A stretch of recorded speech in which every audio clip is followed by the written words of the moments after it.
live. That means we missed you. Yeah. If I wouldn't say anything, you'd probably get mad. Miss me with what?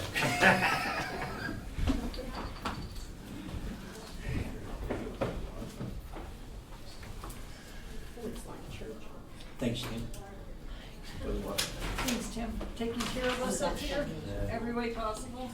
Yes. She says, you can always come along.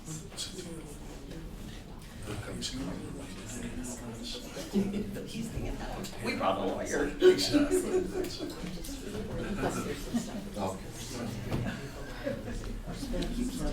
seconds before. I think they can choose these. Oh. They'll probably turn that big board. That's what's usually.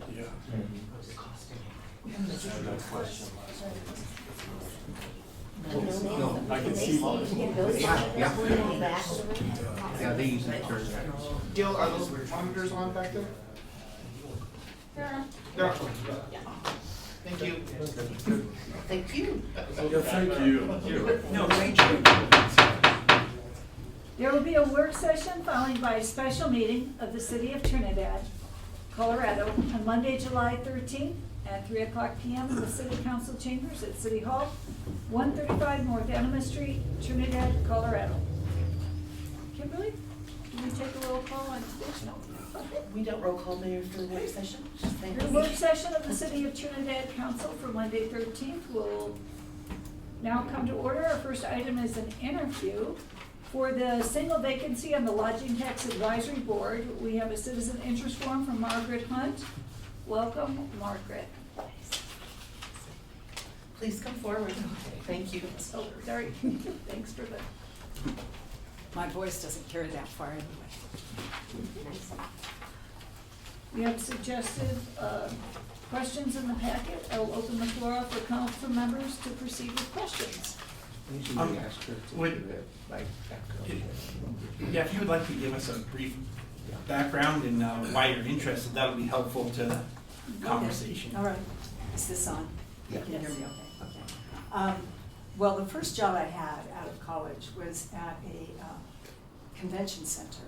I think, Margaret, you might need to move that a little closer to you. Yeah. Is that better? It is. Is All that, right, okay. Thank you. I was at a convention center, and we had a board staff retreat one time, and one of our board members was the chief economist for a local bank. And what he said really struck with me, and that is that new money coming into the community through conferences and conventions and tourism, all kinds of tourism, generated income for the community. Whereas money spent by local people living in the community was just recirculating the same money. So that's kind of my interest, is what can we do to increase the amount of money coming in, and what would our strategies be? So after that, I had a career in economic development. I worked for a private company that served 7 states in the West. And I was brought into an economic development position. But because I was new, I was given the assignment of small rural communities, because none of the guys I worked with wanted to be on the road all the time. And so I really cut my teeth in rural and small town economic development. And then I worked for the city of Salt Lake City as the economic development director. And then I worked in the Utah-Colorado Governor's Office as the director of the State Arts Agency. From there, my daughter gifted me with a grandchild in Denver, so all roads led to Denver for me. And then I became the director of Colorado Creative Industries in the Office of Economic Development. And I retired a couple of years ago and moved to Trinidad to pursue my passion as an artist living here, and fell in love, and now it's my home. How's that? That's great. Okay.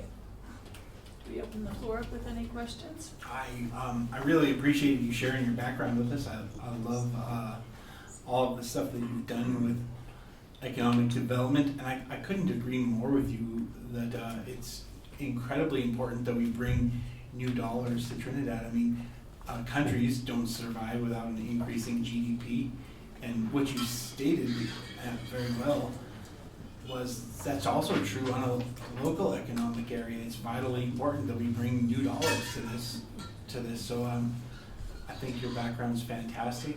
I don't have any questions. I think you'd be a great addition to that. As I guess one thing would be you are certain you do have the time to commit to it, and you're able to do that with no constraints. I'll make time to do it All right. because I believe in public service and I want to be an engaged community member. Well, thank you so much for your interest. That's Thank you. everything I have. Thank you. Does anyone else? Well, I did want to ask, my computer's not cooperating. I'm sorry. So I wanted to ask. Thanks, Margaret. So what is your understanding of the relationship between LTAB, staff, and city council? What I know is what I heard when Joe Koslowitz made his presentation to the city council a couple of months ago.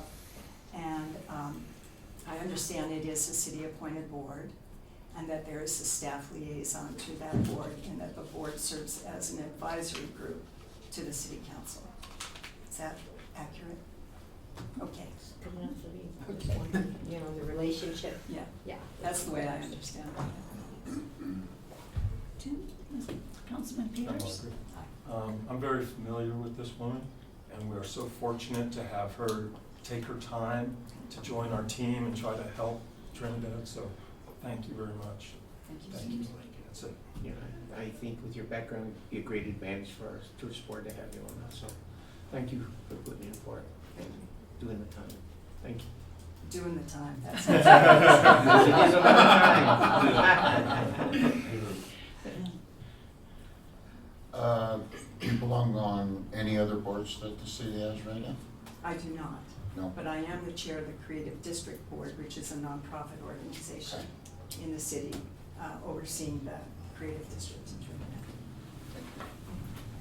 Councilman Trejo? I just want to thank you for your interest. I'm familiar with your work, and your reputation precedes you. I thank you for your interest and wanting to be even more active in our city. Thank you so much. Thank you. And I too know your history and the Space to Create and Tara and all the things you've done for our community before you moved here. So I thank you for your time and your deep history of community involvement in Trinidad. And we will consider your appointment at the next city council meeting. Are there any other questions? Any other questions you have of us? No? Okay, thank you so much. Item number 2 is a discussion regarding the Destination IQ marketing contract. I will turn the floor over to Ms. Marshall and Brian Jordan to present the update to council. Thank you, Madam Mayor. I'd like to introduce Brian Jordan of Destination IQ. His presentation is up. We've had the pleasure of working with Destination IQ. We're in our 3rd year of the contract. I think for many of you, this will be your introduction to the organization and our partner for marketing since 2024. Thank you. Again, my name is Brian Jordan. I am the owner, president, and if I still had a physical office, I would clean the toilets and the kitchens and everything else like that. So I was asked to come and present, and I think what I'd like to do, this presentation is an introduction to myself, my team, what we've done, where we see Trinidad going, and I'm really glad that Margaret preceded me because if she has that experience in OEDIT and all those things, I think that'd be a very valuable asset to the community. And one of the things that she said was, and that you referred to, was the economics of the community. And I'm going to dive really deep into that in terms of how tourism provides an economic impact to the community and what I think we should do moving forward. I have 2 clickers I have to deal with here, so let me see if I get this. So, all right, got it. I am not going to read through all this. These are our staff members, and so I've been around for a long time doing this. My company's been doing it for 30 years, and this is, we call this destination management nowadays. Tourism marketing, a lot of different things. Things have changed in 30 years. But we're also, we've also identified at least 40 or so subcontractors with very specialized skills in the tourism industry. And that allows us to form a team especially for your area. So things that, for instance, are cultural related or arts related, we have folks that do design and can talk that language very specifically. A real quick kind of graphic that kind of shows what the difference is between marketing and destination management. More than just marketing, we prefer to be managing tourism, so we want to look at the holistic picture. What do the residents feel like? How do the businesses feel like they're supported? Are we talking to the businesses? Are we presenting Trinidad in the light that everyone feels is necessary? This circle goes round and round, and we use that information research to inform our strategies and the things that we recommend for campaigns and things like that. Otherwise, what we end up doing is just being an advertising agency, and we can throw dollars away without any regard for ROI or how effective they are. So we'd rather be that management person that does that. I should say, if you have any questions as we go, please feel free to interrupt. I did mention that we're been here for 30 years. I do live in Colorado. I'm a Colorado native. There aren't very many of us left, but I do like to brag about it. We do focus on economic impact. That's the bottom line. We can market as much as we want to, but if businesses aren't surviving or growing, if the sales tax is not increasing, then why bother? We want to increase the positive economic impact of communities that we're involved with. Something different about our team is that we don't have a super vertical hierarchy. It's very flat. So any of our senior staff members, myself included, are involved in day-to-day decisions and everything for accounts like Trinidad.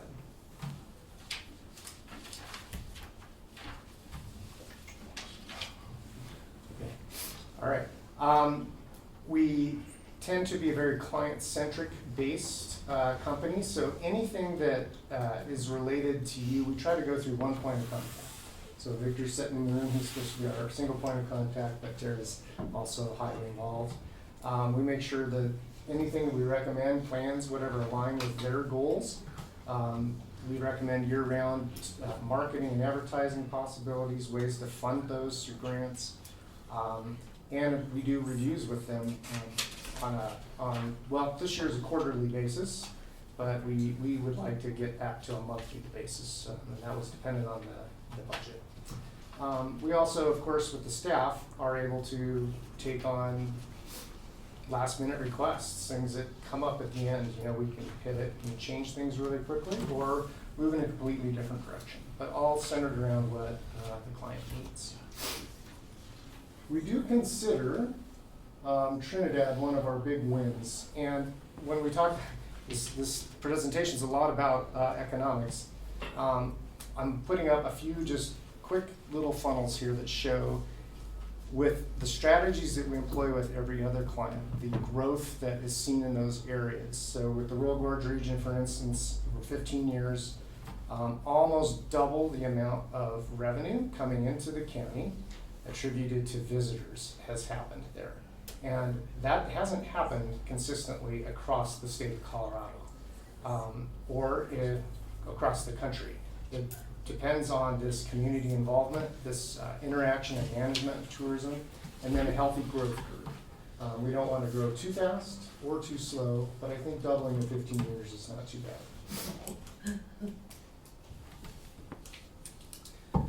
This, we're kind of going to get down into the specifics about what we do for Trinidad.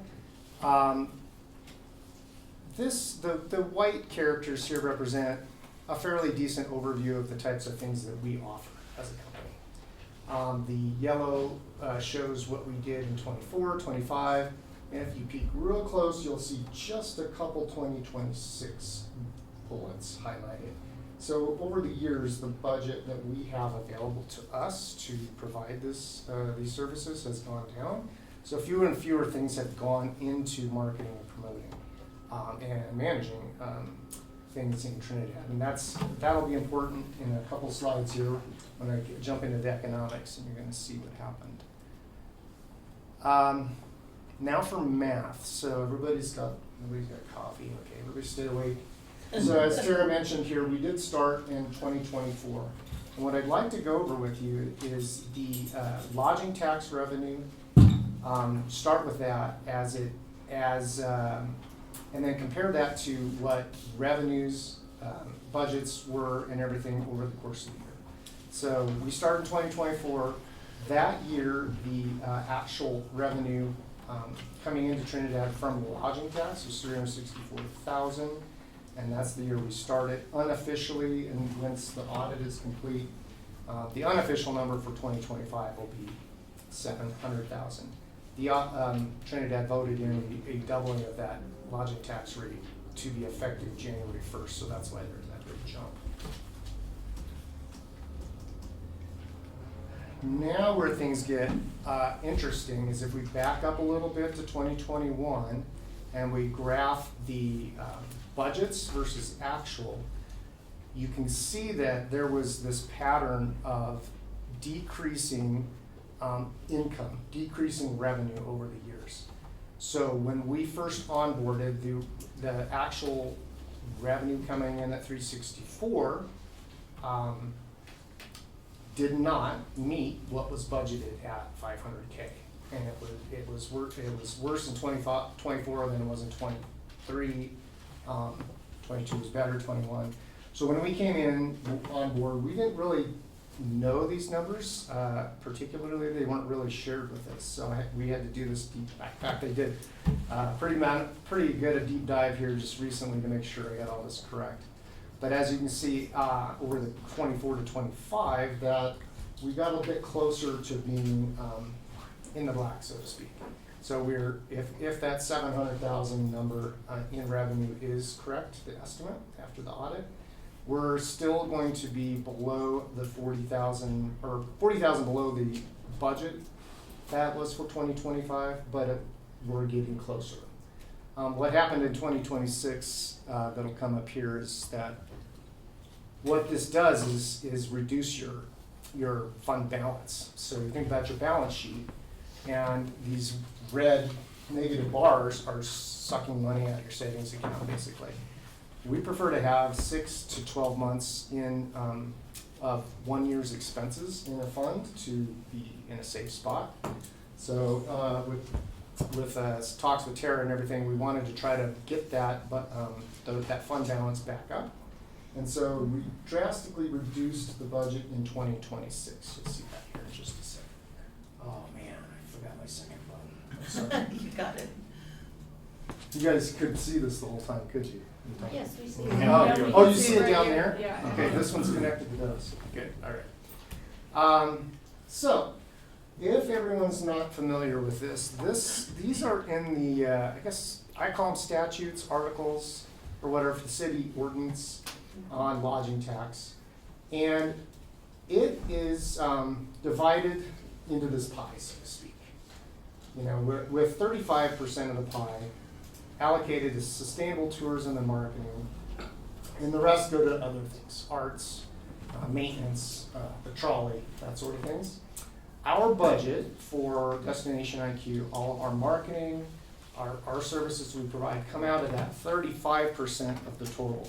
So if you have $700,000 allocated for the entire year for tourism, 35% of that, whatever that number is where we operate. So it's much less than the entire amount.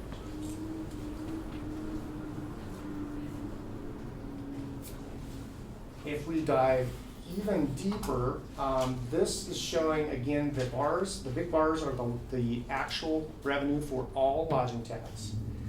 And then the blue line with the dots shows the 35% slice of the pie. So you can notice since 2024 that 35% is continuing to go down. And additionally, if the yellow bar shows the Destination IQ's budget, both our retainer and for our services, but also the money that we use to buy advertising, to do the marketing, to promote the area. So you notice that there was an slight increase between 24 and 25, and then of course a drastic 52% decrease between 25 and 26. What that leads to is this is less and less revenue coming in. The less that we invest in our marketing or in our advertising and the promotion of the town, the fewer the people that we can get here. If we want to advertise to people in Amarillo or Texas, Denver, Pueblo, we just have less money to do that. And what that really means is fewer people are going to see those ads. We can't get them out to as many people because we don't have as much money. And if fewer people see the ads, obviously fewer people understand that Trinidad's this awesome place to go, and they don't show up. Why do you say that they wouldn't come here interested in that? I mean, it's not like you're advertising driving people here. I mean, a good example is that you show, all you guys come in and sell us this spiel about businesses that we got Royal Gorge. Now, there's no way Trinidad can compete with Royal Gorge in Canyon City because of their facilities, their bridges, everything recreation. Why don't you show us something that a town that compares with us that has the same thing we have, how it works? I can. That happens to be the example I chose. I think that what you ought to take from that is not that you should expect $100 million in visitor spending, but that you could expect a doubling in visitor spending over the long term if it's operated correctly and invested correctly. So regardless of those numbers. We have been operating correctly the last few years, and you've seen how it's dropped because of tourism's down. And that has nothing to do with advertising. It's just people aren't traveling, gas prices are up and everything else. Those are the facts that should be put in there. I disagree with you. I don't think it's just because of gasoline. I didn't say you, I said everything else, expenses. Gas is part of it. Yeah. I think the majority of it is reach. If we don't tell people to come to Trinidad and we're in competition with all the other little areas that surround you, and they don't consider you as much as they do the other areas that are marketing themselves at a higher level. So even though our tourism has fallen repeatedly over the last 3 years, the 6% just makes it look like we're busy, but it's the same amount of traffic, it's actually less. And you're saying that you feel that way because our contract just went down and we're not spending enough money in areas to advertise the outlying areas, is that what you're saying? To not advertise Trinidad, just to revise the last part of your sentence. Correct. So you're saying because your contract is for $100,000 now, that you have less money to advertise on the outlying areas, and that's why tourism is down? To advertise anywhere, yeah. So if you think about a drive market or an overnight market, we're gonna try to pull those people off the Front Range or, close destinations out of either Texas or New Mexico. They have a lot of places to choose from. And if they don't hear it, if it's not front and center in their minds, it's not part of their discovery process. It's not a consideration. So last year, did we spend $270,000, was that the contract? No, with the contract with us. This last year's been 100, and then the year before was how much? 207. 207, and it, Yes. yeah. And it fell that year too, so. Yes, yeah. I thought the number was 269. That was in the vendor payout. Brian, I would have to sit down. I'm guessing we paid them to do the visitor guide. Is that correct? No, then we would have to sit down. I took the funding directly from our vendor system on the checks we I had took it cut from to the check the. registers in 20, and I came up with about 240 Okay, well, from the bills that were presented over the year, so you may have a little more accurate stuff in your system. Yeah, we don't, that initial pie chart, the 35, Yeah, I don't. and even within the 35, we don't have visibility into what other vendors are. What I've heard is No, that is just that, for Global Vista Yeah. payments. okay. That's not all of our budget for advertising. But just for clarification, Mayor did ask about the contract and the price of the contract for 2025. What was the actual price of the contract? I'm basing this 207 number off of what we spent and charged. So that For was, regular so those services. were additionals? Yeah. So those were additional charges on top of what we paid on our contract in order? No, that's the total. So we negotiated a new contract in 2025 for 269,000. No, So how did we get there? I never mentioned 269,000. That came Well, from for you, two Brian. hundred seven thousand. Oh, okay, so Did the we contract was negotiate 50, that? was 50,000 still, 55 with the 10% increase over the years? I'm not sure where you're getting all the numbers, I guess. Looking at the original contract. We pivoted every time they asked us to reduce or change the budget despite what was in the contract. So like this year at 100,000, we didn't revise the contract, we just said, okay, we'll just charge you whatever you need us to charge. So it didn't follow the contract. We could have tried to enforce it, but that's not what chair of the city wanted. So we went with what the That's city what we asked of did. us. We did a separate agreement for this year for 100,000.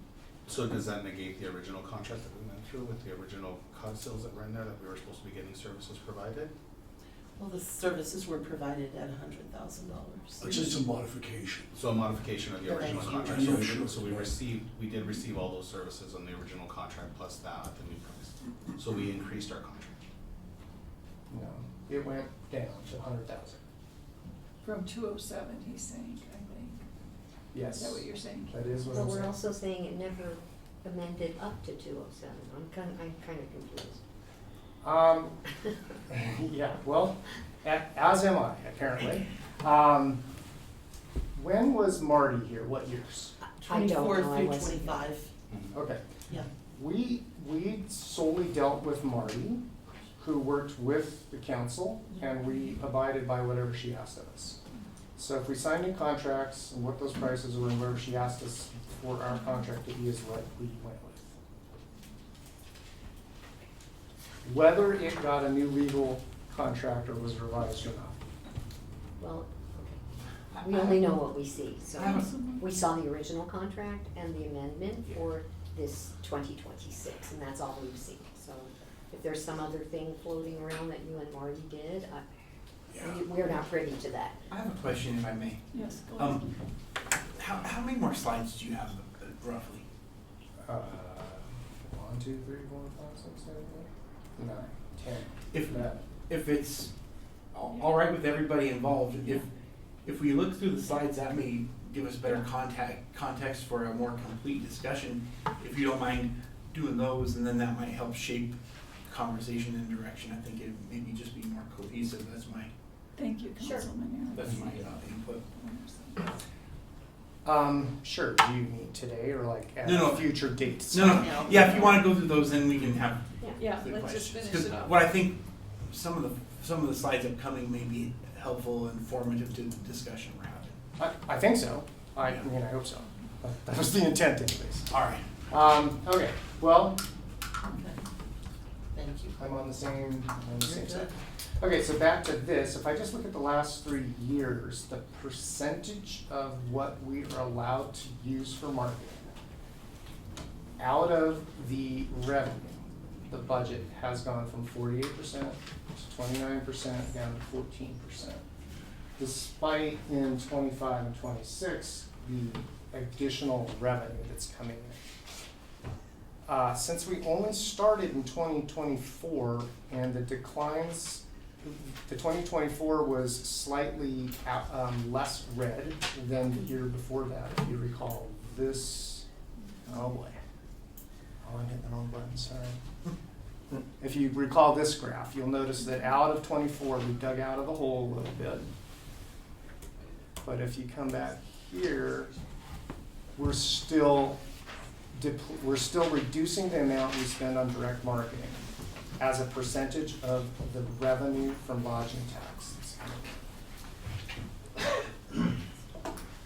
Does that make sense?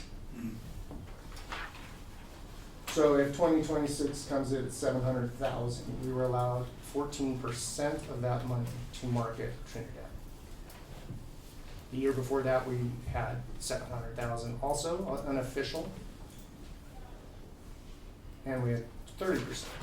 The year before that, where we were starting to dig out, we had 48%. So what I'm trying to show is that with less investment, and the anecdotal evidence is saying tourism is down, that it makes sense to me that it's down, because we're investing less, we're putting less into it, and we're getting less out.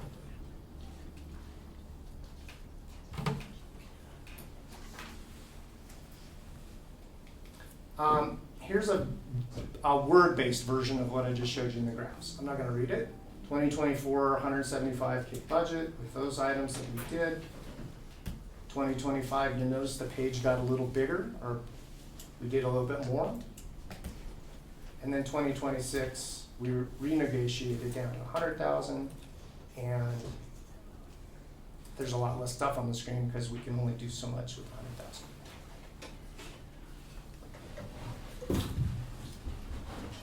We consider Trinidad one of the success stories because we get a lot of action, for instance, on social media. We've designed a new website. We're managing paid advertising on all these digital platforms. They all respond at least twice as high as the industry standard for tourism. That's the goal that we shoot for, and a lot of them are even higher than that. In our viral videos on social, we're routinely getting over 10,000 people viewing these. The businesses that have their own things highlighted, spotlighted, are all very gracious about that, and are giving us the feedback that they are enjoying that we're doing this work for them. When we did redesign the current website, traffic to the website, just because of how we designed it, the type of content that went into it, increased almost 63%. Direct traffic to the site through optimization and everything increased by a lot. So doing just that effort improved our visibility for Trinidad. Oh, I'm missing this button, sorry.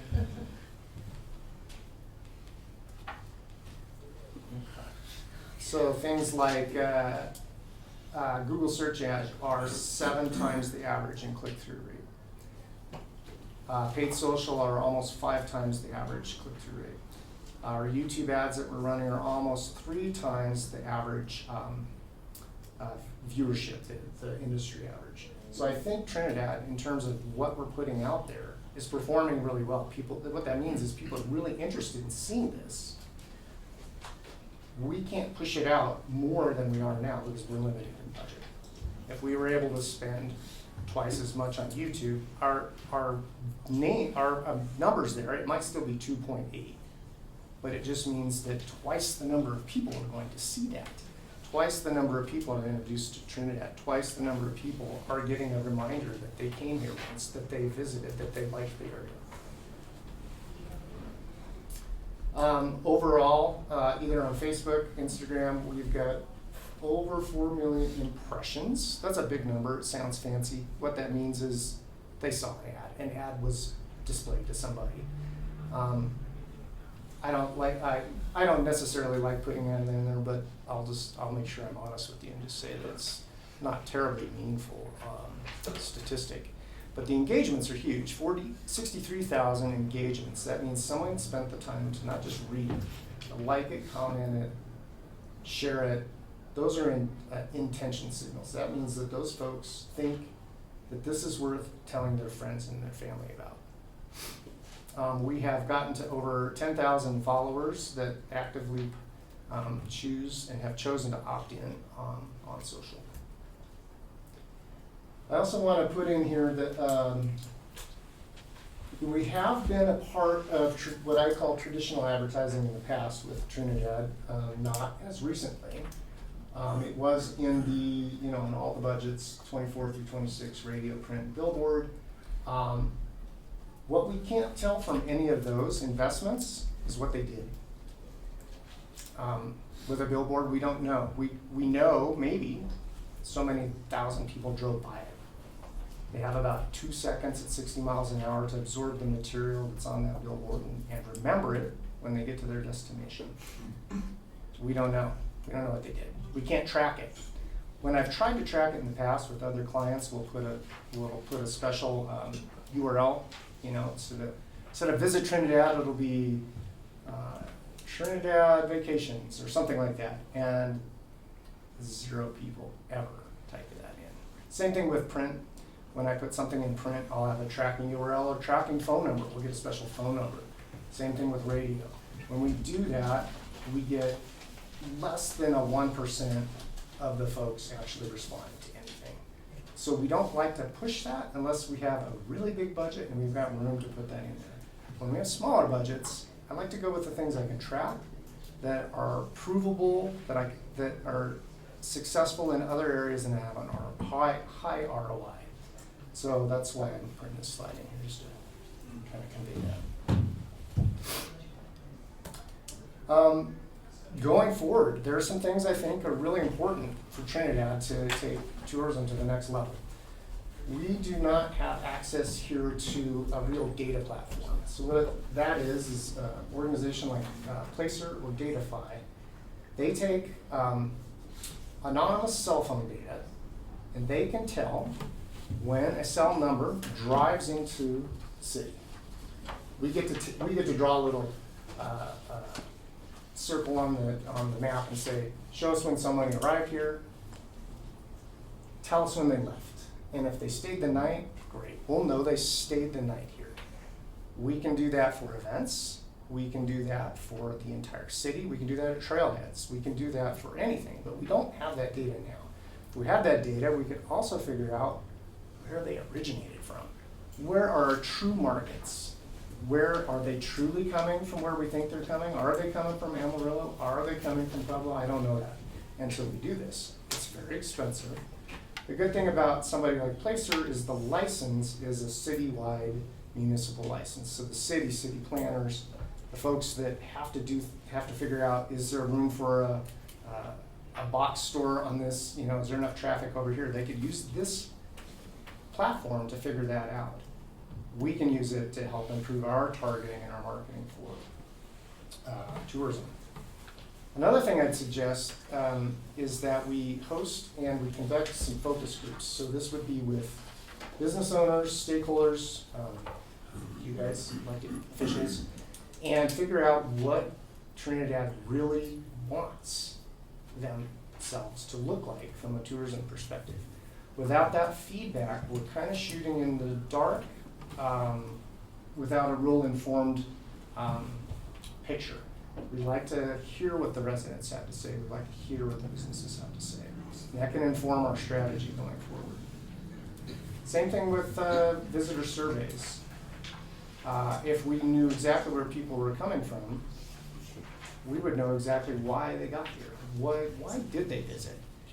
We can hire somebody pretty minimum wage to visit 8, 10, 15 times a year and just meet with people at different locations. Why did you choose Trinidad? Why are you here? And find out the real reason visitors come. We can utilize that. We can say that means we don't have to spend the money in this area, we should spend it over here. Right now we have to kind of guess at that.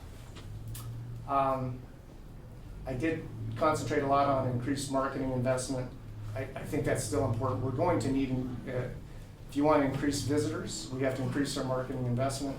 I think that those two go hand in hand. And then the next big kind of catchphrase, yet it's happening anyway, is what we call AEO, which is instead of SEO, search engine optimization. It's for AI. So people are starting to use ChatGPT and other AI engines to not just ask funny questions, but to plan their trips. And without that proper content being created that's on your own website in a way that these AI engines can pick it up and use it to help recommend trips, it's just not there. So instead of Trinidad's website being the source for information, it's some ChatGPT or others will choose someone else that has done this. So I think that's we should not get behind the curve and make sure we invest a little bit in that AI content production. We think our goals are yours. It's been a bit difficult getting on the same page with the different organizations here. No one nodded their head when they said they knew Marty Hackett. So, or how things were conducted when she was here.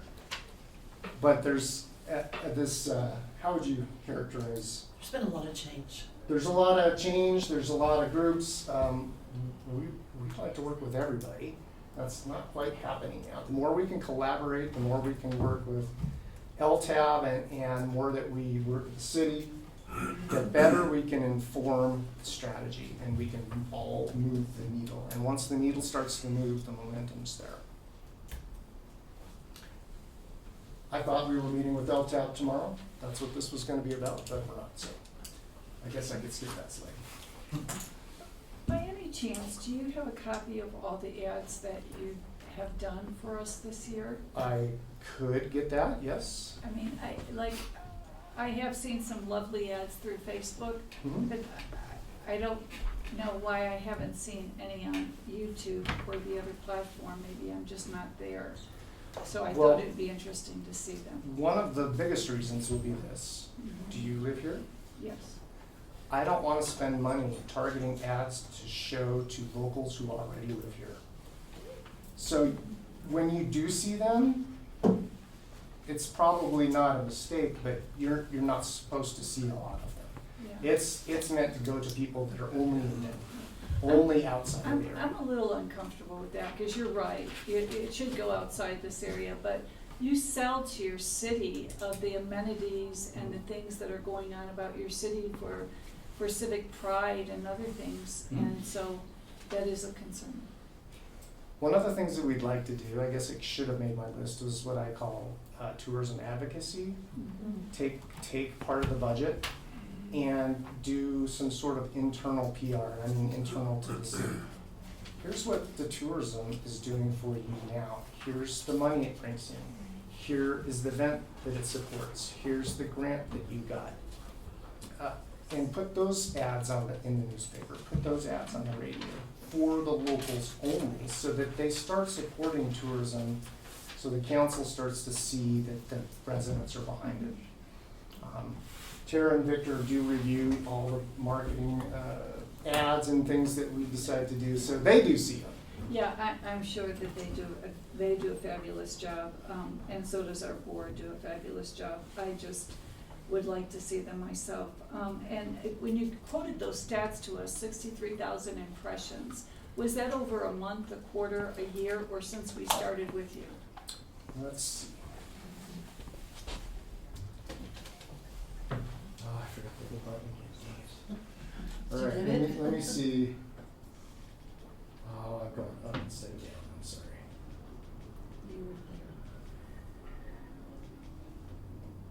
Was it on this slide? There we go, 63,000 Yeah. engagements.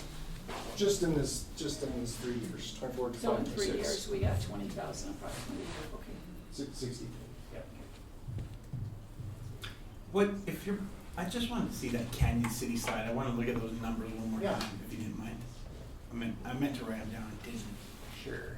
Oh yeah, hang on. Another button here. And we have dropped this PowerPoint in the drive. Oh, Oh, So great. you'll be able to pull it back up. Thank you. Thank You're you. welcome. I apologize, I didn't get the final numbers until, You were I texting texted this Tara on weekend. Saturday, so, oops. and how many years was that, 15? That's 15 years, but the strategies that we will employ there are the same strategies we employ here, just a smaller budget. Different assets. You don't have a bridge. You don't have a train, Right, but you have things that they don't. and what? Well, I mean, That was my question, what do you You have a advertise? huge arts community. You have Fisher's Peak. But You have- that's a certain group of people.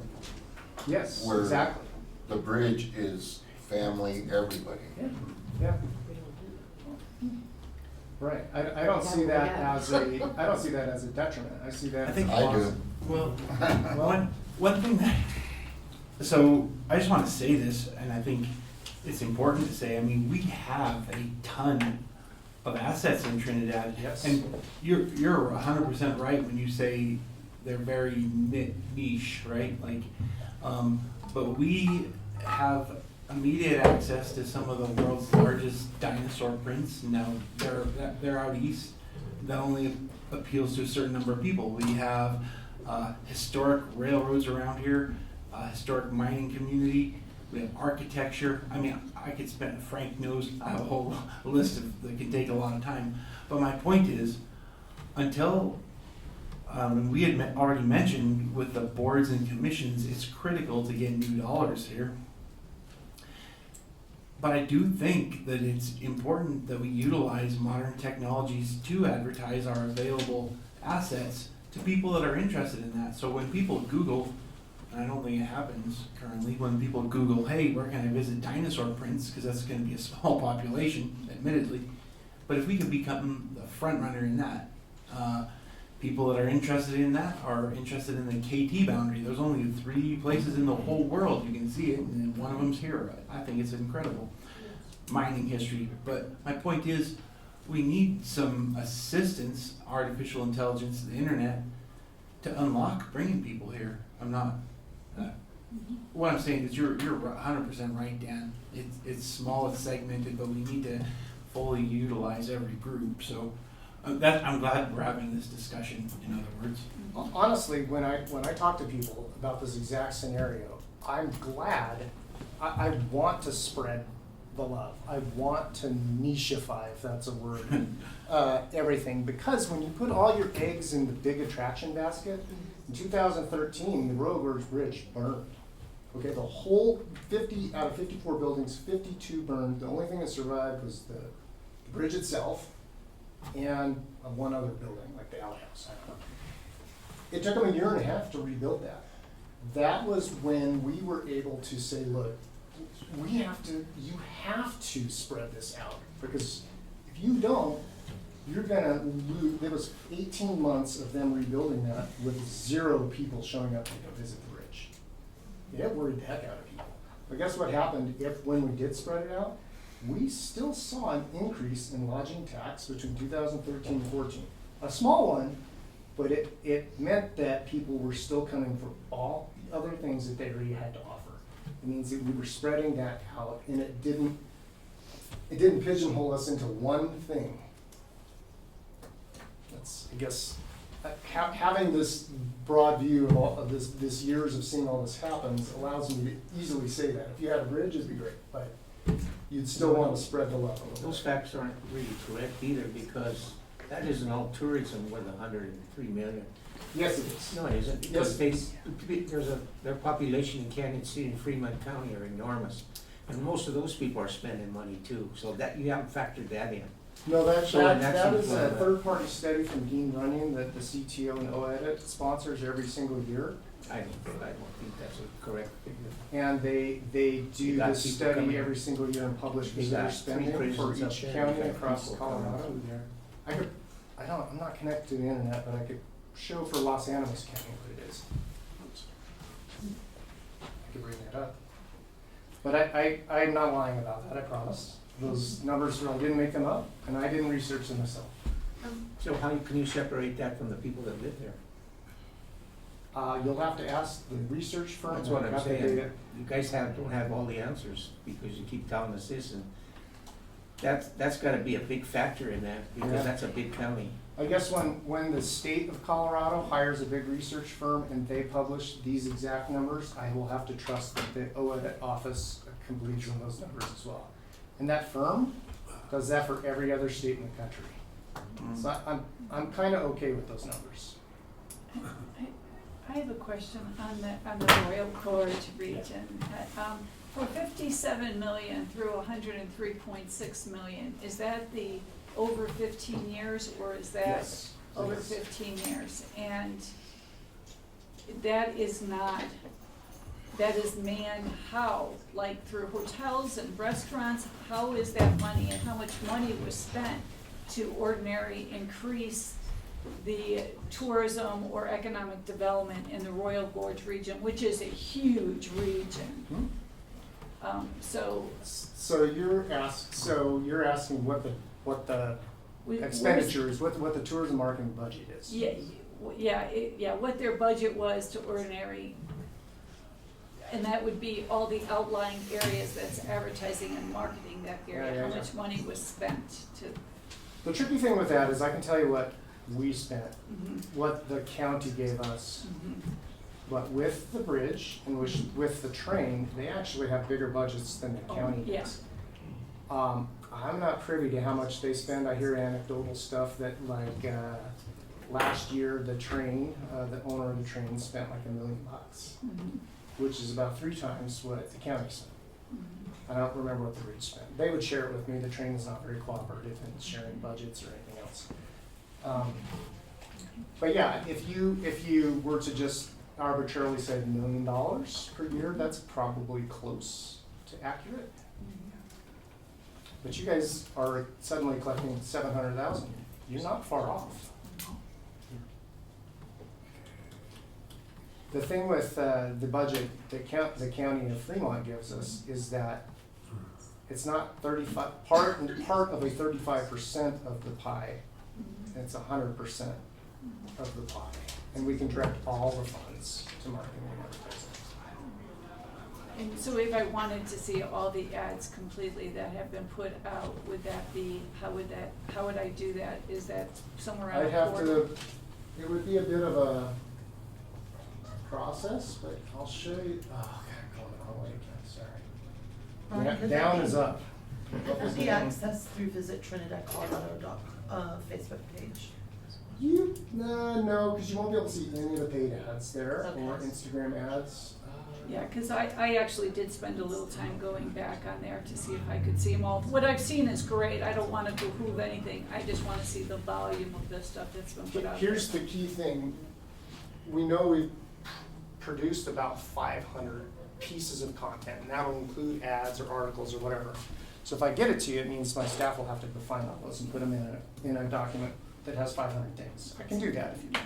Okay, I just wanted to see more of the flavor, what we were putting out. Again, the ads I've seen are strictly about the downtown area, and I think I saw one on the lake. And they were good, so I went to go look for more, but couldn't find any. So as a person who is, if I was researching Trinidad, because I saw one of those ads, where would that person go, since locally I couldn't find it? Yes, so almost all those ads Uh-huh. will funnel back to the website.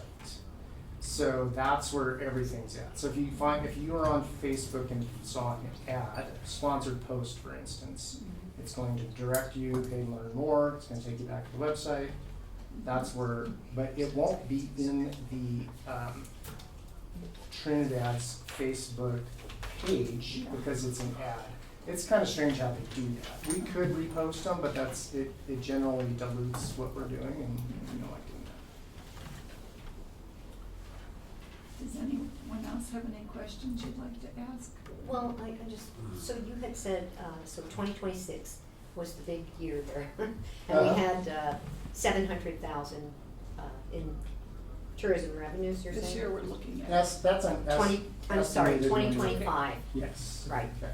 And so, and then we did double our lodging tax. Yes. So it still didn't double it from 2024, but now we're in 2026.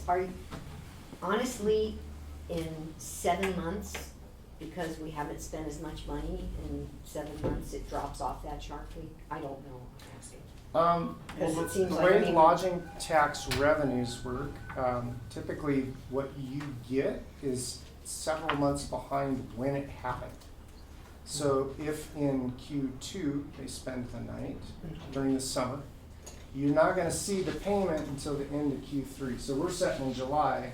Typically, the big payments come in November. It's Right. tricky to budget that. So yeah, that's what I'm trying to get to, is Yeah. we don't really know that it's that No. sharp of a drop off, because we're not in our prime season, honestly, right? I see what you're So, saying. Yeah, that's what I was Yeah. trying to get to. Yeah, this Yeah. is just, this graph just shows a percentage Okay. of the estimate, yeah. And then the other question I had is, I know that you had mentioned that you're not communicating directly with other LTAB members. So how could that happen without them inadvertently authorizing additional services that the city would get billed, and Tara has to be able to track the budget. You can't just have people running That out is a spending money. wonderful question. So and how one would that look? That's a question Tara is gonna have to answer, Okay. because I don't know that. I don't either. We set the contract up this year to report directly to the city manager's office. Mhm. In previous years, in '24 and '25, it reported to Marty Hackett, Mhm. who was the staff person for the LTAP board at that time. You may remember that last year, council was considering an ordinance that would have eliminated the LTAP board. So the arrangement with DIQ was negotiated with that in mind, as that's what council had expressed a desire to see. Right, but with our board, Right? you know, we have a lot of talent, and I would like to see the Sure. board be able to interface with whoever our vendor is, who we're using, so that there could be that direct collaboration, not kind of the third party, because you have a busy schedule and We can those talk kinds of about- things. So that's, I just wondered if you had other models that you had that suggest Oh. that keep costs down, but still let. This is the strangest model I'm in right now. Okay. We agree, by the way. I really skirted over that issue earlier, when I said, hey, I'd like to work with everybody, because Yes, yeah. when Marty was here, she directed us to not work with the board, because they were only advisory, had no voting powers, and she was directing what the strategy was. When our contract was, and apparently this was not, Prior to- legal or something, I don't know. She signed the contract. I saw them. Yes, so I don't, again, I don't know these things, I don't know if that's good, bad, whatever, wrong, but that's what we went with. Okay. Now, I would rather work with a board of informed individuals. They can help me set up these focus groups, they can help inform. And then things like purchases like you're talking about that get made and approved by city council outside of us that we're not even aware of. We don't know if they fit the brand, we don't have tracking, we don't know what happened. We don't know if they fit in with any strategy or whatsoever, they just happen. The Because you most don't- yeah. successful models, the board manages the strategy. Right. They work directly with the city manager's office to get those invoices approved. Council sets the overall budget and gets a report back from the board. Those are the most successful models. But we can't have a blank check is what I'm getting to, so when they do those things, I think that's what the budget and allocation is about. okay. Yeah, so typically So the, then they would. be- Appropriate. you might give to Tara or whomever, hey, you have $700,000, that's what we can give you. And then that's communicated to the board. We would work with the board and say, how should we divide this up? Should it be 60% digital, 40% print? What should we do? We think these strategies are important for this year. Oh, next year, well, you have to reprint a visitor's guide that hadn't been done in a while. We have to reprint, we gotta account for that. So we would help create that budget. That's not part of our contract now, but that's how we do it with every other location. Okay, And then we also typically track all of that. So any expenditures, whether they're through us or a separate vendor, we keep track of all those, so we know exactly what was spent, how it coincided with the budget that was done, and then at the end of the year, someone like Tara can say, oh, thanks for that spreadsheet, and she just has it, it's done, and everything reconciles, and it's not a big deal then. We're definitely not doing that now. okay, thank you. Yeah.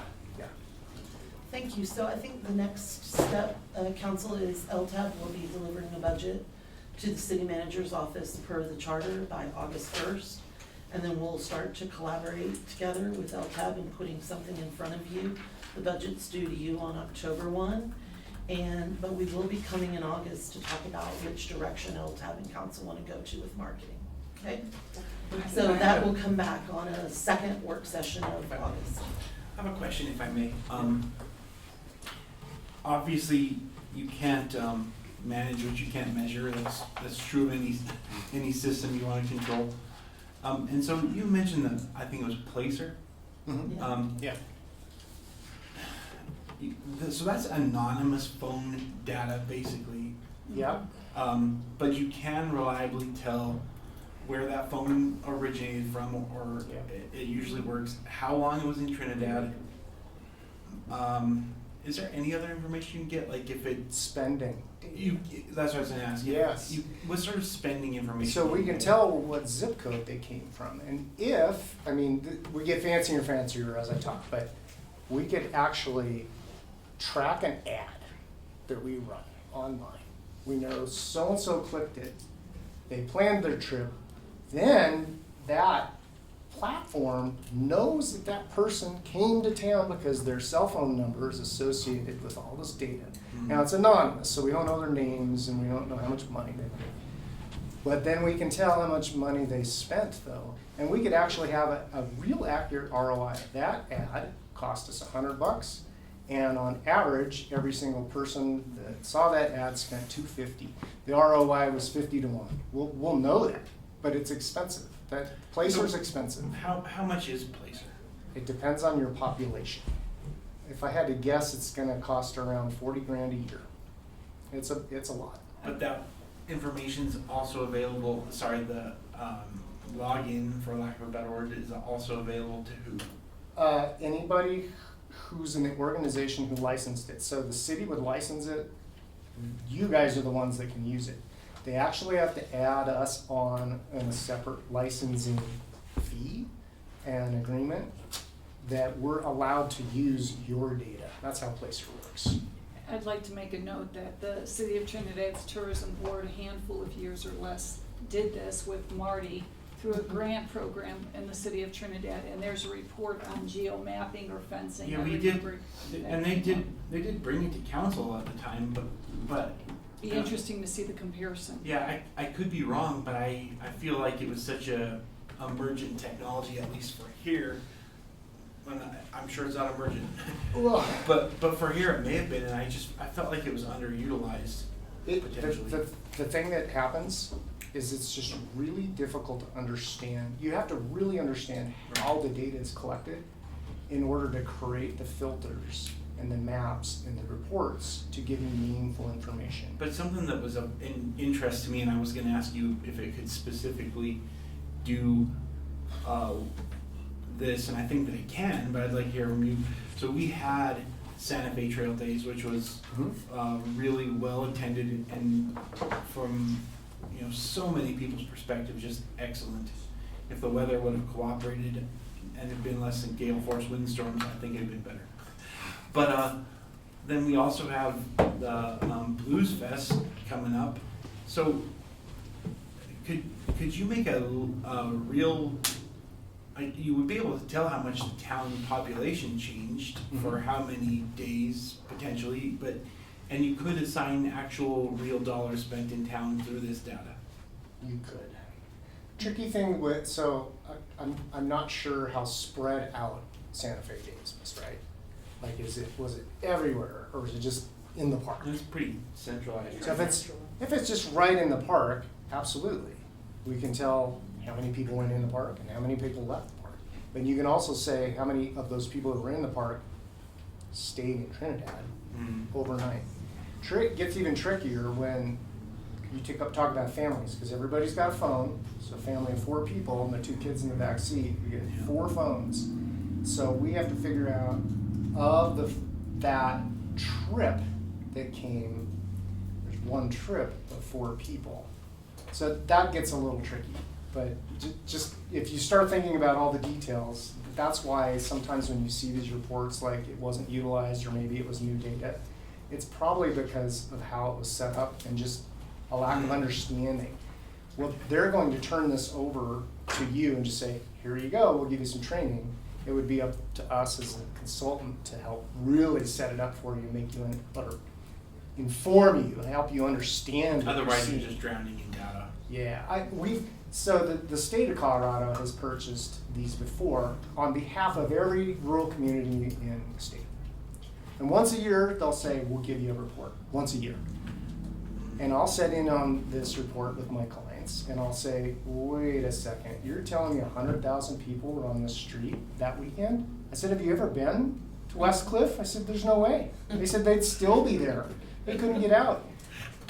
So even the state didn't understand how to properly set it up and filter it.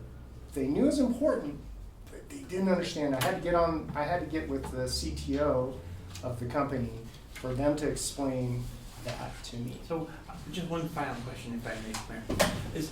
Is there any way a person, say, with my phone here, can I opt out of that?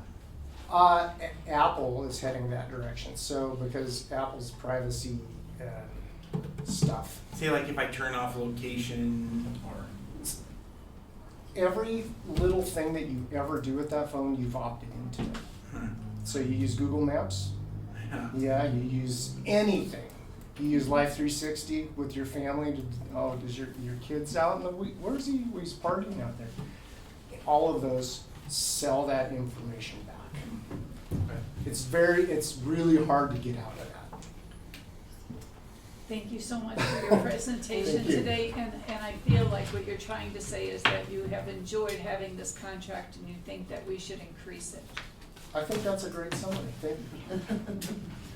Yeah, and it's not so much about, it's about what we can spend on behalf of Trinidad, you know? Trinidad's not gonna make me money there, but I wanna see it succeed, and I think truly this is how to make that happen. So you were outlining the next steps, Tara? Sure, so, Lodging Tax Advisory Board will be putting, recommended budget to the city manager's office. I'll be meeting with them in August. We'll be coming back to City Council with recommendations overall and have a work session the second part of August. Right now, the budget's divided into 4 quarters. One is marketing, that was $100,000. One is operations, that was $100,000. One was grants, that was $100,000. And the last piece was about $85,000 for city events, so local events that the city planned. So we were really heavy in events and sponsorships of local agencies this year. And then, you know, of course, the trolley and the welcome center, and then, of course, the $100,000 contract. So some of this is gonna depend on what council wants to do, and we'll talk about it at this work session, about reserve funding. So keep in mind, we're hoping to collect over $600,000 this year and only spend about $483. So it's gonna depend on, I think, the next conversation about what you wanna do with the reserve funding. But our plan was to get back with Brian the 1st of September and start talking about what it would look like for next year.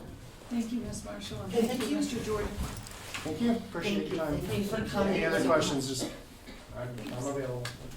Item number 3 is a review of the draft amendments to the lodging tax ordinance, specifically changing the name back to the tourism board and shifting away from the fixed allocation percentages to allow council to budget flexibly year to year. I will open the floor for council feedback now. I just wanted to lead in there and then turn it over to you guys for discussion. I provided a memo, and then Councilmember Venor has provided also a memo. They say similar things, but her language is a little bit tighter. So I think what I would do, unless you have specific questions about my memo that I provided, stating the 5 or 6 changes that this ordinance has, I would turn it over to Carmelo and Manny to lead the discussion, and I'm here to answer questions. So any questions about the memo I provided to start out with? Thank you. So the only question on the memo Sure. itself, was, it did say, and it's a memo, so. Right. It says, each member of the tourism board will be required to volunteer Okay. for city-sponsored events. And when you look at the language we actually agreed on, Sure. it doesn't say, it doesn't make it mandatory. Okay, It makes it, we would really like you to participate and help us out at the actual events, but it doesn't say you Will be. must do this as a board member. So I just wanted, if anybody read the memo and thought we're saying, oh, you better do it. Sure. We're encouraging you to please go. fantastic. Yeah, but, so that's the only thing on the memo, No argument here. yeah. Is there any points you and Manny would like to make about the advice that you've given us? Well, just the ordinance itself, so we met, and some of the things are a little different than what I thought we had agreed to in the meeting. And then a couple of things are simply, we all just overlooked, like we never actually named it the tourism board in the actual ordinance. So I Right. kinda went in there and added that. So I can just go, if you see change 1, and then I'll tell you where that is if you want. So the only change, where I say the recitals in the last paragraph. So if you look at the ordinance that was handed to us that we drafted, it says, whereas the city desires to build a reserve balance for unexpected expenses and or opportunities, and it goes on to state some things. The only thing that I changed is, I took out the unexpected expenses or opportunities, because I kinda think it's implied. we're building a reserve balance, I don't know if we need to say that. So I just changed it to what you see here. And the biggest change I made was, there was a sentence in there that says, nor delegate the administration of lodging tax revenues to a citizen advisory board, and instead will entrust the responsibilities to city staff. And I took that out because I see this board as a creature of the council, and I think it needs to answer to council. And I think that the board, we're asking these folks, they're experts, we're asking them to give us their opinions and what they think, how we should spend our money and how we should market things. And I think that they should present that to us. I don't want staff to have the final say or to tell us what gets presented and what gets passed through and what doesn't come to us. So that's the only change I made, is that they serve in an advisory capacity and that all expenditures and commitments remain subject to city council approval. And I would just say in response to that, I apologize for interrupting the discussion. Would you agree to say, because this is particularly about the role of Lodging Tax Advisory Board, or now the Tourism Board, Yes. and confirm that all decisions of the Tourism Board related to tax expenditures and commitments remain subject to city council approval? You're talking about the board and you're conflating it with all decisions, and I just don't want that confusion that exists now over what staff's role is and what the board's role is. I don't think it's confusing. I think it says that we clarify that the board serves in an advisory capacity only, Right? and to confirm that all lodging tax expenditures and commitments remain subject to city council approval. I see that as two different. Through the budget and appropriation process? I think we say that, where do we say that? I'm trying to maintain that balance between operations Yeah. and budget and appropriations. Well, this language doesn't talk about budget and appropriation either, the language you have. Right. So that's, I didn't take that out, it's not even in there. Right. The only thing I'm taking out is that we will instead, will entrust the responsibilities to city staff to advise city council on the best use of revenues collected. Right. I feel that it should be No the argument there. board. That money, that language comes from when the board was being eliminated, so Mhm. no Yeah. argument there about Right. striking that. Yeah. Just the recommended language, I would wanna workshop that last sentence to say, serves in advisory capacity only, and confirm that all tourism board lodging tax expenditures and commitments remain subject to city council approval. And or you can leave it the way it is and just say, all lodging tax expenditures and commitments remain subject to city council approval through the budget and appropriation process. The one thing I don't want to do to the tourism board, which works hard, is to micromanage them. Mhm. But I do think, I think changing the name and the appropriations and everything that you guys did is really great. I don't want to micromanage Well, I don't them. think this is Yeah, micromanaging okay. them. What I'm trying to prevent is staff taking funds and using them for things that were not even recommended by the board, without the board's knowledge and without council's knowledge, because that did happen this past year. So So- council approved and appropriated the budget, and staff has stayed with those expenditure line items in the budget that were approved by city council and appropriated to staff. We were presented to by the LTAP Right. about what recommendations they had. And they made a presentation, and staff never came to us to say, do you like these? Do you not like them? We Agreed. just did, we found out when I looked at the bills. That's how I found out what grants and what expenditures were made. Right. So I think we're taking. I don't think I like it that way. So I'm not saying I wanna tie their hands. I'm trying to give them some more autonomy, and so that they know where things come from. But I don't do think think they if- knew at times. I do that think monies got if you spent. budget $100,000 for grants and they set forward those guidelines and they hold a grant round, Mhm. what I would like to avoid is now we're standing at the program arguing over whether this entity gets 5,000 or this entity gets 10,000. I think you seat them for their expertise and they You have appropriated 100,000 to them to do grants, so they should have the ability to make that decision of But where I that think funding that goes. they have more say than just grants, that's what I'm trying to say. I think that they have marketing expertise. Yes, Okay, so I think they should have input into the marketing Agreed. situation. So that's what I'm trying to say. But I think still, city council should approve the expenditures of this lodging tax fund. That's the way the Once- fund seems to be set up, and that's the way the citizenry, they didn't want the city staff to just spend this money. so for an example, once lodging tax once a marketing line item's approved at 100,000, and city council has approved the contract that spells out what that marketing contract's gonna include. What I hear you saying is that every decision they make in their meeting then is subject to your approval. If you've given them 100,000 and you've approved a marketing contract, I'm saying the city manager shouldn't necessarily manage them in that. Should you manage them in that? You've approved 100,000 for marketing. You've approved the contract to spend that 100,000.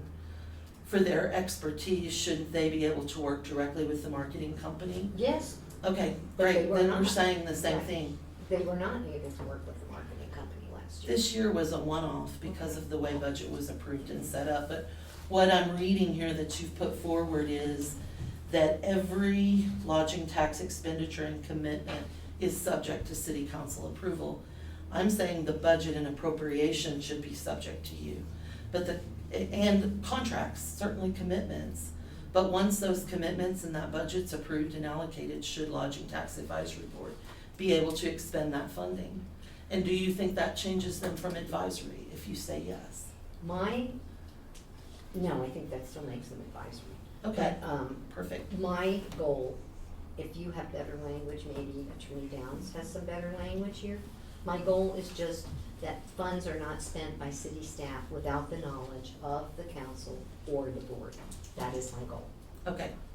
So when city council approves the budget and allocates it, then there'll be clear understanding of what the board will oversee and what staff I is guess we within could do that that in budget. budget setting. Could we do Sure. it by those line items? Absolutely. That would be okay. So too, if then. budget line item is for a specific event, Yes, like you're city saying, staff is citywide assigned to events, that. then that's what you get to say. Right, exactly. If it's advertising, then we can delineate, this is going to be based on the recommendations of the board. Exactly. And I feel like I'm having a conversation with That's okay. Councilmember Venores and others that That's my disagree with feeling on anything, that. but okay. So on that line item, what I think we Yes, just sir. wanna make sure that we're clarifying is that we're still following the small purchases and those rules that are in there. So I do believe that lodging tax has brought us, when they've produced their RFPs and gone out for bids, they've presented what they've gotten, but we haven't really been presented. So in the past, what we have seen is that, let's say they do a bid, staff turns around and says, this is the best bid, here you go, that's it.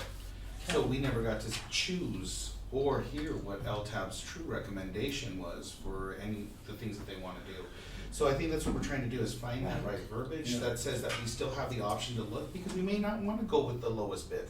We may wanna go with the recommendation of LTAB, or we may wanna go with the recommendation of Councilman Williamson. He may have seen, looked through it and said, this is the best, this one, it's better, and has a cool argument. But that is what we're trying to look at, is just going through for the transparency and making sure that we do best for our citizens. So that's why we want to just find that right verbiage in there, sir. To be clear, okay, just because I want to make sure I'm getting this. However, there's the budgetary process, there's whatever is allocated, from a budgetary standpoint, then you have LTAB doing their thing. What I'm hearing from the two of you is, you want another level of review. You want to be able to look at what is being recommended for spending, right? And I would say that that LTAP wouldn't be able to enter contracts. So, like the no. other contract, and No, they city can't staff enter. doesn't enter contracts for that matter anyway, so to Councilmember Trujillo's point, we're gonna bring those bid results here the same way we do all the other bid results, and you would choose whom to allocate that contract to. Or we would take the recommendations of. Right. Yes, including them in the discussion. But what I'm saying is, I think that council needs to be aware of how this money is being spent as it's being spent. Okay. And we also have filled in, and I believe, I feel the need to go in, and if we're having a rough year and looking at what things are being put on, because I understand, you know, when it's budgetary, we're gonna spend what's in the budget. But to make sure that it's not over allocated. If council wants to go through in the mid-year and say we're doing too much, staff's work is feeling that they're overwhelmed, maybe there's too much commitment, we can pull back. You know, or Right. if we wanna go through and say, let's hold off for the rest of the year and put something in for a huge event next year, you know, and on advisement of LTAP, you know, like I said, we don't know, we might get more participation from the board out in the events, you know, that are going on, you know, and see that it does alleviate some staff time. So I don't think I'm pushing back on your intent, just some of the language. So on that, if you wanna recommend something else, we Sure. can see it and then come We back. can lessen, Let's I work can on work on that Yeah. together, Yeah. That'd be great. for sure. And we appreciate that. We're not trying to change the intent of it, just wanna make sure the language doesn't. I appreciate it, because I Yeah. didn't intend it to be overreach. Now, one of the other things I know we had talked about, but I did not see it in here was, it was in the original tourism ordinance, which I can't find it. I have no idea where we I had. probably have a copy. Yeah, you probably do. You do, yeah. But there was equal representation from Right, preference, yeah. you know, and I think we need to look at those categories. LTAP needs to come up with the categories that they wanna see represented. You're talking about board membership. Board membership for the position, so that way we make sure we are equally represented in the arts, we're equally represented in marketing, we're equally represented in the lodging, equally represented in, We had a restaurateur. food and beverage, area there, and outdoor recreation. I just wanna make one correction, the Trinidad Tourism Board has never put an advertising out for lodging, they just get money from hotels, they have never advertised to hotels. So there's not a segment for the hotels, just wanted to make that Yeah, note. but I think that input on that board would actually give us some insight, you know, to where it was. Correct, you're And that's the absolutely whole right. reason we were moving that over to that's the whole reason to move it to tourism from lodging tax advisory. Great. Because then this way, it is a full grasp of the entire city, a picture of our city. And then if we see that we need more representation in the area, we also have that power to change it from 5 to 7. You know, so we have that option as well. If I could, I think that just kind of limits us, like because it's hard to get applicants for some of these boards now. And so if I understand you correctly, you want a broad, you know, industry, you know, representatives that are on the Preference. Right, the tourism board. Preference, okay, good. So, Got it. Preference, I'm sorry, I didn't hear that. And you would part. find out from the state office, if you called them, that you should never put somebody on the tourism board or on the lodging tax board or whatever board that we do without exactly having them have experience in the background for it, because if you don't, it's a way to lose a focus and what you're passionate about, so you should be somewhat have experience in the tourism economic development area. Makes Some of sense. them just make sure that you even have a business or had one so that you're passionate. What Manny's saying is correct. Yeah. Thank you, Mayor. Thank you. So what I heard you say, just to recap, is potential areas are food and beverage, lodging, arts and culture, outdoor rec, and tourism businesses. Mhm. Any other? Preference. Preference. Preference, correct. It also helps us to make a decision to where we're not just putting any warm body on it, if somebody just applies out of nowhere and they've never done anything. Right, And the it mayor's also, ordinance. and it hinders the board from their progress as well, so. And it's hurtful to them, because they're gonna swim along and not know the main Right. topic of what we're doing in the background. Okay. Anybody Okay, else? so the next change number 2, was just, item, it's 7-463C. And I just changed that from, basically any change by the lodging tax advisory board, it's a tourism board, I'm gonna start saying that, seeks to make, must be approved by city council. I would just say, I just added language to say, any proposed change by anybody of any of these funds, and then I just spelled it out, so. I just changed it a bit, saying Yeah. any proposed change to budgeted funding amounts, allocations, or commitments shall require council approval before lodging tax monies are expended, obligated, or otherwise committed. So you Just just to put keep down all it the. to the budgeted amounts, yes. So contracts, commitments, Well, if we keep it to changes. the budgeted and then in the middle, we decide it needs to be changed. you can change it. That would You can change the change it. budget. You can It's a change good it. point. That's Change fine. it through the budget, Sure. right? And that would be subject to anyone Yeah. and Okay, across any fund. That's what I'm trying to make it to where you could yes, no, have this I language appreciate that, yeah. consistent across Right, everything. so that's what I was intending to do as well, make it by, Right. but also you, if you say, gee. So I'm taking out from- things like line items, that would take away some operational flexibility. We can't, but budgeted commitments, contracts. Sure. Okay. I just took out, all I really wanted to do was take out delineating Right, changes only proposed by right. the board, that's all. Okay. Thank you. So that was that one, and then the third change is in 7-464, and that is the part where the city may annually retain, I said up to 20%. And the reason I said that is, hey, if we start making tons and tons of money, Right, I don't necessarily think the city needs to take 20% of $1 million, because okay. it may not, there may not be any more added work for the city on that. So all I'm trying to say is that we retain up to 20%, dependent on what city council approves. And that's just to say, if it's, hey, if it's not gonna cost you guys any more to do it, you don't need 20% this year, maybe you only need 15% or 18%. And we can look at that annually and, see what that is. But you can certainly take up to 20.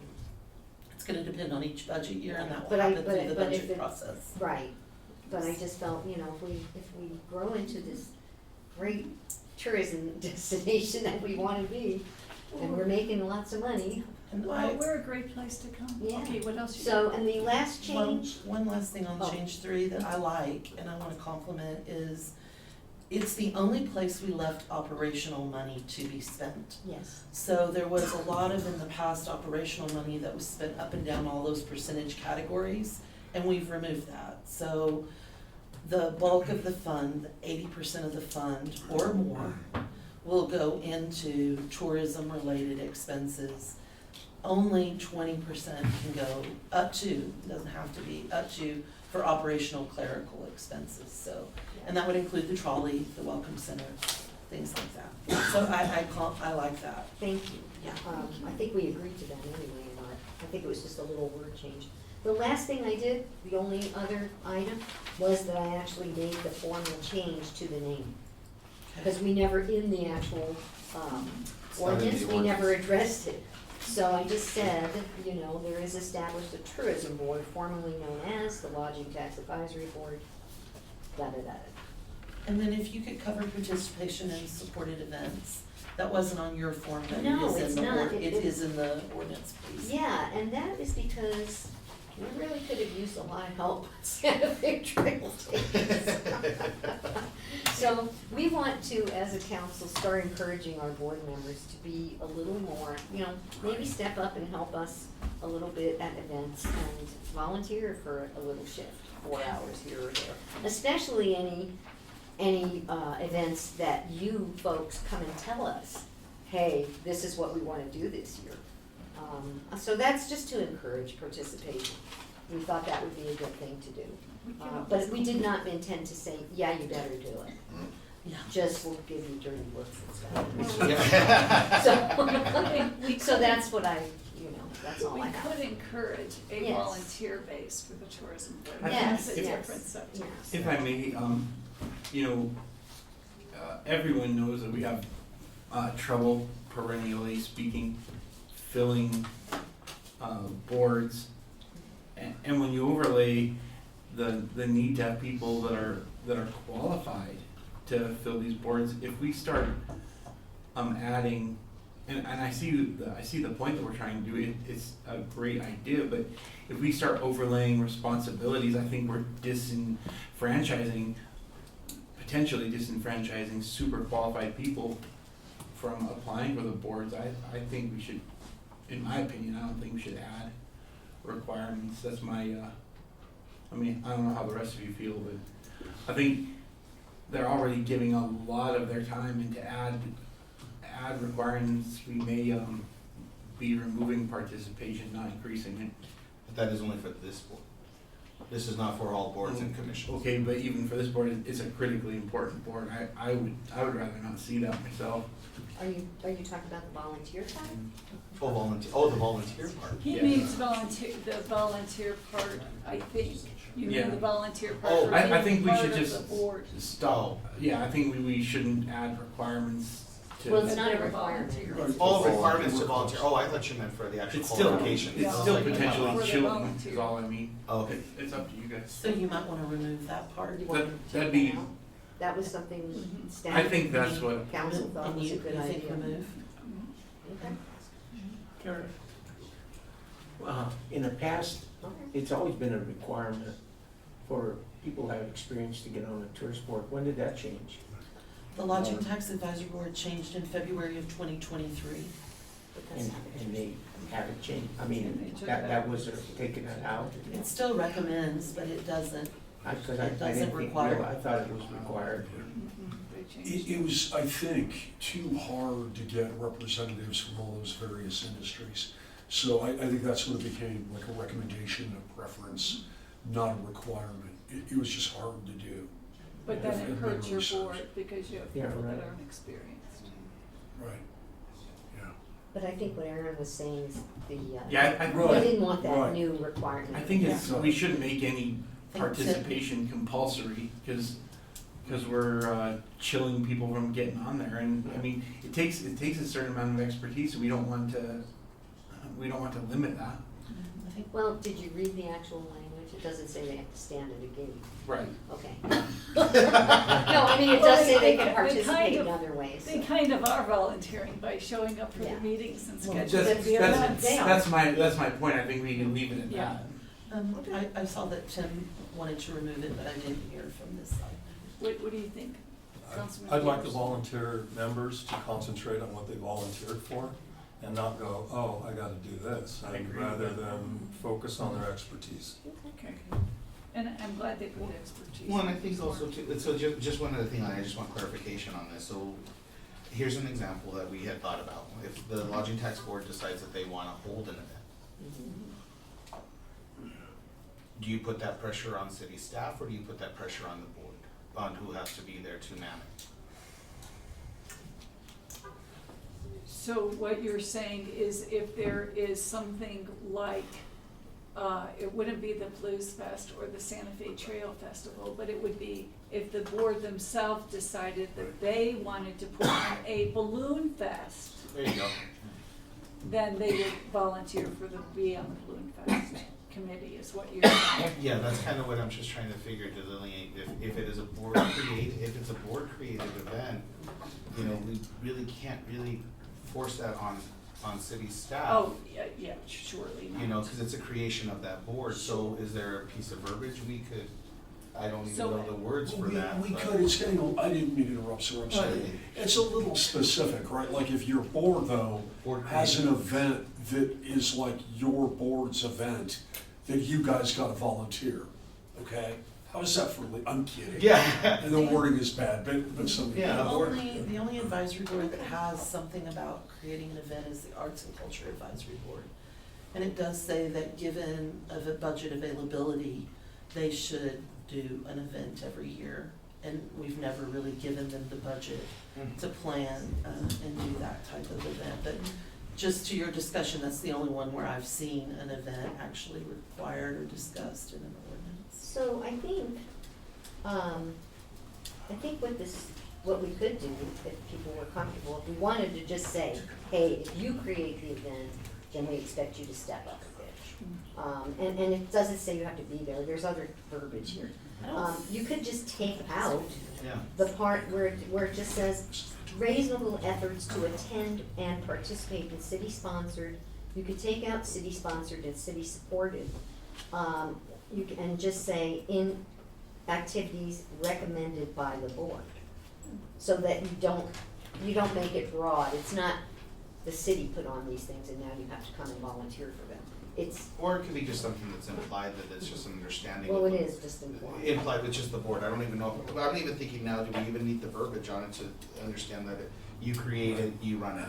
You know, if you don't. Yeah, In we can this just take, I mean, ordinance- No, that's what I'm trying to say, that's what we're trying to Right, figure, yeah, if it we needs to can be take pulled in this or out. out. I think we take it out and we can just This is enforce it. standard. Councilmember Sunny, take it out. okay, Councilmember Shu, do you have a preference? we take it. Take it out. Thank you. I don't have any issues, I think that, we can go with what we have on the list there. What would you think if I took this to Lodging Tax Advisory Board next, before it comes back to you as first reading of an ordinance? I think that would be okay, but I also would like to say that we're the council, so, Okay, so there's some hard, fast stuff in here I don't want taken out. But Okay. this and some other stuff, yeah, I'd like to hear what they think of it, because they haven't seen your version or mine, so. And they work really Yeah, hard, I'd so like we them to wanna see make it. sure that they're respected and okay. getting up, Yeah. in case we're missing something. Yep, So I will ask Mr. Gutierrez to put this on their next agenda, and we'll have them review it and provide some comments back. great. And then we'll bring any of those comments back, or we'll invite them to come to your board next work session, how about that? And speak on the proposed ordinance to you. And then out of that will come the final ordinance for first reading in August, okay? Thank you, Karen. Yep. Thank you, and thank you to Councilman Trujillo and Councilwoman Benoit for working Yep. through that. Item number 4, Youth Club request for tax initiative. Moving to item 4, we have a request for the Trinidad Youth Club for a ballot initiative. As the city manager's memo notes, the city does not traditionally refer ballot taxes that legally tie revenue to a single specific nonprofit entity. And our election calendar is tight, and so we have everyone here now. Welcome to the discussion. Hi, thank you, council, mayor, staff. My name is Carlos Lopez. I am the chair or president, whoever you want to choose to use, of the Youth Club of Trinidad. We have some of our board members here right now, Dan Lobshar, Linda Perry, and then we have our executive director, Pat Walsh. So just to kind of bring you all up to speed of where we're at, we had a discussion earlier in the spring with Tara Marshall about bringing forward a tax initiative that would encapsulate the Youth Club of Trinidad. We had originally discussed about doing a 0.10 percentage point for the youth club. And Ms. Marshall suggested that we go to a 0.25% to also encapsulate other youth programming and activities. And we said, okay, we would happily do that as long as coming in the future, the ordinance that's drafted that makes sure that the youth club is not omitted. Sometimes that can occur when language is changed and then monies don't actually go where voters originally think that they're going to go. But what we have based this number off of and support for that is based off of the FM3 research grant survey performed for the city in 2024 for the, amazingly, the Lodging Tax Advisory Initiative that went through back then. So I'm going to hand this off to our treasurer here, Mr. Lobster, to discuss on that, which I had sent you into an email earlier today for that. I don't know if I can plug in. If you can To plug USB? into that directly. We're Perfect, thank coming you. to help, and then we just need to turn the TVs on. Turn the TVs on. You got it. Okay. Kim's got it. Thank you.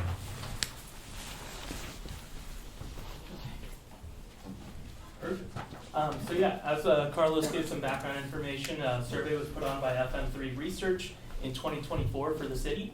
And in these findings, we saw that voters' top priorities, there were a number of them, but our focus was more on the providing local youth sports opportunities. That tied in the top fifth, for the top fifth place, and with a 80% of voters saying that they saw the importance of this. Along with that, we also saw in the positive messaging sections, and the first place of that, I would say, was around youth. In today's digital age, it is more important than ever to preserve places where children can safely play outside and experience nature. This measure supports parks, trails, and recreational programs for kids and teens, expanding access to the outdoor activities that will improve their overall physical health and well-being. Okay, I get to be next, and I think one of the things that as you've looked at as a council, and that I've heard you speak on individually and collectively, is that we are all looking toward what are opportunities for our youth. How do we, there's a number of ways to look at that. There's how do we keep them in town? There's brain drain from us, but there's also activities that we want to provide our youth so that they have things to do, and that is an alternative that's the best alternative. I happen to be a board member of the Trinidad Youth Club, so that's why I'm here speaking for this. But I'm also very supportive of youth education and the environment in a number of other capacities in parts of the community. I think that as a board, you all also have those same goals. I think that that's they're an incredible piece of our demographic that we want to empower. So that's why I'm here, is I think this kind of an initiative it certainly would be helpful for the youth club. Absolutely. We do youth programming, and Pat will talk about that and the variety of things that we offer to our youth, but it also will give other opportunities to youth in our community. So that's why I'm for it. So please consider. Thank you, Rita. Thanks for all you do for our community. Thank you, Council, for letting me come and speak about the youth club. So this is, the youth club, this is our 10th year. It's been that Carlos started. It's my 6th year at the youth club. And one of the things that we do is to try to intentionally get kids outdoors.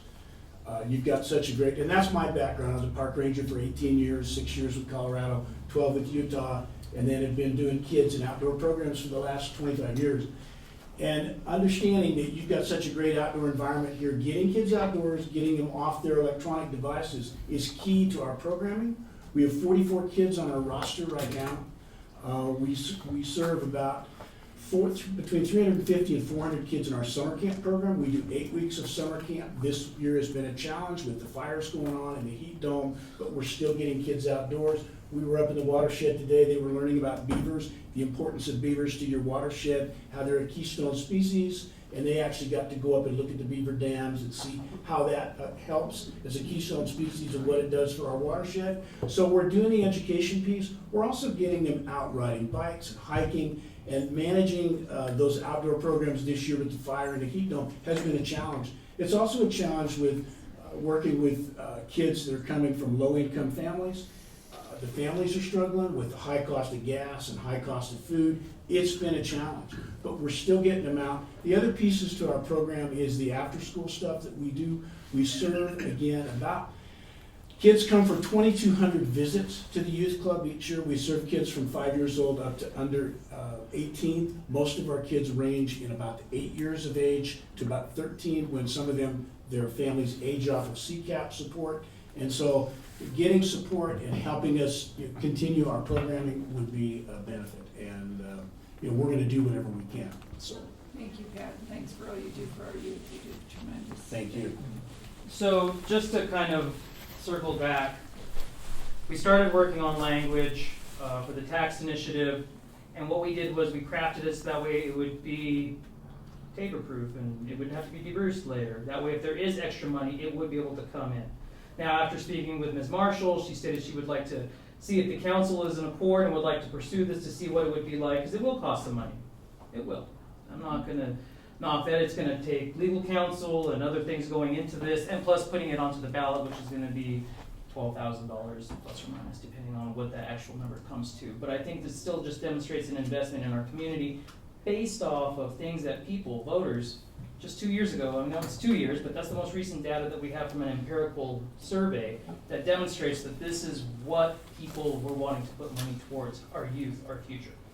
So I asked Ms. Marshall if she had the numbers from 2025, to adapt them so that way it would be a more reflective number, because the numbers that I had utilized in the actual language here that you see is based off of 2024, because that was the numbers that I had to, public data from after the audit, and it takes time to get audits.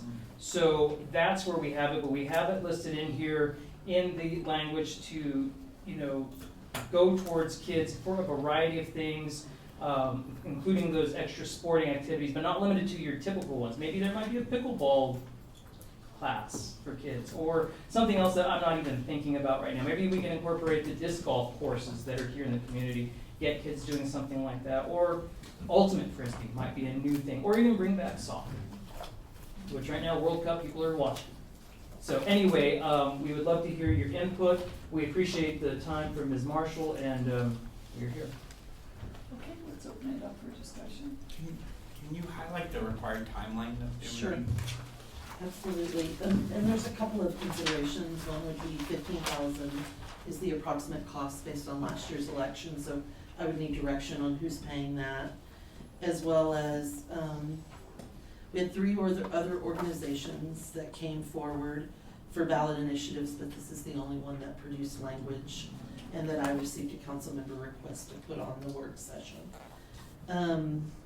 Would the city provide the staff time to develop the ballot measure, including resolutions, ordinances, pro-cons, and the ballot question itself? That was the question we would need from city council. And then legal, who would provide all the legal reviews to make sure the table language is correct? And would that be something the initiative would do, or would the city do? So these aren't things I'm having an opinion on, these are things I would need direction on. And then finally, there is some concern, I think that was raised on the staff side, over naming a particular nonprofit in the ballot initiative, rather than for youth in general, naming the youth club. I shared with Carlos that was likely gonna be a concern that came up on the staff side. So back to Councilmember Williamson's question, at next Tuesday's meeting, we would need to adopt a resolution to hold a coordinated election. That's what we need to develop that resolution in the next 6 days. On 7/24, we would need, if you pass that resolution on the 21st, our city clerk would inform the county of our intention to hold a coordinated election on 7/24. 8/4, the next council meeting on 8/4 would be the first reading of an ordinance for the initiative. So we would have to develop the initiative and the language. 8/25, we would need an IGA with the county, and that's where the 15,000 comes from, is the intergovernmental agreement between the city and county. 9/1 would be the public hearing and second reading of an ordinance. And then 9/4, the ballot language would be due to the county. And then 9/18, we would need the pro-con statements and questions that would go in the ballot book. So that is the timeline, and then at that point, who's gonna produce, like, are we gonna have a certified election committee filed with the Secretary of State? We can't do that as city staff. If it goes on the ballot this way, staff can't promote the ballot initiative because it's our ballot initiative. Council would have to walk a line to promoting it. You could promote it in your personal lives, but you couldn't promote it professionally. You may remember, some of you that were on last year, we covered this with capital improvement. So then who's gonna produce the marketing promotional pieces to do that? We had a citizen committee last year that went out and spoke on behalf of the capital improvement. So those are just some questions and some guidance that we would need. Okay? It had to go on today. We already had a full work session, but it needed to go on today so we could have this discussion. Those are my questions. I don't want to speak first. That was a lot of Yeah. I know, questions sorry. that we have to answer, but of course, it's on a time crunch, so that's the unfortunate part of that. It is. So kind of looking through, I like the idea of this. I do have issues with it naming in the ballot measure. I do not, if we're taking this on, honestly, the way I look at it is it would be a city tax initiative under the city and then allocated out is how I would see that done if we're gonna move forward with this. My personal preference, I can't say we, me. If the voters would wanna go for this, the question I pose for Ms. Marshall is, so does this hinder us from any timeline from having another tax initiative, or do we have to wait every other year, or is it an every year thing? So I'm not sure that it would hinder it, but you would need to feel like this was your priority. The other ballot initiatives that have come forward and requested, one was open space, one was art and culture, and one is public safety. So I'm not saying you couldn't have two, but we're limited sometimes in how much we can tax the community, so. But I'm saying like next year, it doesn't throw us out of the running for any considerations No. of the ballot measure. Okay, I just wanna make sure, okay. Not at all. And is there any other measure in tax looking like it's going on our, Public safety, I'm expecting to come back in January. It would cover anti-dilapidation, it would cover code enforcement, it would cover police, fire, dispatch, animal shelter. but not this November? Not this November. This November, we have 8 days to get in this race. I am in agreement with your .025 and Manny's. Go ahead and, I mean, our youth is our future. We do not have enough money in the city to do all the programs to help the youth that we do. And the programs that are currently going on through the youth program with Pat is excellent, but I do believe it should be a youth city tax and dispersed with whatever language we need to, because we need to really make sure that our youth have something to do than not, because we have a lot of smart kids, and smart kids with nothing to do isn't good for anybody. Now, the other question, do we have the resources right now to do this? Capacity for staff or financial resources? Capacity We never say no to city council, so if this is your priority for us, then we will get into gear, but none of the ordinances resolutions are written. We have to double check the math. 25 cents on every $100 isn't equaling this particular amount. It's actually quite a bit less. It's about $62,000 a year, so if you're 25 cents on every $100, yeah, so we're gonna have to look at that Right. and see. And So that was there are exactly- things that have to be worked out on this side. If we're taking this on as a city tax, then there are things we'll have to work out And on this I side. think it's a lot to take on quickly like this, but I think it's necessary in the sense of, I don't wanna wait another year to see our kids get some extra help if we can. I can state this right now, and Pat can back me up. Granting funds are getting smaller and smaller, and open hands are becoming more and more prevalent. I think It's tough. that's probably a staff concern for us though, because we're getting hit every week from a different side, and I guess my role as city manager is to say, that's absolutely true, Carlos, it's absolutely true. We're getting hit from every side, so are you prepared to do a ballot initiative for every area? Or what do you mean by every area? What I mean is, and I'm not speaking against youth as a tax. Taxes generally support services, right? So we have services that we deliver and we tax the citizens to provide us with money to deliver that service. It's not that youth don't deserve programs, and it's not that youth don't deserve funding. But serving youth isn't a service of the city. It's a good that we do. So there's a lot of other services in there, like the nonprofits for art and culture. Mhm. That's not a service we deliver. So are you prepared as elected officials to choose winners and losers? That's the city manager side. Now, could we use this? Absolutely, we could use it to expand our youth programs at the city community center. We could use it to support the youth programs at Main Street Live. We could use it to support the youth club. There's a lot of valuable things we could provide it with. The question for you to answer, is it appropriate for us to tax the citizens for that? And then what about the next person who comes in here that has a valuable addition to our community? Well, and just a point, and this is gonna stray a bit, so forgive me, but it leads back to this. Just wanna make that point right away. So in the verbiage that we just did for the LTAB ordinance, we did do an allotment to open up for funding for youth activities. So we will be able to budget line item into there each year to allocate to there, which could potentially make people eligible. Sorry to interrupt you, there's other things you could do. You could look at a percentage of marijuana money that comes in. That ballot initiative originally did support youth activities. There are other things you can do from a budgeting standpoint. with some of the resources we have and put it in agency support and say we want this amount of money to go to that. Because I believe in the past we actually had the youth club as a line item, I Now, believe. we're valuably using that to support general municipal operations. So remember that when you do that, you're taking it out of police, fire, dispatch, and all those other things. So, I'm not saying we shouldn't do this, please accept, but it's my role as manager to put these things in front of you so that you consider them. Because there will be another group standing here asking for this at some point. I also know that we are, I know we've had some attrition in staff lately, and that is, I think, with the time crunch that this presents, it's gonna make it really tough.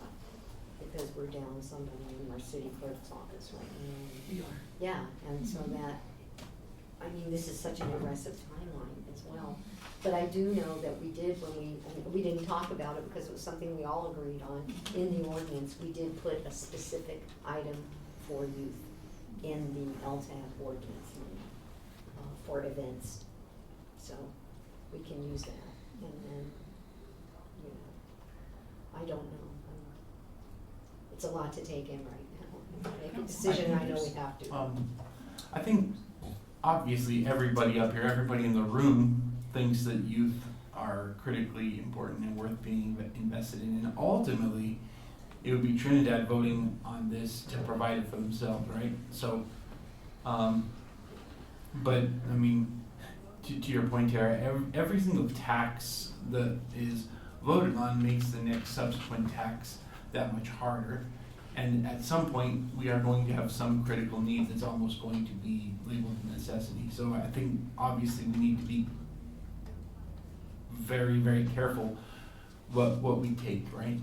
But my question is, to take it to the next step for the next city council meeting, how much effort will be required to take it to that step? We would need to do a resolution for coordinated election. So if we pass that on the 21st, then our city clerk would deliver that to the county on the 24th, and now we're obligated to do an IGA, pay $15,000 and be in the ballot. If it passes. If the resolution passes. So, and how much effort is that resolution? I've not drafted that resolution. I'm sure we could figure it out, but it's something that the initiative didn't bring, so we would have to draft it on the staff side. Now, we could ask the initiative to bring forward a resolution, but then we have to have legal review of that resolution to make sure that that's correct. Okay. Okay, it's, you know, we have to have this in your packets in 4.5 days, Yeah. right? So this isn't like next Tuesday, it's Friday morning. Right. Councilman Rossetti. Well, I'm the one that wanted this on the work session, so you guys know, youth is my priority, so I'm for it. We're giving the people the choice to either say yes or no. So, that's my, youth is number one. They're our future, and that's what it takes. It is the public's choice at that point. Yeah, I don't have any issue with this. I think, be a good thing. I know it's gonna be a lot of work to get it done. And, if there was another way to, I don't know how to put it, postpone it, and give them some money to get by this year and then get some work done on the ballot next year and maybe make it out better, but whatever we can do to make it work is the important thing. Carlos, did you consider carrying petitions and going on as a citizen initiative rather than through a county or city ballot initiative? We did consider that, but unfortunately, we just, we didn't have the time, as all of us are all working individuals ourselves. When we met with you in April, we had this preliminary meeting, and I believe I got the language back to you at the beginning of June, like that first week. June 9th? So we've just been I know you have other priorities, of course, so that took precedent. So we're not trying to like ram this down, you know. I've been there, I've been in your seat before when things like that would come up, like we gotta jump all of a sudden. Why are we having to do this? And it's not by my choice. Please know that. It's just the way that we were able to be able to get to you. So, And this was the first work session we've had since your email came in, because we canceled our work session on June 23rd. So this is the first work session we've had. Councilman Peters? You guys know me, you know I love the kids, the sports, and fishing. I think this is what LTAB was for. I think our plate is so full here that we're pushing everything off that we've already got on our plate. And I feel a lot of these issues that we're dealing with are important issues too. So we're gonna jump this in front of some maybe serious issues that I feel are serious. I would like to see you get lodging tax money. I would support that. They've got a line item for it, we've got a line item for it, correct? Correct, if you budget that. You know, I think we look at it that way, then we're not trying to tax the citizens for anything, we're saving the money, we're carrying on with the business that we're getting stacked up on. I'm sorry, you guys, this is just, but I think LTAB money is maybe the proper next step. One of the hard parts about that is their expectations, even though their numbers are off, is for $180,000. And you're talking about lodging tax probably more like 30 or 40, so it wouldn't allow them the full amount for. Well, if their What numbers about- are off, though, Just a they're not getting question. the 180. What about supplementing that with some marijuana money? I mean, we can't really count on That- marijuana money, but there is a certain percentage that maybe we can fill in the gap. We're expecting to bring in approximately 900,000 in marijuana money this year. We balanced the general fund on the back of that money. We couldn't give 180,000 in marijuana and still make our budget for general fund. But under agency support, if you wanted to prioritize the youth club, we could look at a line item in agency support for them. Understand that after City Council in 2023 removed all of the agency support except for those agencies providing city services directly, like the detox, and it was because we didn't have marijuana money coming in anymore. We needed that money to balance the general fund. But this is a budget discussion which comes in October. Just like lodging tax could have a line item, but it's a budget discussion that comes in October. Frank, I think that was a great idea. Yeah. You know, do a little combination. I want to get them something. I really do. I also want to say, though, that the lodging tax is for tourism promotion. So with the youth line that we put in there, we did that during our session because we felt there are things that do bring tourism, you know, overnight stays, because the kids have tournaments and things like that, that do bring folks into the city. But to then just give it to the youth club, I don't know how that really meets the tourism part of that. I mean, we talked about the tourism, putting it in there, but more targeted to events, like specific events that draw people in that might be tied to youth. So if you were having an event and you came to LTAB or the tourism board and you said, we want to put on this youth event, then they might be able to consider that. That's the way we were looking at it. So, because that is a tax initiative that was passed by taxpayers for the purpose of promoting tourism. So I think we need to keep that in mind too before we say we're not gonna do this today. And that's the hard part, is that tourism tax got passed because we promised the voters that we would use it for that reason and not. Yeah. So I just wanna make that part clear, Yeah. that we might not be able to just blanket give them that. May I just ask a Oh, question sure. first? Thank you so much. What is your service area for the youth club? What are you seeing in your trends? Is it mostly local? Are you seeing Los Angeles, Huerfano? Most of the kids come from Trinidad, but we do get some kids from the county, we get some kids, you know, we get kids that go to Honey, we get kids that go to Premier, but a lot of those kids live in the city, they just go to those schools. And we get kids that, I would say from Branson, Aguilar, but from the county, but most of them are from Trinidad itself, within the city limits. I would say probably 80 to 85% of those kids, they might go to those other schools, but they actually live in the city. Okay, thank you. Something that I want to say, and I think it's already been said, honestly.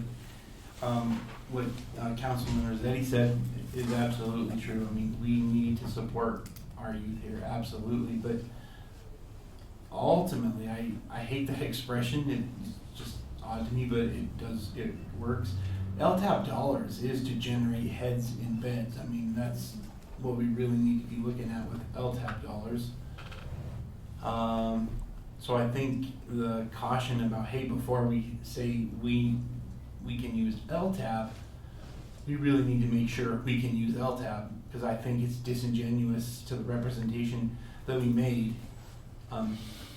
LTAP money, whatever we want to call it, that is to get people to come to Trinidad to spend more dollars, and supporting the youth club, as important as a work as it is not doing that. So I think if we're going to stay true to committing support to this, I don't know that can necessarily come from LTAP, in my opinion. So I think we really need to shape our discussion and action around that. Could I jump in? Yes. Just momentarily? Yeah. Thank you. So, yeah, I shouldn't ask.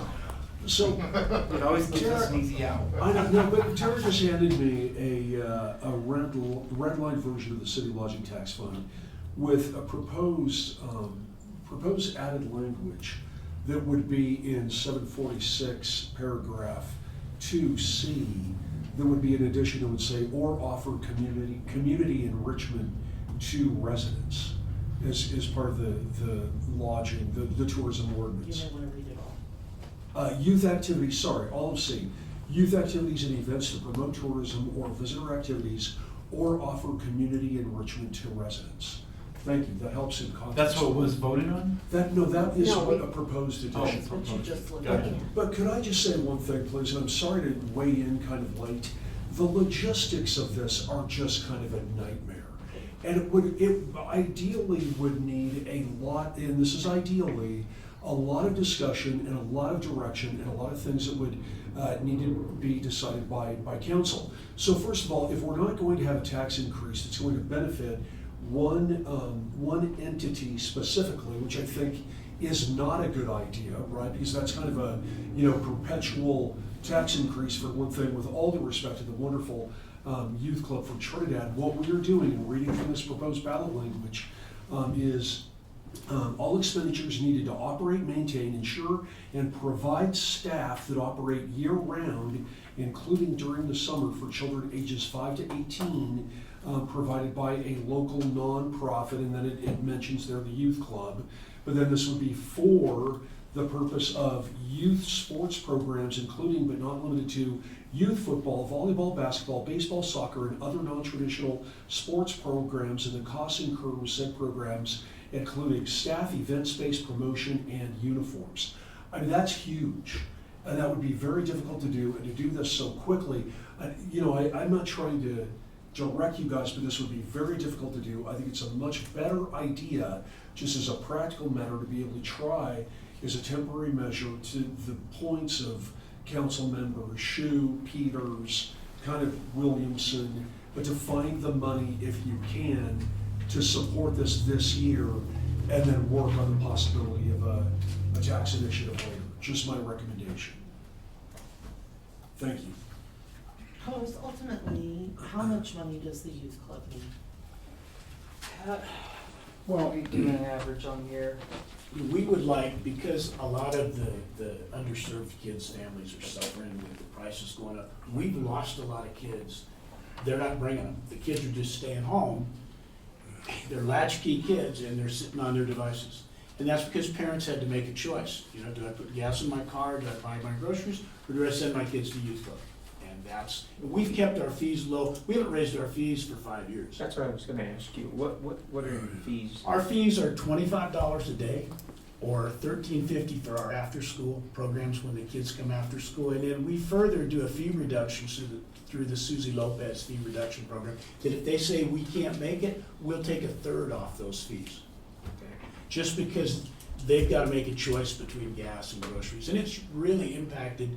We've lost, I would say, 15 to 22% of kids that in that low income range that just can't come anymore.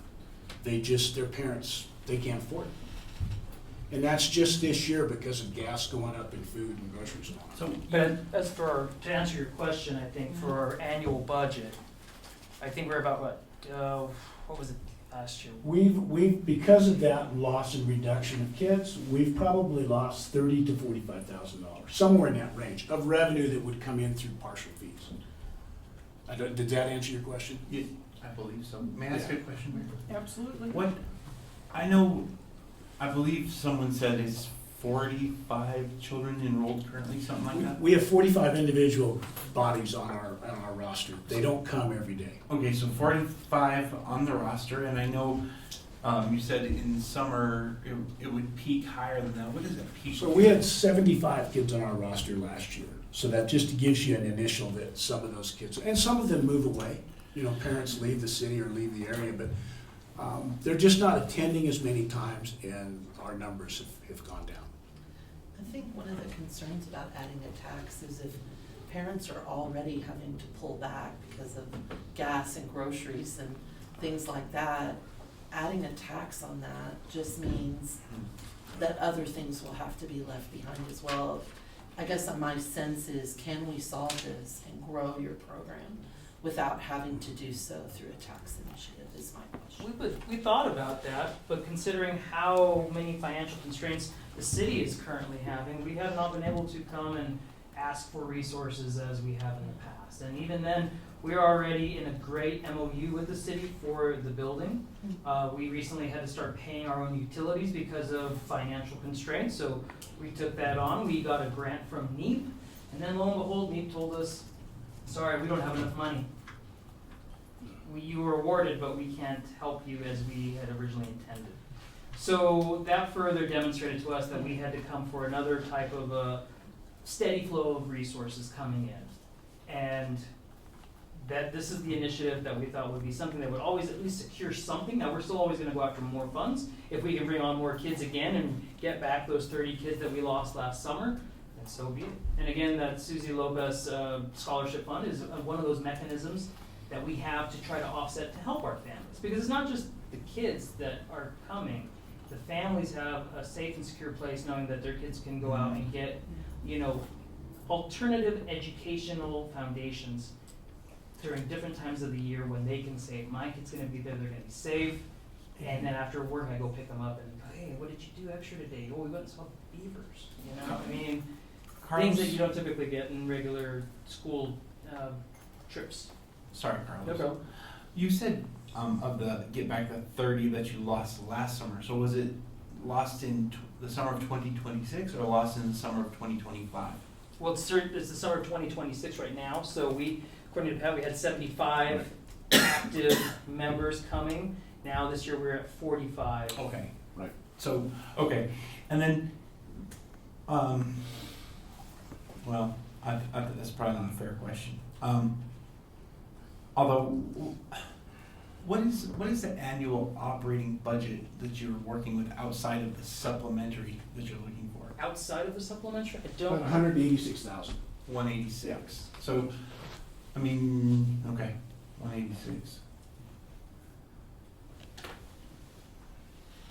So the number that I had based on here was based off of the 2024 numbers, and that $180,000 was a 0.25 from that 2024 total revenue of sales collected.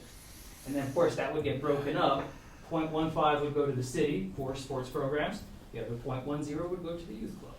Now, if you guys want to change that, I mean, we would always say, yes, you can give more to the youth club.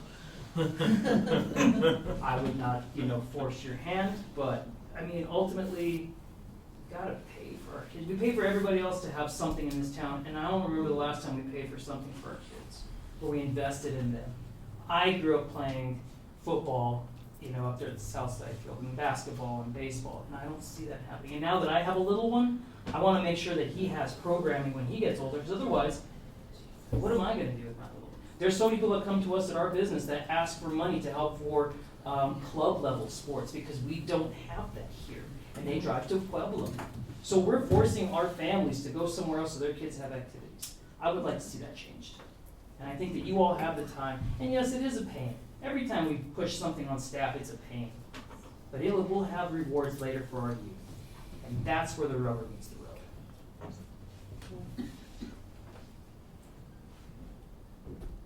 Sorry, staff, but we need Not at you. all, not at all.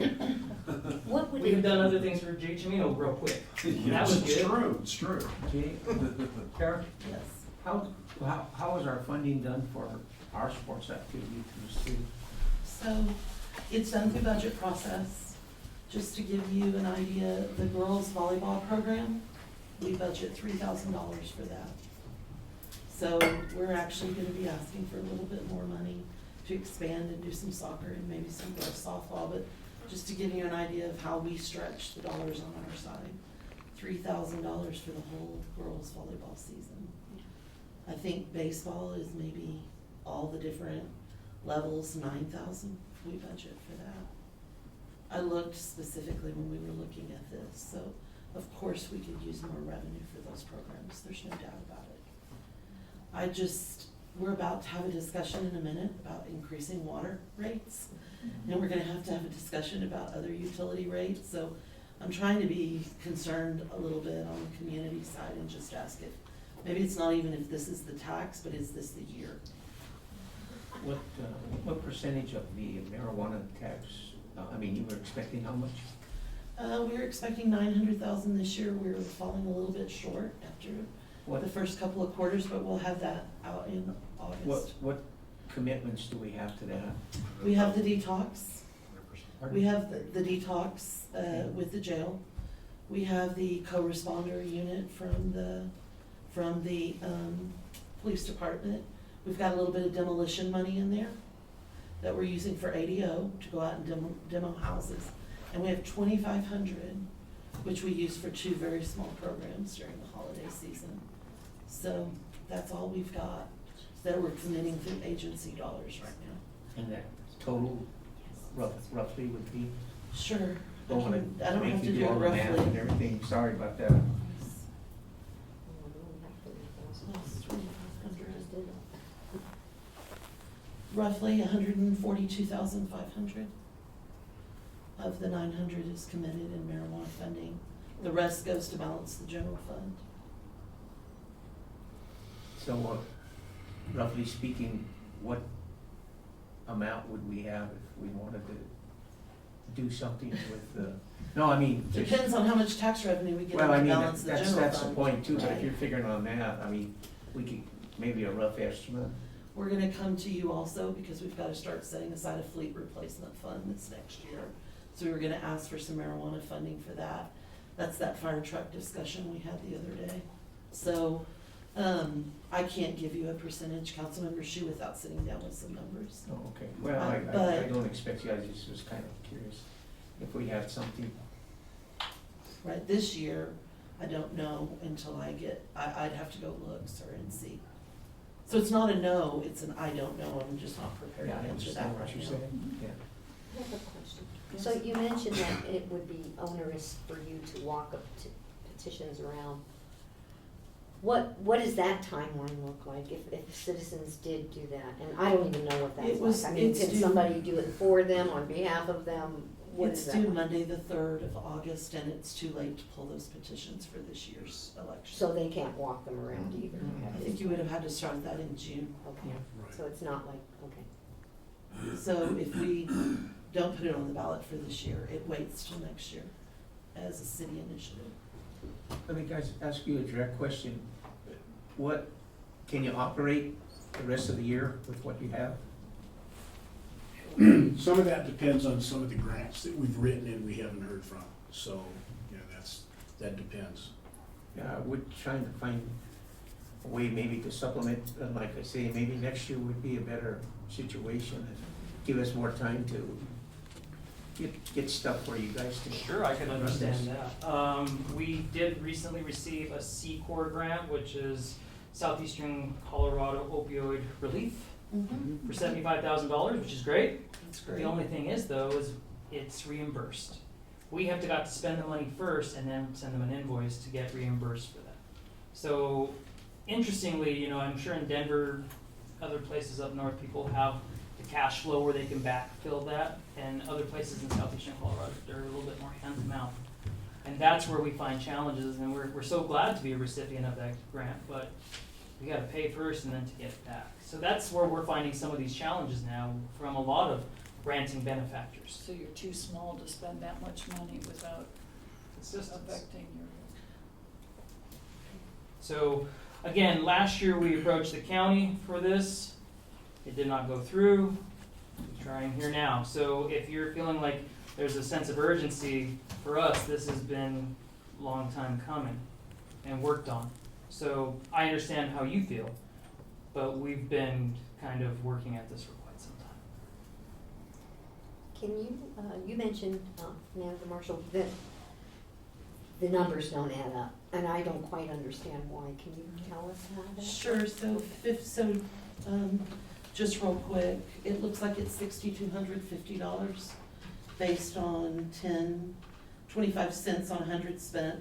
If you made that 25 cents on $10 spent, it would be closer to 62.5. I took the 2.5 million that we bring in 1% capital, divided that by 100, so there's that many lots of 100, and you're getting 25 cents of each one of those lots, $6,250. But if we move forward, we would work separately. I would work with finance on that. Yeah, no, I was just That's wondering why I how asked off the it is. intention of what they needed to collect, Right. right? So the need was 180 was what they were asking for. Well, that was the broader need. That was the broader need. This is For the youth club, I heard 30 to 45,000 this year. Oh. And then the other portion of that would go to the city. So you're needing 45. We need more. Well, I understand that, Yeah. but to operate 45 would work. That would definitely be a big help. Because that's a lot more manageable number through marijuana funds. We can't And operate. it changes all the mental math I was just doing here a lot. And if that is something that the city could and would be willing to help us out, and then we come at this next year when more time is available, maybe there might be different numbers too with an audit from this year's 2025 sales tax revenue. I don't know. I think for my DOLA position, one of the things that I would recommend you do with the 75,000 is visit with a couple of the local banks. We already have. Okay. Yes. Town of Branson was able to do that, and First National So- helped them, same cash flow issue. At 45,000, if you have 75 students, it's 6 students, children, it's $600 per kid, basically, right? And then, obviously, if you do the math on 45, it's almost close to double that, but, I think, that's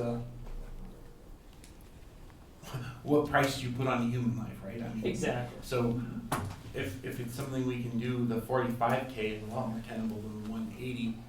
And I do think that we're going to run into a lot of trouble pushing this through quickly. I mean, maybe the commitment we make is to try and scratch out enough to make it tenable and have a better approach at it. I definitely think this probably needs to be a separate conversation. I've been saying no a lot from the city manager's office. You caught one of those in petitions and communications last week. If this is the way we want to go, then I would feel compelled to start bringing all of that forward to you. We can't afford this right now. So I'm sorry, I don't want to say that. We're gonna do August 10th, the audit. We're gonna do the next meeting, first quarter, and the second meeting in September, second quarter, and then I think you could have this conversation in October when we start the budget for 2027. I don't wanna say no, I wanna caution you. Because and also back to when we had mentioned about the LTAB and on tourism. Ironically, LTAP may be where we have the money. Yeah, so within that, by adding community enrichment in there, if that passes through this council, then that does open them up to community enrichment.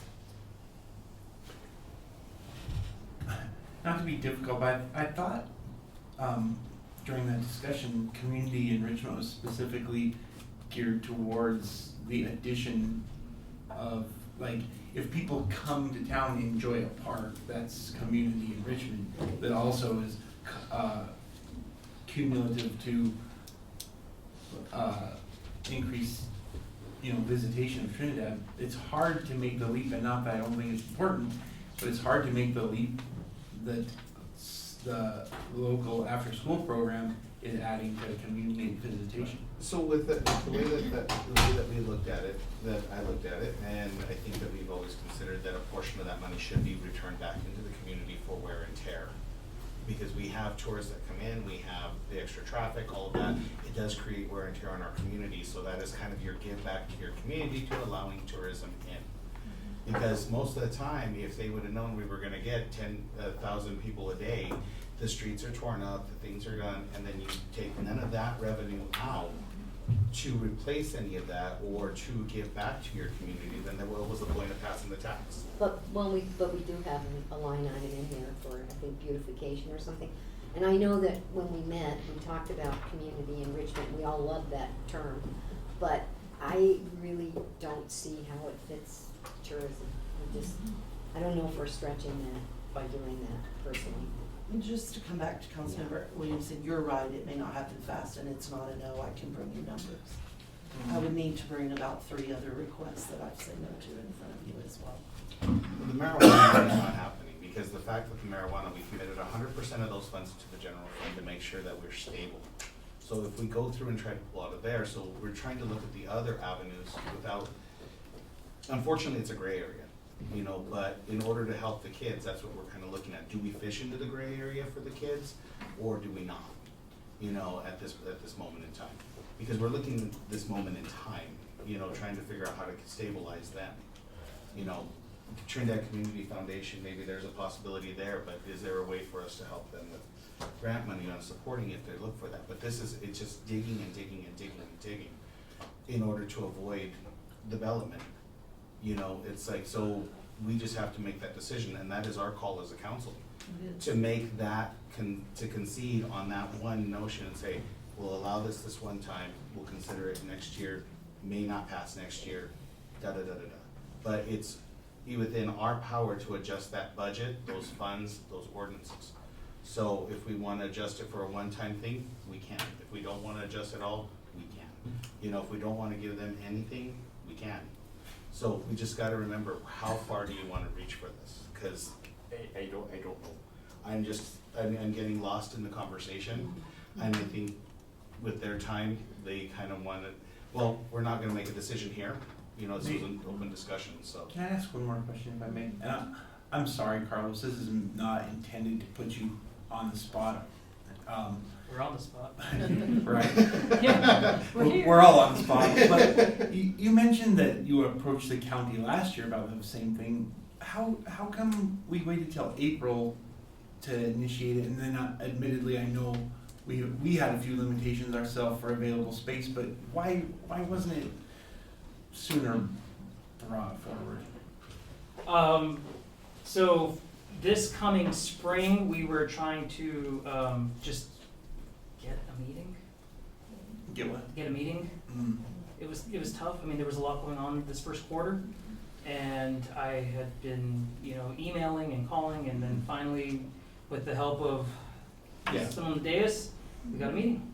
So that's where it's Okay. Understood. But we did meet in April, and I didn't get the ballot published till June. correct. Yeah, because we had to work. Correct. Yeah. So, Ms. Marshall, our position right here now is We just need direction. we need direction if we should move forward with the tax through the city process, or if we should put it on pause. But Ms. Marshall has said that she doesn't see any room in the current budget to move monies for No, the. not necessarily. I think if we're gonna bring forward a request for 30 or 45, I would like to bring forward a request from the triggers, from Main Street Live and from the Homeless Coalition, where I've received Well, that's the and point. said no.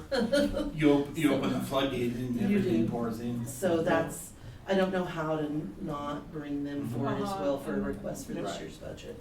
Would it not be, I know this is a Trinidad Youth Fund, but we also have a responsibility for our youth. So instead of listing as a youth club, it could be the City of Trinidad Recreation, that would make it easier for us to do that, because like you say, you can open the floodgates.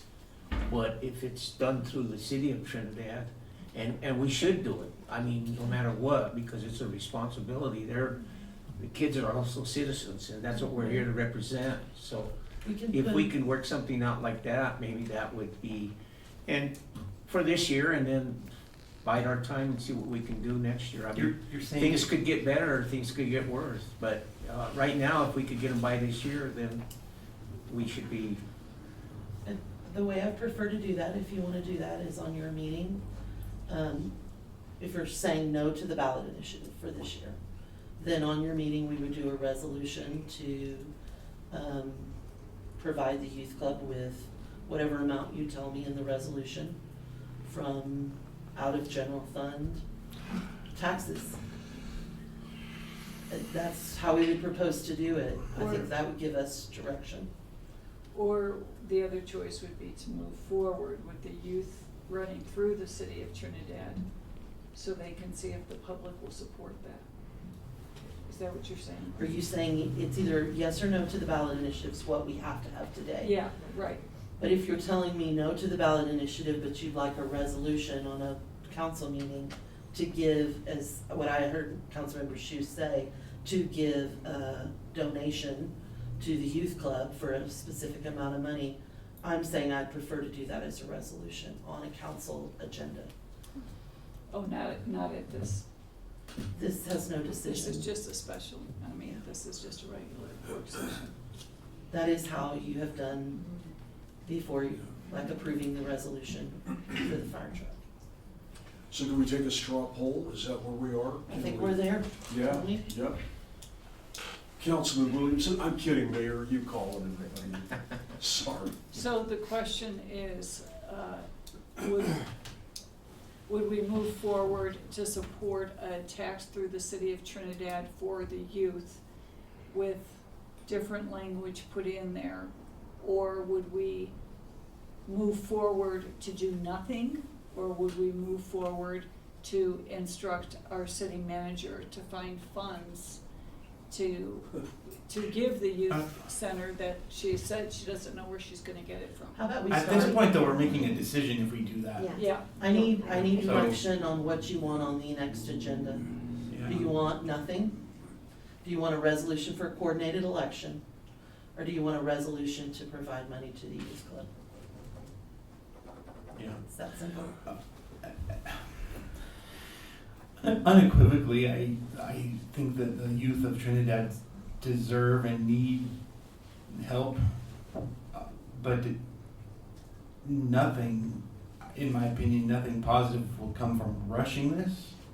So I'm going to abstain from saying that we should proceed with the ballot initiative. Okay. Not abstain, but not. Yeah, I'm not supporting the ballot Okay, initiative. thank you. I support that it would eventually happen, but just not under this timeline. I agree with Councilman Williamson. I think the timeline is too aggressive, and I don't even necessarily think it would be successful with this short and aggressive a timeline. Mm. And it could just be a lot of time and effort and money on the city at this point, so Okay. I don't know what it would achieve, so no, I'm not in favor of the initiative. Councilman Peters? Sorry, guys, not at this time. I'll look for any way that we can to get you some money, but the initiative, sorry. Councilman Trudeau? The timeline's just too rushed, guys. I really wish we could have developed this a lot more to go through with this, so I can't say yes on the ballot measure, but I will say yes to a resolution to kind of help us through it. Thank you. You know my vote yes on the ballot measure. Thank you. Mm-hmm. I don't think the ballot, but I will go for an initiative to help with the youth. Thank you. I think a ballot measure is necessary, but since it's not going to happen, I think a resolution for Money. finding them money for this year and working on it for next year. So I have the mayor for money for this year, Frank Hsu for money, Manny and Dan, you said yes on a ballot initiative, will you switch to money for this year? It's been outvoted, so yes, we gotta find some money. And I would like to say that, the amount needs to be worked out by Yep. you. I will, I'll get with Carlos.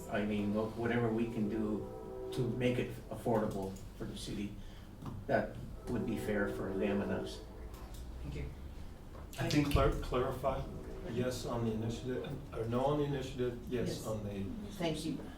something that I would think is critically important, if the city does end up contributing, and it seems like that's the consensus, I think it'd be important to have a very clear understanding of that, what it is going to, and that should be part of the this discussion resolution. and presented in that discussion, not just, here's $45,000, okay, thank you very much. No, that's understandable. And I would imagine you guys would see that as, We do that all the time for Yeah. other granting Absolutely. entities. We provide them an invoice of sorts of programming and cost invoice, et cetera.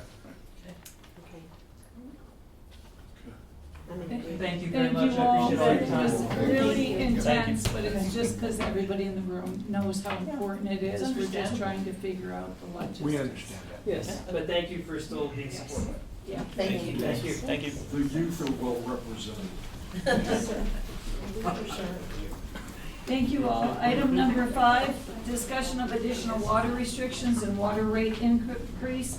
Our final work session item covers our water rate structure adjustments and stage 3 water restrictions. The city manager's data shows before level 3 restrictions began on July 1st, daily watering demand was peaking between 3.2 million and 3.5 million per day. Over the past week, restrictions brought that down to the range of 2.3 to 3.2 gallons per day. Mayor, if we could start with we've got 2 discussions. One is on rates and one is on restrictions. I guess to your pleasure, which one would you like to start with? You began with the memo for restrictions. Whatever you think is best. Restrictions, that discussion is gonna result, if you wanna move forward in a resolution, which will happen subsequently after. Do you wanna do rates first then? yeah, sure. Okay, I'll invite Mr. Mark Vigil forward, Linda Vigil to come forward. And they've got some worksheets. We're all tired. It's the yellow and blue. Blue represents existing, yellow represents proposed. This was brought forward by Councilmember Trujillo's, who stepped out of the room. Maybe. I'll let Mark handle that one. Good afternoon, or should I say good evening, Mayor, Council. We were presented with a proposal to Mark, try to. Man, I am so sorry. No, sure. Did we have paper handouts of what you're looking at, or could we get We it? can get them. Oh, you didn't get I this? just- Were they in our packet? I'm looking at They're on the It computer, is but I don't. blue and yellow sheets. Okay. I don't It looks know. like Linda's on her way. If it's not hard. I don't know what they were called. It's not. Yeah, let's wait till you get it. Not really Yeah. yellow sheets. It'll make sense. I'm sorry? Yes. Okay, while Linda's making I'm waiting copies for you, of the Mark. sheets. Oh, I know you. He's in a good mood. I just don't think we have the color, I don't think we have the colored version. I think we have the black. What is it called? It's number 5. It's number 5. It's Water five. restrictions, but Number 5. here in Thank you, June, Tara. Yeah, you're welcome. I got it. Number 5 in the packet if you're in the drive. Oh, yeah. Number 5. You got it. Yeah. Mine are sideways. Well, Kidding, sir. I don't know why you're tilting this way, Manny. So there's 4 worksheets we're gonna work on that Mark will walk you through and Linda will walk you through. One is, you see at the top, city residential, small commercial and large. The second is rural residential, small commercial and large. And then we have 2 on the golf course.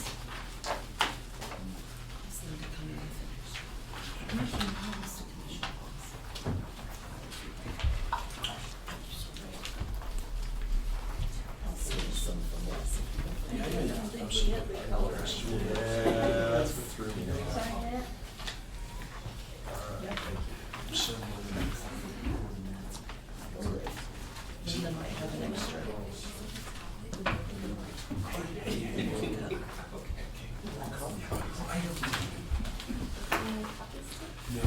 here, I gave mine to the audience. Okay. You go, let Linda do this. I don't know if that will be that. Let's talk through this one first and then we'll do offers. Thank you, Mark.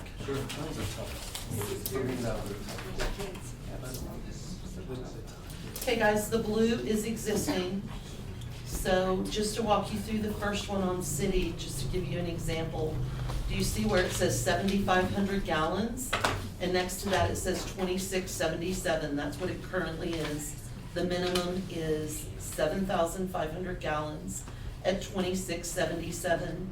Now, if you cross over to the yellow, the recommendation is to lower the minimum gallons to 5,000. So from 75,000 as the minimum to 5,000 as the minimum, and to go from 2677 up to 3001. I want to say to Manny that we weren't able to do 2 levels because of the way Tyler works. So we kind of averaged your suggestion. Thank you. Okay. And then if you flip to the next one, that'll be the county one, and you can see we're recommending lowering those minimums as well. But I think at this point, if we can turn it over to Mark, the idea behind this was if we lower the minimums and we raise the cost, that we might drive down the demand on the long term. That's what we want to do. Just to prepare you, this wouldn't become effective till September 1, which means the billing cycle wouldn't hit to October 1st. So this will maybe a long-term strategy, but it's not going to reduce demand immediately. We'll talk about demand in the second conversation.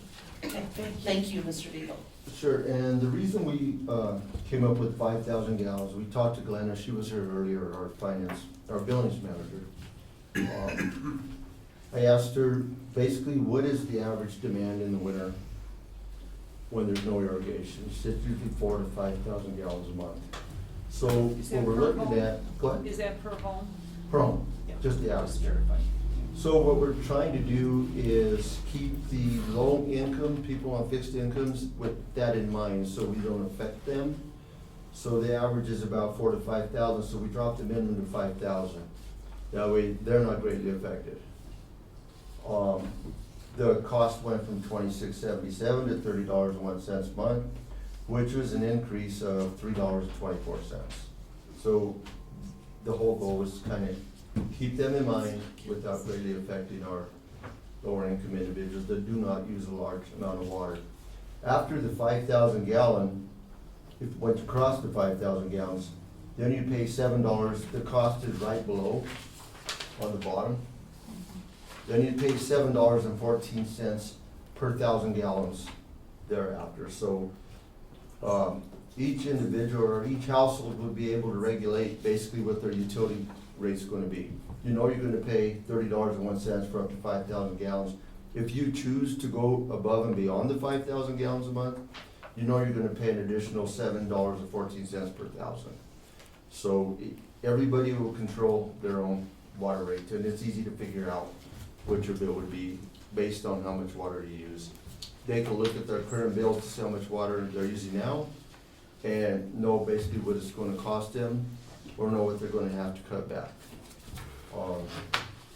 I do wanna say one thing though. Two things actually. Let me talk about one before I forget about it. Our water dispensing stations, we bypassed their cost increase the last 3 times. We did a 50%, 3 years ago or so? Then we did a 3%, then a 5%. Back before we did the 50% rate increase, we were paying like $3.30 in town per 1,000 gallons. And I heard you speak on Tuesday night, you used to be a water hauler. So they've been paying $16.50 per 1,000 versus in town to $3.30 per 1,000. Why that cost difference is like that, I really don't know. But I have some compassion for them because they're some of the largest individuals that know how to conserve water. I've talked to several of them. They say when they go to wash dishes, they'll get a pitcher or a gallon jug while they're waiting for the water to heat up and put that in a pitcher or a gallon and then dump that in their flowers and stuff. Same thing when they go to take a shower. They'll put that in the spout while they're waiting for the water to get hot instead of going down the drain, so. But everything's catching up to that, so we didn't include that in the packet, but I would recommend we do at least a 25% increase. If we had done 50%, they would have been $24.75. And then with the 3%, which we did the following year, would have gone to $25.49. And then the 5% this year in April would have been $26.77. They're still at $16.50. So if we do a 25% increase, that's an addition of $4.13, which would get them to $20.63, which I think is still affordable, but we need to start moving forward with that. Like I said, I don't know why. And that's for how much volume, Mark? Per 1,000 gallons. Per 1,000. Per 1,000 gallons.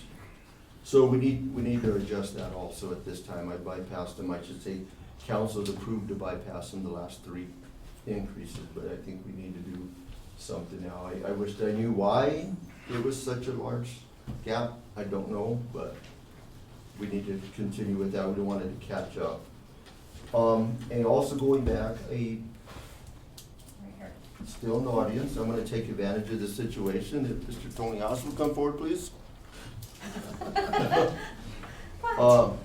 Sure. A year ago, June last year, we went to, I believe it was Grand Junction, and applied for $1 million Dole grant. Do you still sit on the board? Oh, yeah, okay.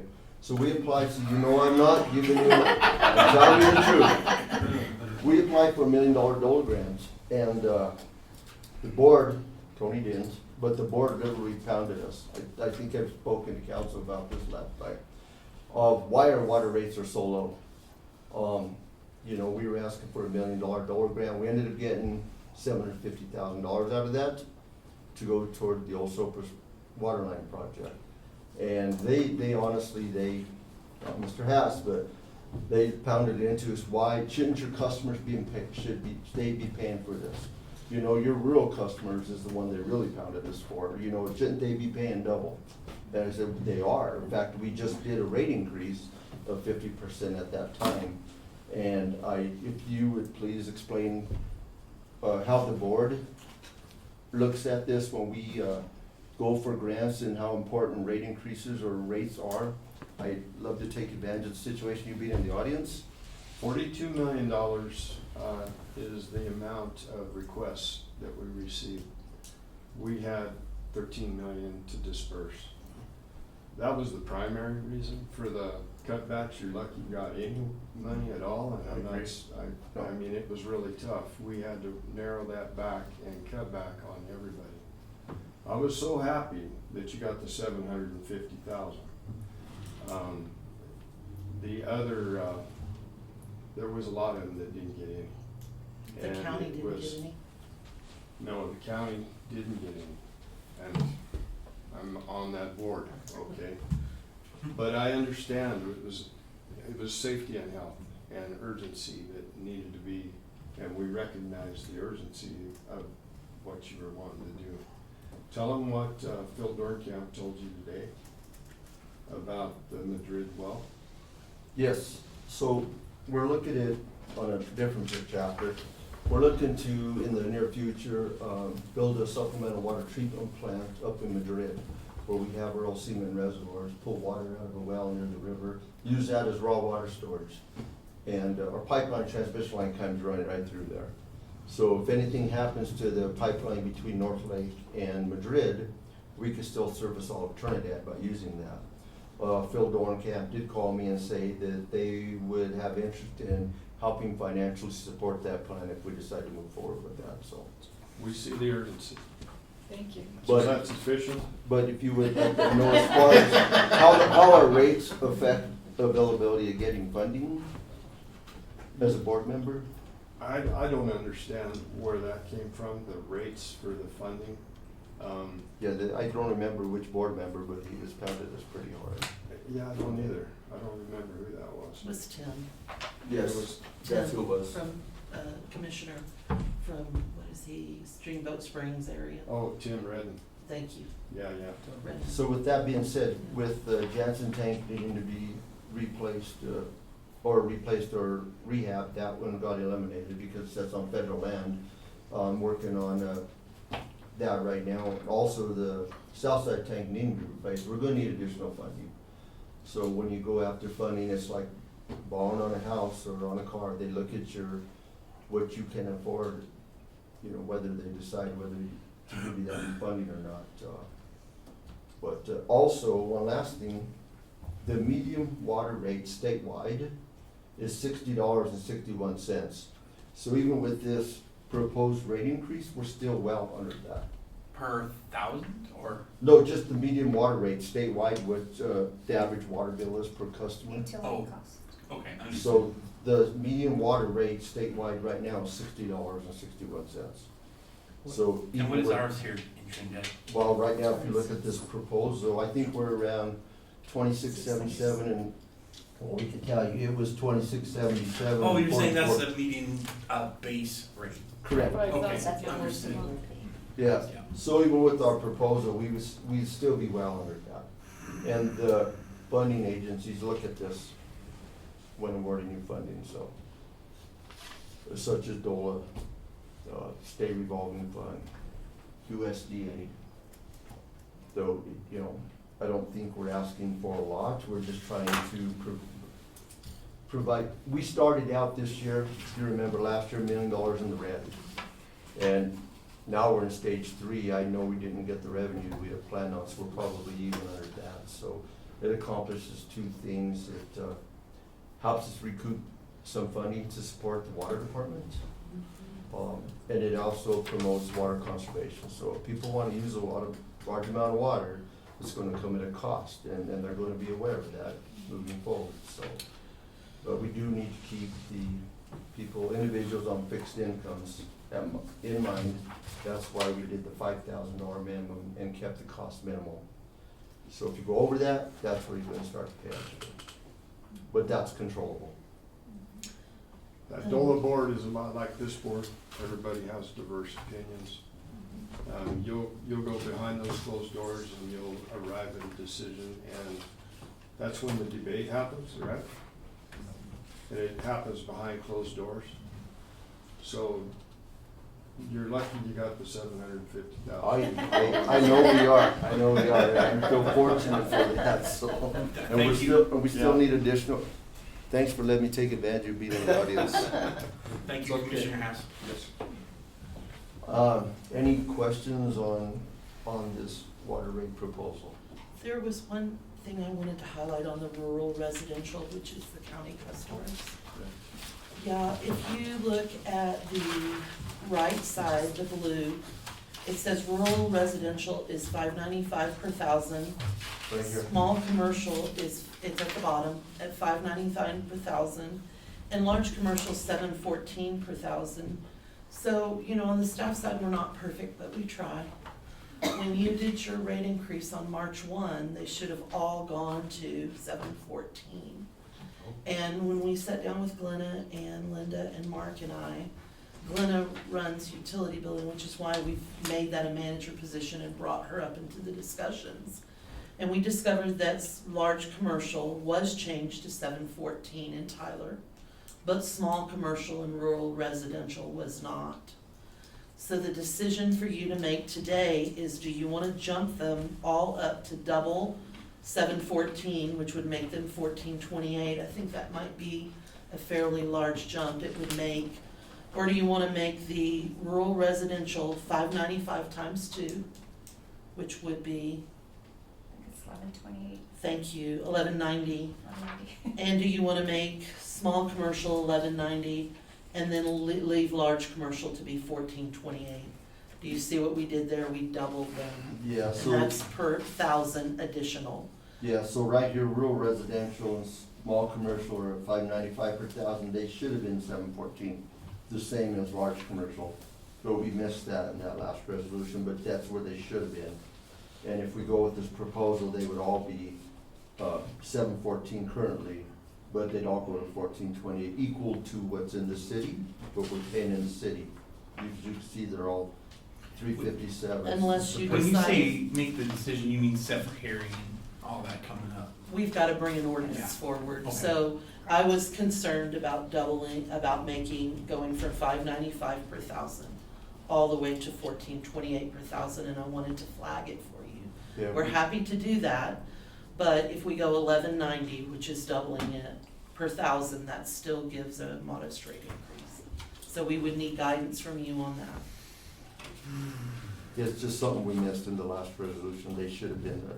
They're not. So They you're, have been all along. Okay, well, so that would make your city residential at $7.14 per thousand, and your county at $11.90 per thousand, if we doubled them as to what they are now.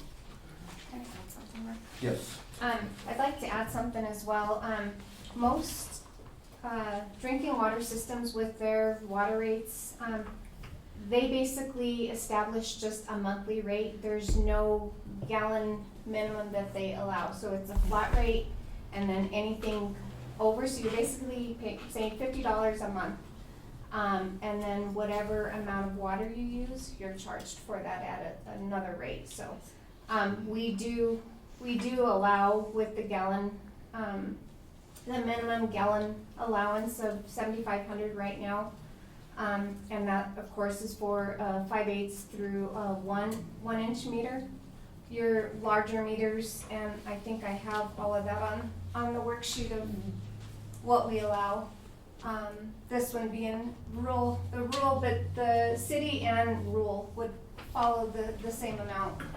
But we did decrease each of the, gallon. So as you can see, 5/8 through 1 inch stayed at 5,000.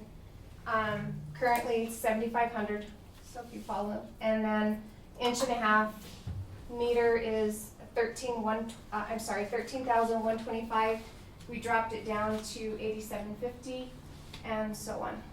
And just for clarification, and to Mark, these rural residential customers are those pulling directly off a tap. Correct. These are not the associations where we have separate agreements with associations. No, that's These are people we serve directly with water to their homes. the water associations are served depending based on The the size water of their meter. associations are served, but the residents inside those associations buy water through their associations. Correct. Come in, Mark. I know it is. It's coming pretty quick. Yes. So their bill's based on whatever size of meter that water association has.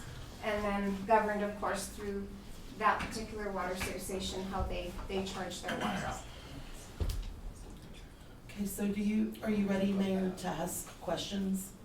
Yes. And do you want to start, maybe Manny could explain what the thought process was Sure. behind lowering the minimum? Okay, just going through, so originally, I had proposed a tiered system, but our software doesn't allow for a tiered system. But the way that I looked at it was going through and saying that rewarding for the less consumption, so which we haven't done before. So bringing that price down. But the other reasoning behind this was something I wanted to approach this before was if we can get what are we operating, how much in the negative? Well, we don't have updated numbers, but at budget last year, it was 38% to balance operating revenues to operating expenses. So the point was, and my argument has always been, how long can you operate a utility in the negative before we lose it? That's correct. So that was the whole reason for wanting to bring this up, to go through and make sure, because cost has gone up on everything and it's going to continue to go up. But hopefully this will put us in a position where we can hold fast for a while. Thanks, Councilman, for doing that. How much would that add to the water department? Is there We don't have an estimate on that. Ms. Vio can run a number on an average the thing account is- for you if you want. We're raising costs, but we're intentionally driving down usage, Yes. so Yes. it's hard to predict. We can't predict it yet. Time will predict it. Yeah. I think the other thing that's important to note is that, you talked about the south side tank. Well, the north side tank's the same age. Yes. So I don't think it's gonna magically outlast a lot more years than this one does. I think we're gonna see that might be a problem as well, maybe 5 years after this. And then I know Dan has brought up the leaking, losing water in places, and I just don't see, if we don't raise the rates, how we're gonna pay for all of this infrastructure Correct. upgrades. And just one more thing I should share with council, our Jansen tank, which is set by the Piedmont on federal land, we're having, Black and Veatch Engineering do a study on it now. We're unable to include it in the water tank rehab because it sits on federal land, we don't own the land it sits on. So we gotta get its, permission to do that, and they have a lot of red tape we gotta go through, but we're working through it now. Just here recently, we had 2 leaks on the floor of that tank. I had to get inland potable marine down here 2 different times to get divers in there. They located the leaks on the floor and they sealed them with a potable epoxy. Flex seal. No flex seal. But it's a food grade epoxy, and we got it on video. While we had them in there, before they left, they did good pictures and video of the interior roof and ceiling, because those were the main areas of our other tanks that were corrosive. So that way they could get a better idea of, once we drain it, do we just plan on replacing it? Or can we rehabilitate that? We don't waste millions of dollars in buying this another 5 or 10 years, so. And I did have it tested for lead, and it does have lead-based paint interior and exterior. So we already know that moving ahead. We have good pictures and video of the interior, the roof ceiling of the tank. We're looking at it now. So that's gonna be another cost coming up. So Mayor, if you could have the discussion on whether or not we want to move in this direction. If we want to, we could bring the first reading of the ordinance in your Friday packet, so you would see it next Tuesday as first reading and setting of a hearing. We need direction whether you want to go this way or not. Well, I think we know from Councilman Trahill's point of view, so we'll move on to Councilman Rosetti. My opinion is no. Okay.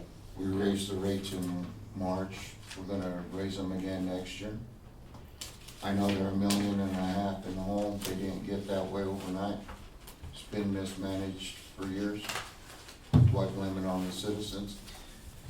Well, I definitely want to push back on the term mismanaged, but that's not for this meeting Right. necessarily. That's an opinion that you have, I just want to Yeah. push back on that. But, But it sounds like you're saying no on no, raising the there rates. is one question I'd like to Sure. ask, and I don't know if anyone can answer.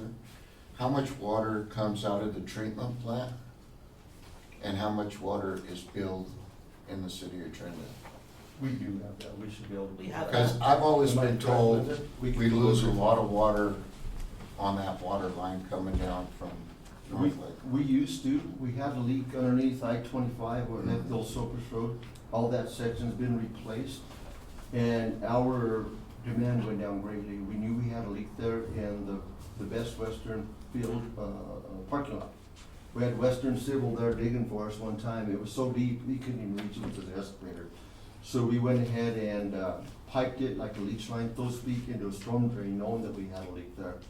Then when we had that replaced underneath I-25, we got rid of that out of the parking lot. Our average winter flows, Gil, correct me if I'm wrong, they were somewhere around 1.6 million in the winter, and they went down to what, like 1.2 after that? So if you look at it, in the long term, maybe 25 years ago, we were at 1 million a day in the winter. That creeped up to 1.5, 1.6. We've located the leaks, the major leaks, and have repaired them, and we're now back down about 1 million. So we're actually pretty. So that should answer the question, but we can get you specific numbers. Okay. Okay? And so my answer's no. No, got it. Yeah, I understand what you got going here, but what's really kind of bothers me is that you're taking 2,500 gallons of water away and you're charging us $4 more, but actually you're charging more than that because we're losing 2,500, so the rate is actually going up more, even though you don't see it only on the paper. But, I mean, I understand that, in other words, what are you doing with the money that's extra money going in there? So, And I mean, that's, No. I think people are gonna see that, that's kind of a double rate, and I kind of agree with Danny that, we've been raising the rate on this all the time, and I know we need it, but Well, let me go back. at one time, in 1 year, man, this has just really been a tough situation. so the overall goal basically is to lower the minimum allowance and increase the standard charge. in hopes to encourage water conservation. I pulled, I wasn't sure what kind of questions I was gonna get today. Oh, I understand. So, I pulled usage from January to June and just pulled top residential users and took an average, and we have customers averaging on a monthly basis from January, I'll tell you just a second, let me grab it. I said, don't look at his account. Exactly, it's not me. Mine It's not read me. It wasn't you. It I know, wasn't you. thank you, Linda. I investigated, That's two of them so were, we know what they are. Okay, so, just on an average,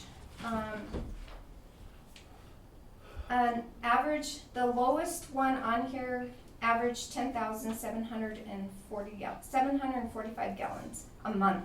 This is a residential user. 10,000? 10,000. In winter. It went from January to June. Tony, you're So getting spring, three. spring.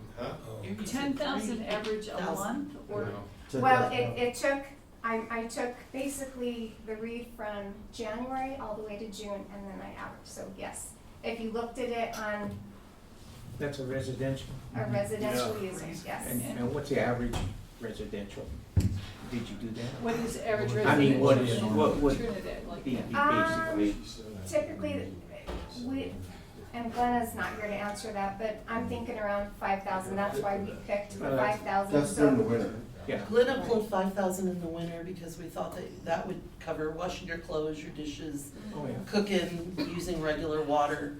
But that may not, that house that's 5,000 in the winter may be much higher in the summer. Correct.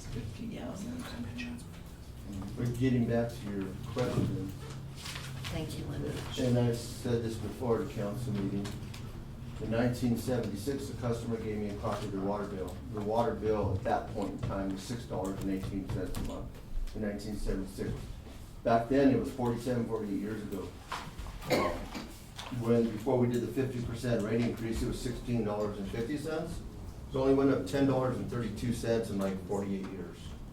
So getting back to your questions, yeah, we're having to raise rates now because we kicked the can down the road too long. It became a barrel, a bucket, a pond, and lake, and now we're having to play catch up.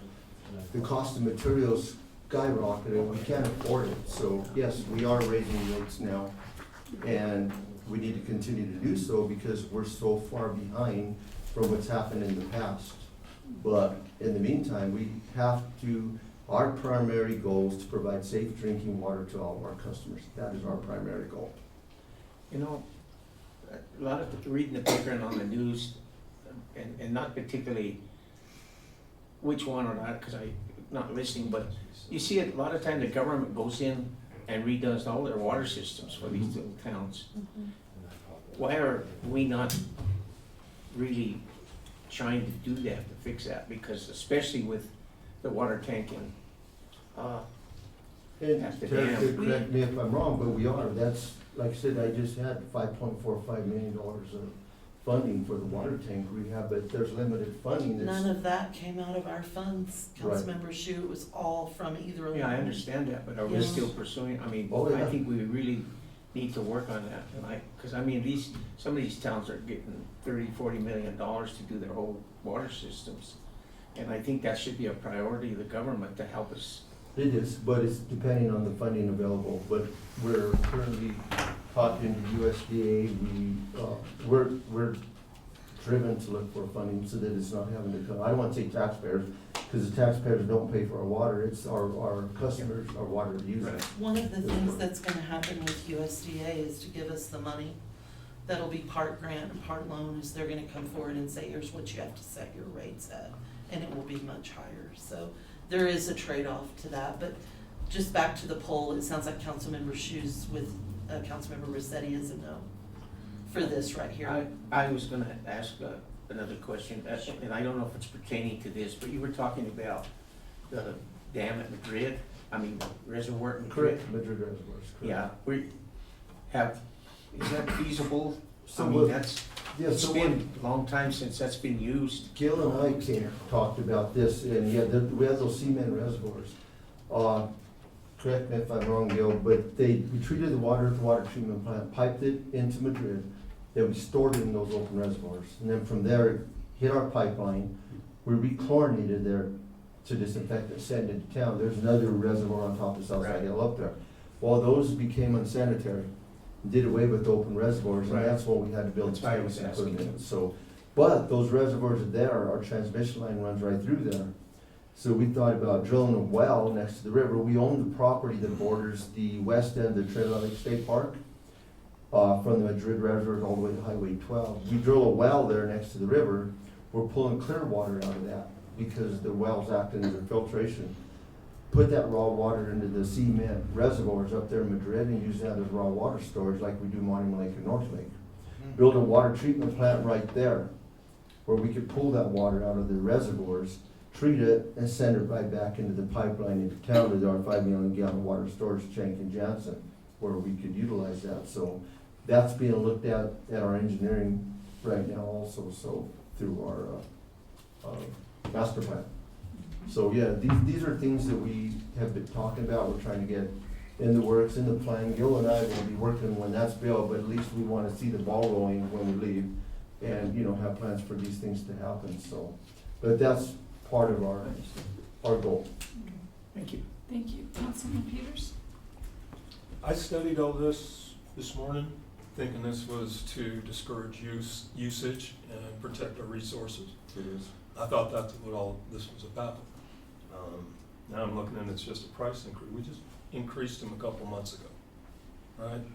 And I mean, I understand all the realities of it, but I have no problem lowering the amount to 5,000, and if you go over 5,000, then increasing that price. But I'd like to see the base stay the same. If we go over, then we can increase rates in a. So you're saying lower the minimum, but keep it at 26.77 instead of raises, that would? Yep. Right. But if you go over that 1,000, At 5,000. then we jump it up.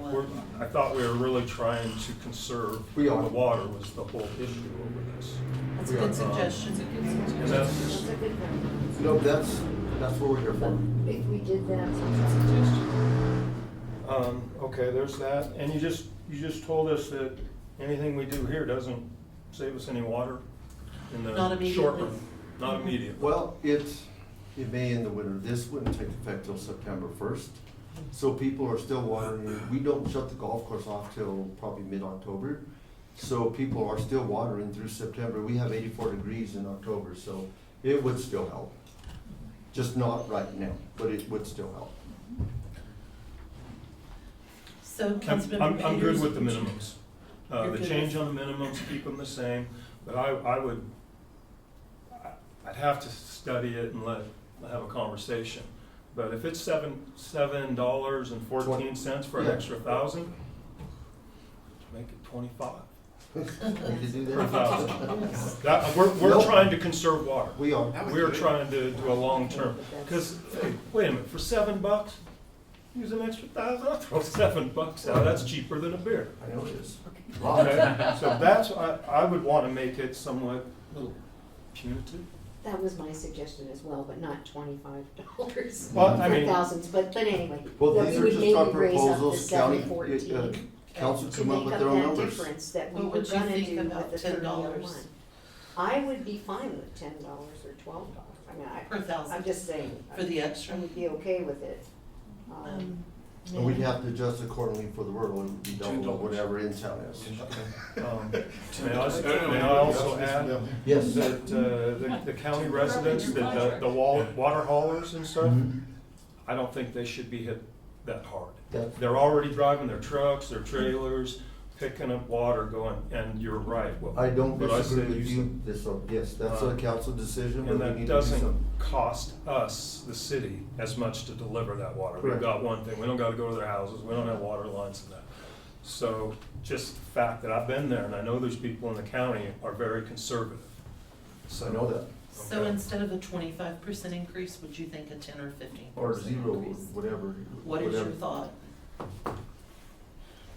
We didn't increase that rate earlier this year, did we? I haven't done it the first three at all. Tim, I understood it, just so that I'm clear, and maybe that will help the city, is that you were saying lower the minimums, but up the extra water usage is the cost. The extra 1,000, if you go 1,000 over your 5,000, Uh-huh. you go to 6,000, that 1,000, that rate can go up. Okay. That rate can go up, so, I mean, there's gotta be some incentive not to. So right now, if you go over the minimum, our proposal, you pay $7.14 per thousand once you go over. I believe he's saying that should be $10 over My opinion. instead. Okay, and then the rural would be $20, because they're double of what in-town is. Repeat that? So in-town city rural, customers pay double of what in-town customers do. So if we went $10 over 1,000 in-town, it would be $20 1,000 for rural. Because right now we have it $7.14 for in-city limits, $14.28 for outside city limits. So- Except for that residential and small. Correct. Correct, so county Not outside. quite, let's not quite double. Not That double for seems the like county. a lot that it's not punitive to them, right? I know, but it's just county residents pay double of what in-town city limits pay. So we need to, it's a fine line. Councilman Shu? But see, you're actually, by reducing it, 5,000 to, from 75, you're actually paying More an per extra thousand. seven. More already. You're more already, so that's why I say it's kind of rough, so that's a big issue with me. I mean, I understand the 5,000, but raising the price is kind of tough on everybody. Yeah, And yeah. 1,000 gallons of water doesn't go very far. Nope, not if you're irrigating. No, Right. I mean, that's crazy, and if you raise it $10, I mean, Okay, I can understand some of this. It's a little confusing, but that's just the way it's always been, and that's not just Trinidad, that's the way it is pretty much nationally. how many of these county users are farms using it to irrigate for food? No irrigation, no eggs allowed, irrigation, but there is some livestock. Livestock? Yes, Cattle? yes. We do have some irrigation that I would say is supporting food. There's, But on it's a smaller scale. It is, and they're very conservative. How do we decipher if it's a farm that's producing food, crop? I don't think you Live- can, I think you just have to set a county rate. there was not supposed to be any non-potable irrigation with city water on the rural. The only contracts I know that they do have livestock water, but not potable irrigation. I do not want to penalize anybody making food. How about if we Or don't fuel. double it? How about if we just Okay, do, yeah, I'm having 10 and trouble with 15. that We though. went to 11 from 10 and 14, 15. that's what it was. 10 for city, how about 15. In town is 7.14, 14.28 for rural. So it's always been Okay. double. Okay. May I add this real quick, and I'm just sorry, No. so just for the purpose of this one, because the other one on, when we go to the next one, that's the one where we're talking about what you were, exactly what you said. Right. The punitive part of it. So to go through and say to benefit, but the main thing is, we are pulling close to $1.5 million out of reserves every single year. So you keep pulling out of your savings account over and over, and then once it's drained, there's not gonna be a project. Not That's kind to of where I'm at. complain, but Carmela and I have not had first round. Yeah, you go. yeah, right, no, we're getting down there as soon as we get down. Just saying. Councilman Peters. Talk over there. Can learn from you. You wanna take a pause and let me ask Councilman Yeah, Moore? let me just take I think you guys know where I'm coming from. Yeah. I just got Yeah. an No, issue Give us with some that thought I'd like while to we- think about. Good point. Thank you. Councilman Moore. I Councilman don't Moore. think I can say anything that hasn't been said. Okay. I'm okay with what Tim just proposed, maybe leave that rate. Yes, it is an increase because you're using less water, you get less water for your 2677, but it isn't an automatic increase for everyone all winter, all the time, and you can conserve. And I'm okay with charging more for people like me who irrigate. Councilman Williamson? I don't think I can say anything that hasn't been said, but I'm gonna try. So I think Councilman Peters brings up some really good points. And to what you were saying, Councilman Trujillo, these two discussions really have a lot of overlap. Is it possible to get a list of other communities' cost per 1,000 gallons? Because It is. I really think that, and I want to be 100% sure how we're stacking up, because I think if we go to this like 7 and 14 especially, I mean, I think we're gonna be way at the top, and We're not, like No. you said, the statewide median is $60.61. per 1,000, per the No, initial. just for your utility water bill, water. But what is their base is what I think is. We- Yeah.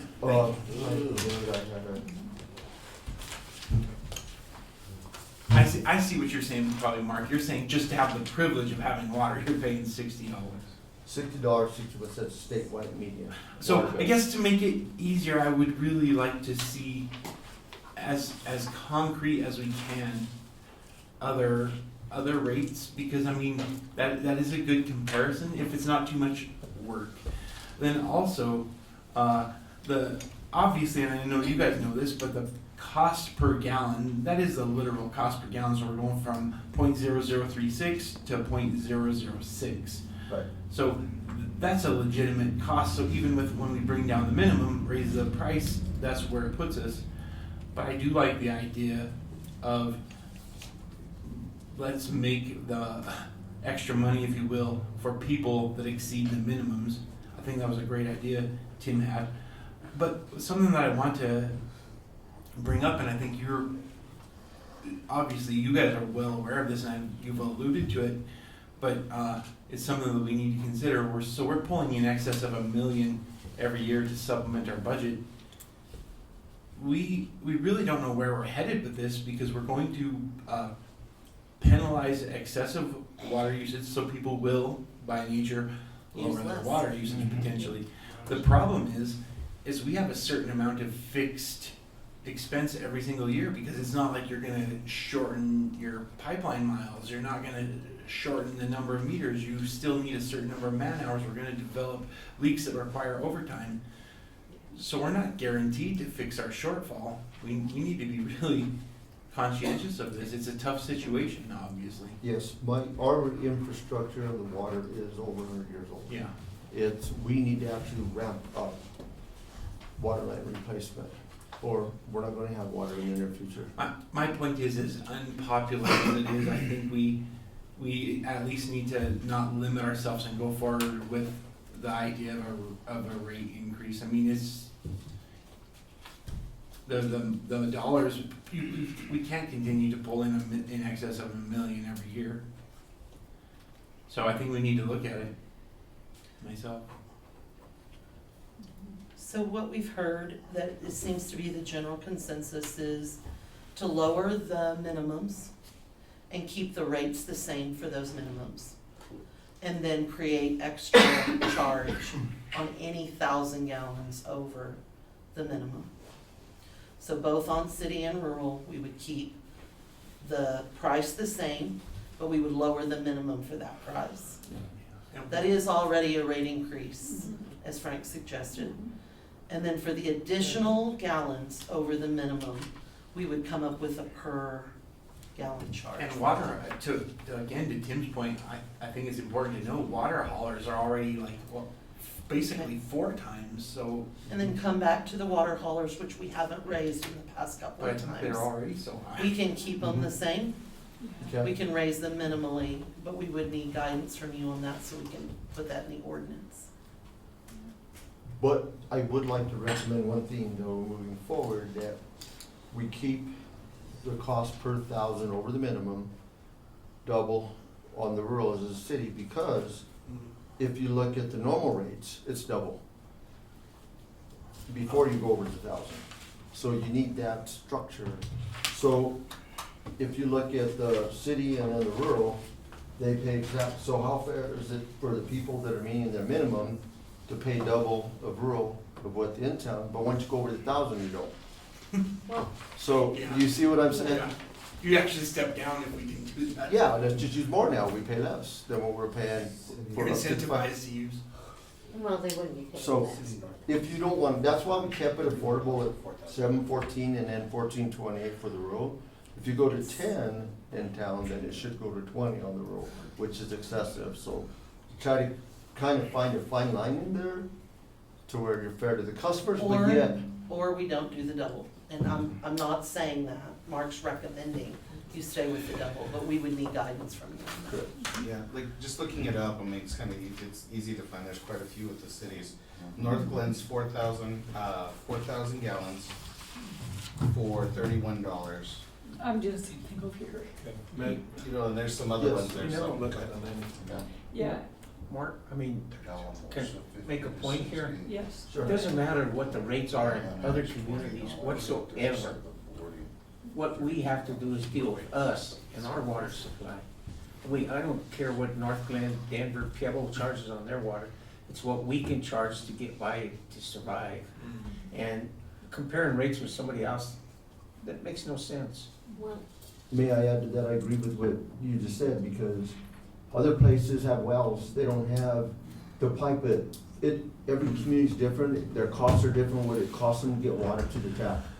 So the 100 places have wells, almost have wells, they don't have to have, the infrastructure we have that's 35 miles west of us, where you have to maintain Monument Lake, North Lake, water treatment plant, then 35 miles of transmission line with 8 regulating stations along it, a 5 million gallon water storage tank and 3 1.5 million gallon water tank.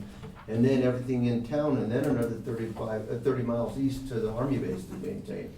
So different municipalities have different costs based on their infrastructure. yeah. So it's hard to base city by city by city because everybody's different. So I agree with what you just said.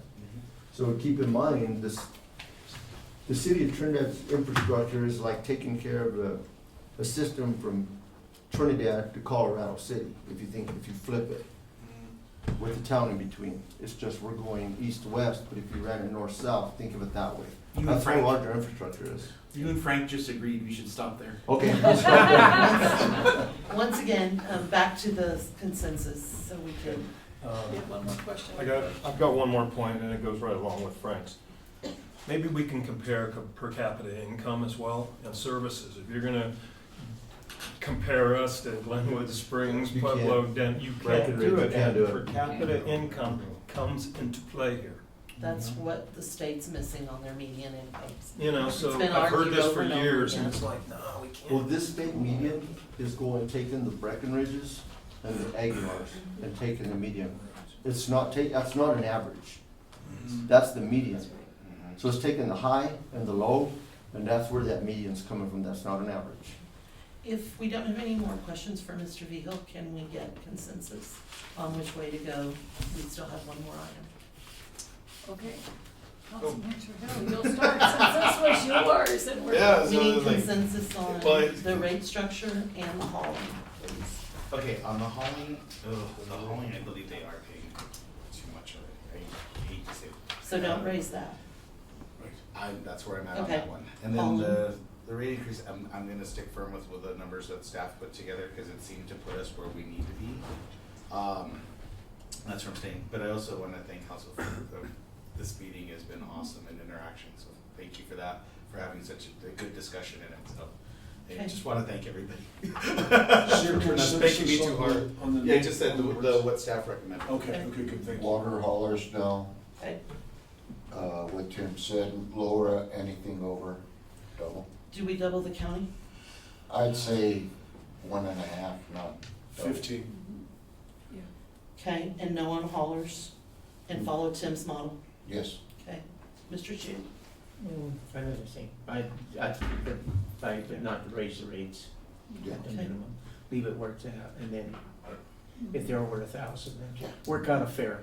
Because Double we're the- already paying double for the 2,500 we lost. Double the county or time and a half? Half. Time and a I half? think it's just too much. Yeah. But again, is that feasible? We're changing the rate Well, let me structure. put it this way, a lot of these water associations are using this for livestock, Oh, potable, so. Double it, yeah. Okay, so just saying, when you speak to this people that live in the city limits, they're losing their lawns and they find out they're paying more and charging them less and then they're driving up. So just Frank's keep that. for double it. Tim? Tim. 1.5. 1.5? I can't bring myself to say The double. haulers Nothing on the haulers, Yeah. and your rate structure? 5,000, Same. existing minimum, anything over 1,000, Go to 10. go to 10. Got it. Carmella? I'm so confused, my head is spinning, I think. So, I mean, I would be okay with either, but if I have to take a vote, I would say to go with the numbers that were vetted by staff, Okay. because they get you where you need to go, except for the doubling of the county, the rural, I'm sorry, and maybe go 1.5 on that, and then not the haulers. And nothing on haulers? Nothing on Okay. haulers. Councilman Williamson. I appreciate everyone's discussion here, but I mean, I have a question, and I'm sorry, I know we've sort of maybe past discussion, but what is the need for urgency on this? I mean, we've already somewhat insinuated that we may not be controlling usage, maybe not. And it seems to me that a lot of very valid points are being made, such as, and I think it's so critical, if we lower or cause people to lose their lawns in town, but we haven't abated county water usage for agriculture, I mean, that's a hard sell. So I mean, to me, having this, developing a consensus here somewhat seems rushed. Okay. I think if we just slowed it down just a touch, we could make a lot better decision, because everyone's made some super valid points. I mean,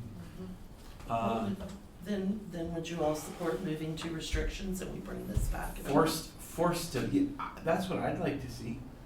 But obviously I would defer to, you know, if we as a body come to a consensus and we're forced to debate it, I just think we could make a lot better cohesive plan if we just delayed it a tick.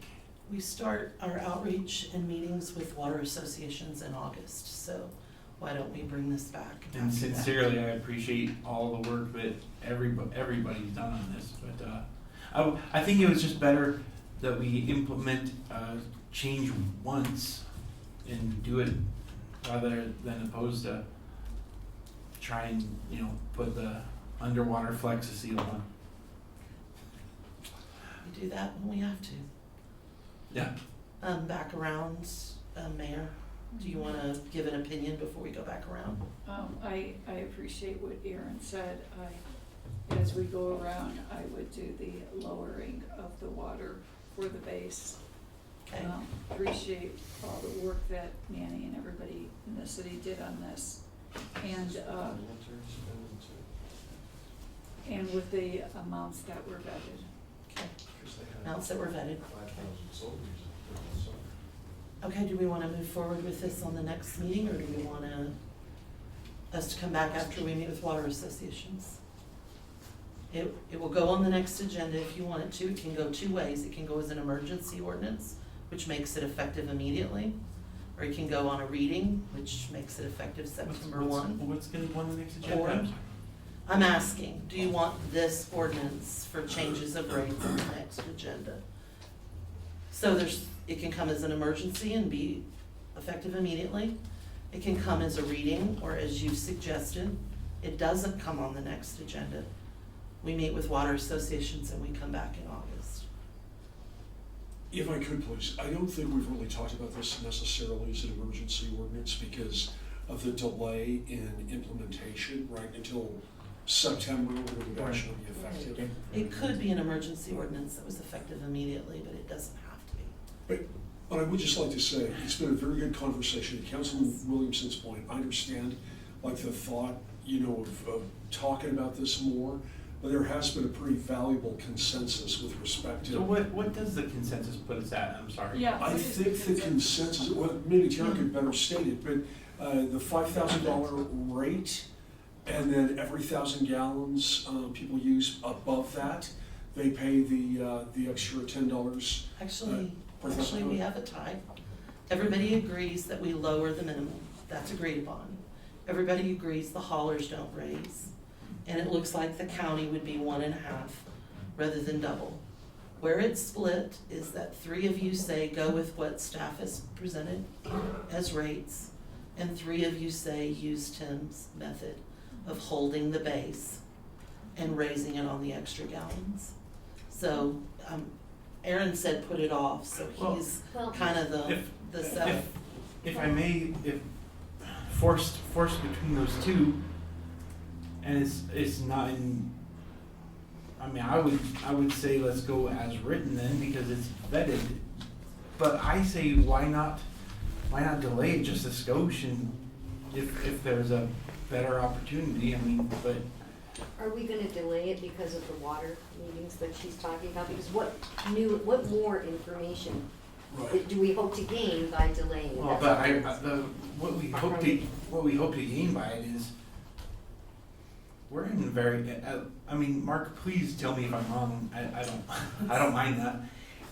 But we're in really unknown territory with the sense of we are intending to be punitive to people that use more.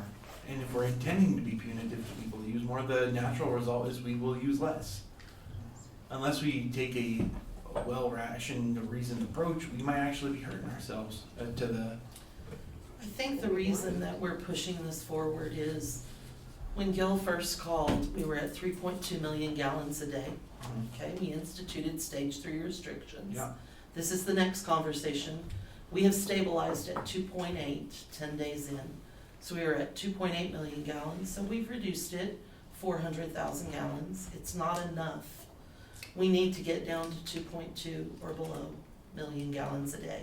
And Gil's gonna come up here in a minute and tell you that my information is even dated from this morning, and we've gotta get it done faster. So to your point, delaying just puts off this conversation when we really have to reduce demand now. So the fastest way to do it would be, we take the consensus, we do the ordinance, we put it on for Tuesday night as an emergency, it becomes effective immediately. Glenna will have to have a few days to get the billing straight downstairs, and then we do first reading and second reading. I'd like to amend my consensus. I'm gonna say leave the water haulers alone and use the numbers that have been vetted. Thank you. Through staff. Okay? With 1.5 times for the county or double? Dope. Double. Okay, we now have 3 doubles and 3 1.5s. No, we don't, we have 4 1.5s and 3 doubles. So it's Okay. 4. Okay, so we're doing, lowering the minimum, sticking with staff's numbers, and doing county 1.5 times. And nothing on the haulers. Nothing on the haulers, And nothing thank you. Okay. We have enough to bring an ordinance. Do you want it as an emergency ordinance, or do you just want to go through the regular posting? Emergency? Yes. Okay, Good. so it'll be on 2 items on the agenda. One will be an emergency ordinance, and one will be setting the first reading. Remember, the emergency only lasts 31 days. Let me go make some copies for it. Okay, For the do golf you course? want to discuss the golf course at this meeting? Do you want to put that off? We need to move to restrictions. So you have the numbers you asked. I believe we should talk about the golf Okay. course, I mean, because we're trying to conserve Okay. water right now. I'm not discounting you. I'm asking if you want to go to the next item. I thought, like I said, I thought Mark's that's what this making was all golf course, about. you've got it in your packets already. And Linda's changing it up here. Sure. Can we have the paperwork? Oh, I stole it from you. Oh, wait. Oh, yeah. Oh, okay. I thought this was part of the next item. These people go forever. Okay. Yeah. It's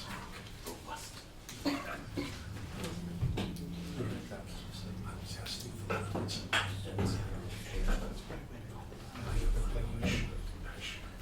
So Mark's photocopying, what you'll get is 2025 numbers and 2026 numbers. These are just reads when you get them. This obviously is measured in cubic feet because the meter up there is read in cubic feet. The gallons is converted here for your use. And I projected, what they, but here he comes. I'll let him take over. And I have these are the numbers Mark's gonna go over, and then I have the breakdown of the gallons per day from the green teas, the rubs, and what we would recommend letting go and what we would recommend water.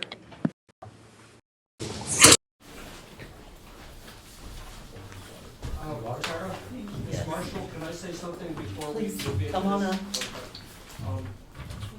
Very briefly, I want to put this number into context. I think we said 47 acre feet. Yes. Let Mark Yeah, pass we're that going out. Which one you got?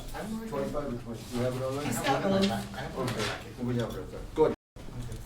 Okay, so last year, we delivered 1,972 acre feet to our customers. That's all of our customers from North Lake out to the Army. That was our total delivery out of the plant. 1,972. 72 acre feet. This is 47 acre feet. That's a little over 2%. Just so we know, okay? 7 acre feet, a little over 2%. A little over 2% of what we delivered last year. Okay, thank you. That's based on last year's numbers. Thank you. Kind of.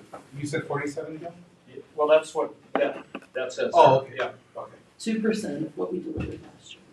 Yeah, I just the 47 I'm not clear on the 2%. 2%, the golf course is 2%. The golf course represented 2% of the volume we sent down.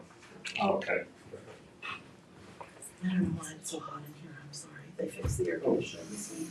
Yeah. Oh, I'm sorry, it's 79, so it would be more than that, probably 3%. 3%. 3.5%, something like that. So if you look at 2025, on the gallon, you can see how much water that they used last year. You know, keep in mind, we were in level 2 water restrictions last year because of the water tank rehab.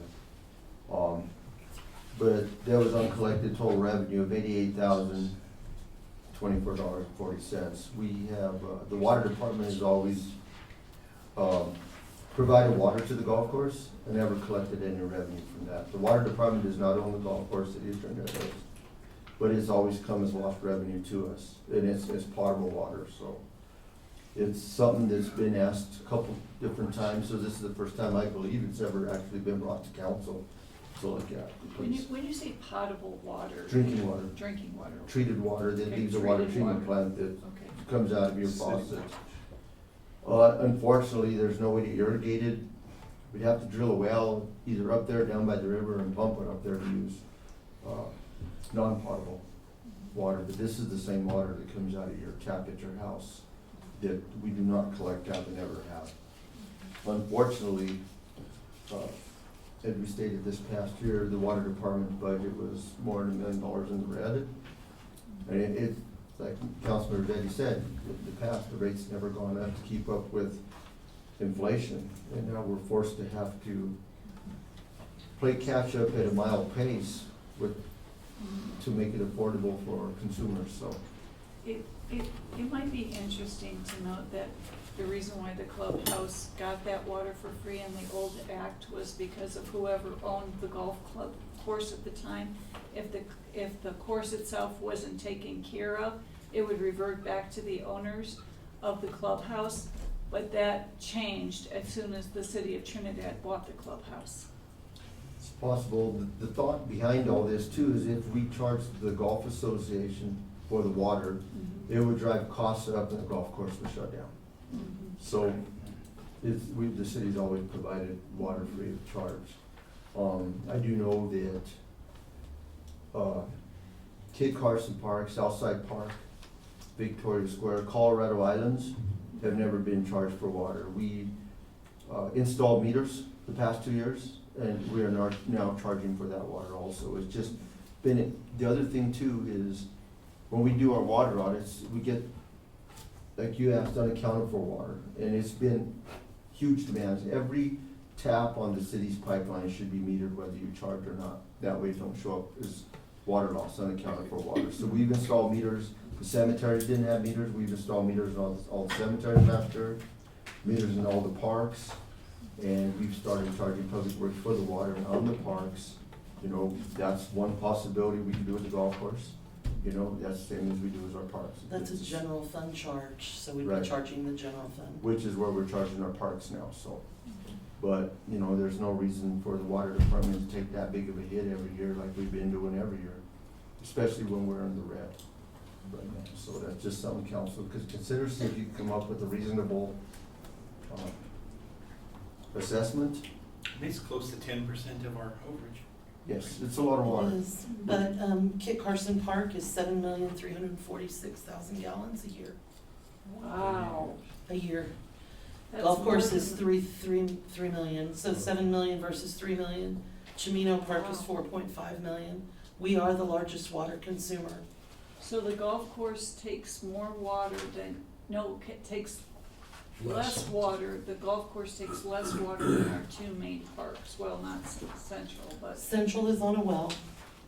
We need to talk about whether you wanna water that in a minute. When we get to restrictions, this is part of the discussion. So with the golf course, we're happy to do whatever, but I have been working with the turf scientists that the Golf Association hired. And I have the gallons per day on the greens, the tees, the fairways, the surrounds, and the roughs. The roughs are 28,000 gallons a day. The total is 115 gallons last week. That was after a 20% reduction in watering time. I'd suggest we let the roughs go. We could let the surrounds go. The fairways are 139,000 gallons a day. If we let those go, we've got to plant 25 acres of grass when they come back. So we could move those fairways to 100,000 gallons 3 nights a week and probably save them. We can't let the greens or tees go. That's going to be $450,000 That's a to very replace. specialty turf to replace. It's the Yeah. turf to replace. On the So greens. I'd suggest we keep the greens, we keep the tees. That's 23,000 gallons and 26,000 gallons a day. We cut the fairways down from 7 days a week to 3 to 4 days a week and try and hibernate those through this season. That would reduce the golf course about 35%. Is there? That's my suggestion. Right. That sounds like a great suggestion, but Yeah. is there any possibility that for Chimino Park or for Kit Carson Park, since their water usage is If we even could greater- finish the Oh, golf sorry. course first, Mayor, if you Okay. don't mind. No, go ahead, cause Okay. it Go was a ahead. question I had is, how big's the golf course acreage and the parks? 33 acres, But all our parks combined, yeah. it sounds like we're using more water in our parks We than are. we need to. So if we could finish the golf course Yeah, and then no, come back, that's because the fine. mayor had a suggestion that Mark and Linda and I talked about, and that is that we work with the Golf Association to start charging a water fee for every round of golf paid, and that charge would come back to the water department. I have a better idea. Mhm. We charge it to Public Works, and that charge will go back to the Public Works So that'd be $88,000 out of the general fund. to pay for The the water. total, I have the golf course financials here, and their total income's about 139,000, so that can't come back to the city if Public Works pays the water fund. I mean, we can talk about it in budget if you want. And the water fund needs money, I'm not saying it doesn't. Yeah. I'm just saying I don't know if the general fund can pay that. It just seems to me that in Chimino Park or Kit Carson, that if reduced water If we usage. could finish the golf course first, please. Well, I was thinking in place Yeah. of the golf course, so. Yeah, Maybe I answer that, up at the golf course, they added in, Tara, I know she visited, she could speak to this also. They don't water just 'cause it's time to water, they measure the humidity, know how much humidity is in there, and their watering is based on all those factors where we as a city just water 'cause it's time to water for X amount of hours, but they're based on how much moisture is in there, what the humidity is. So theirs is more of a science, so they won't water unless they need to, only as long as they need to. So as far as the golf course, that's probably one of the reasons our parks use more water than the golf course. They're a little more on the high-tech end of it. They've got the computers that measure all that. I think we could, I think if we could finish the golf course, Do you like the recommendation of saving the greens and the tees, watering the fairways 3 to 4 days a week to try and preserve them, and letting the rough go In the surround. and the surround go? We'll replant with drought-resistant grass when we come out of the other side. If we lose it all, it's gonna take a year's worth of capital improvement to replace it. Take a few $1 million to get it back. Yeah. I'm sorry, I'm so ignorant with golf. What does that mean, rough and surround? What does that mean? Can someone answer that? Yeah, it's like you hit no. Pretty much it's like- places you're not supposed to hit Yeah, the ball. exactly, right, it's off the You're out of course. bounds. Out of bounds. It's off the course, yeah, out of bounds. Out of bounds. And Mark's right, they do have a software, and we can set up a every other week appointment to visit them and look at that. Yeah, I think that's good. Good. You agree? Well, I just have a question, so since we're on the golf course, so what, here's, I don't know, I was just thinking about this, 88,000, they'll never afford it, we know that with their income and then with the green fees. But I don't see why we couldn't ask them to pay half of that bill. I don't know if they can afford that unless we take on their employee, so that's the discussion right now. So that, I think that, honestly, I would like that entertained as an option for them to at least take out half of If their I cost. could bring that through drug budget and have it as a larger discussion, I'd appreciate it. Yeah, so, but I agree 100%, whatever your idea was great. Yeah, Okay. yeah. Sounds reasonable. I agree. Yes, Yes. yes. Councilman Peters, were you gonna say something? It looked like you were thinking. Oh, I'm thinking. When the golf course does a full water, like in July and August when it's hot, they can use as much as 225,000 gallons of water in one night. Just- Absolutely believe it. Okay, just bear with me for a Go, second. go ahead. Okay, guys? All right, June 2026, they use 5,428,984 gallons, okay? So that 5,428,984, if you divide that by 30, that comes out to, my math might not be perfect, but 180,000 gallons, 180,966 gallons, okay? If you divide their daily use by the 5,000 that we've got at a minimum, that would take care of 36.1 houses for the month off of one day's use of their water. Yes, and you're Okay. seeing the drought there versus 1 month last year. Okay, but I picked the big number You because did. we're coming on, next 2 months are gonna be, Right, I mean, you guys know, we're huge golf fans. I owe that golf course so much. We've had kids play there. We can't pipe water. We can't, but why can't we utilize some of our non-potables? Because I'm looking at the golf course as a huge asset, that we cannot lose it. we would Okay? have to develop it over time, we can't Okay. get it there right now. Give me a second, all right? Okay, Are we at emergency stages right now? Are we at emergency stages on water to survive the next 2 months? Gil? I think you How know critical? the answer is yes. I'm assuming. There's two different answers there. One is, in the past meeting, you used the word crisis. We can't use the word crisis as long as we're irrigating lawns. So we can't do that, okay? Now, from a water rights point of view, the legal point of view, in order for me to declare an emergency and get additional consideration on our water rights, we cannot be irrigating lawns. That's, you just can't, that's the line, okay? That's, so, Do you consider the golf course irrigating a lot? I'm sorry to put you on the spot. you know, this is my opinion, Les, okay, it's my opinion. Go ahead, buddy. I've stated in the past that, you know, we have to protect our business community. That's where our revenue comes from. And once again, just my opinion, a lawn will come back when conditions improve, or you may have to replant it.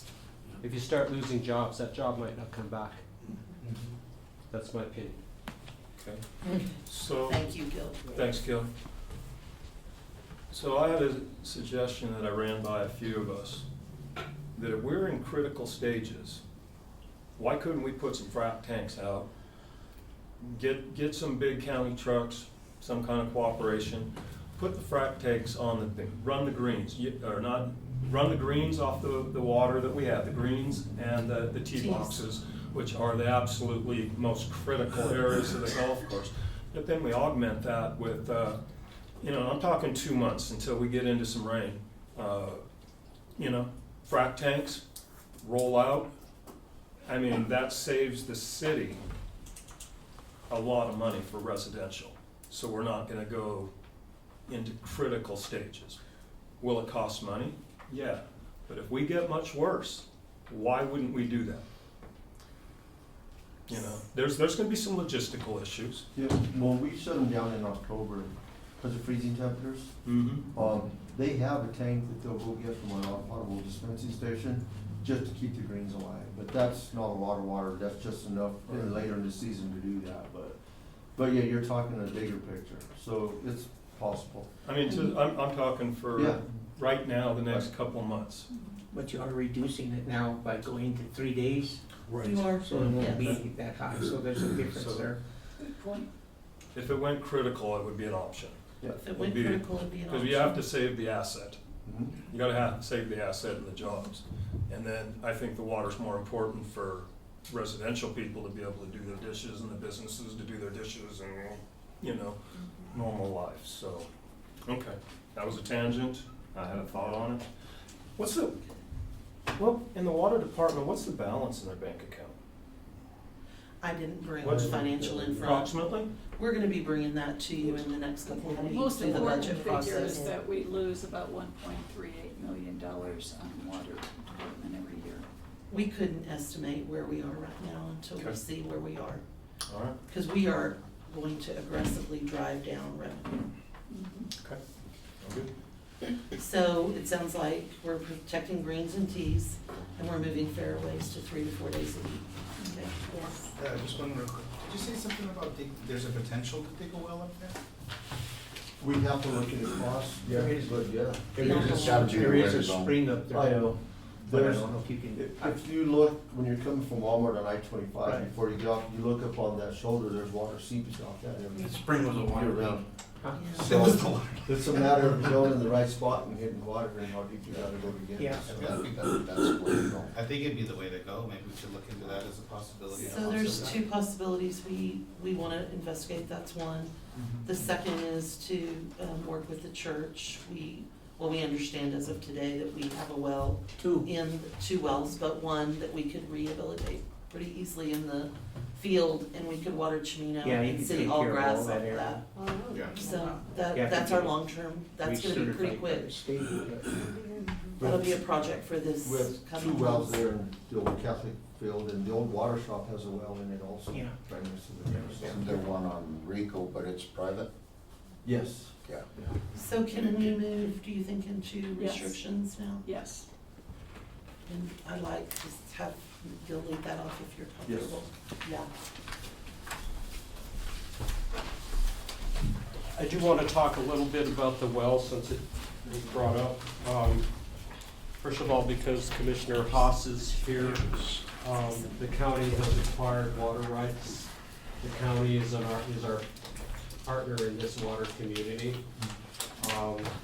Mr. Haas has suggested that the county would want to cooperate on that well. But let me talk about the well a little bit. I can't speak for the board. Okay, well, but I've thought about that same thing in the past myself, because we do need to, if you're gonna be a partner, you need to be a full partner. But the reason for the well is when we look at the new water treatment plant, we don't want to design for the worst case scenario. We're looking for a very steady state water quality. But that well would be tributaries, so we would have to augment it, just like we augment the city well down on Cedar Street, we augment the well in Central Park. All of the wells we have, we do augment with Trinidad Lake water. Sidebar, when we augment, we increase the flow through our riverfront park, so there's that. there's that. So the reason for the well is to deploy affordable technology and in the long run, to make sure O&M costs don't overrun the capital costs, because you definitely don't want to build something that you can't afford to run. And that's the reason, that's why I'm thinking about the well. There are bigger plans, and I've talked to Tim about it before, but in my world, I have been working with exchange decrees, trying to set up the use of Trinidad Lake water for Trinidad in general. That's the reason we exchanged the water. Upstream, you know, the water treatment plant down here will resolve our redundancy issue down here, but we have customers upstream that have been our customers for over 100 years, or pretty close to it, that, you know, they would be out if we lost that line.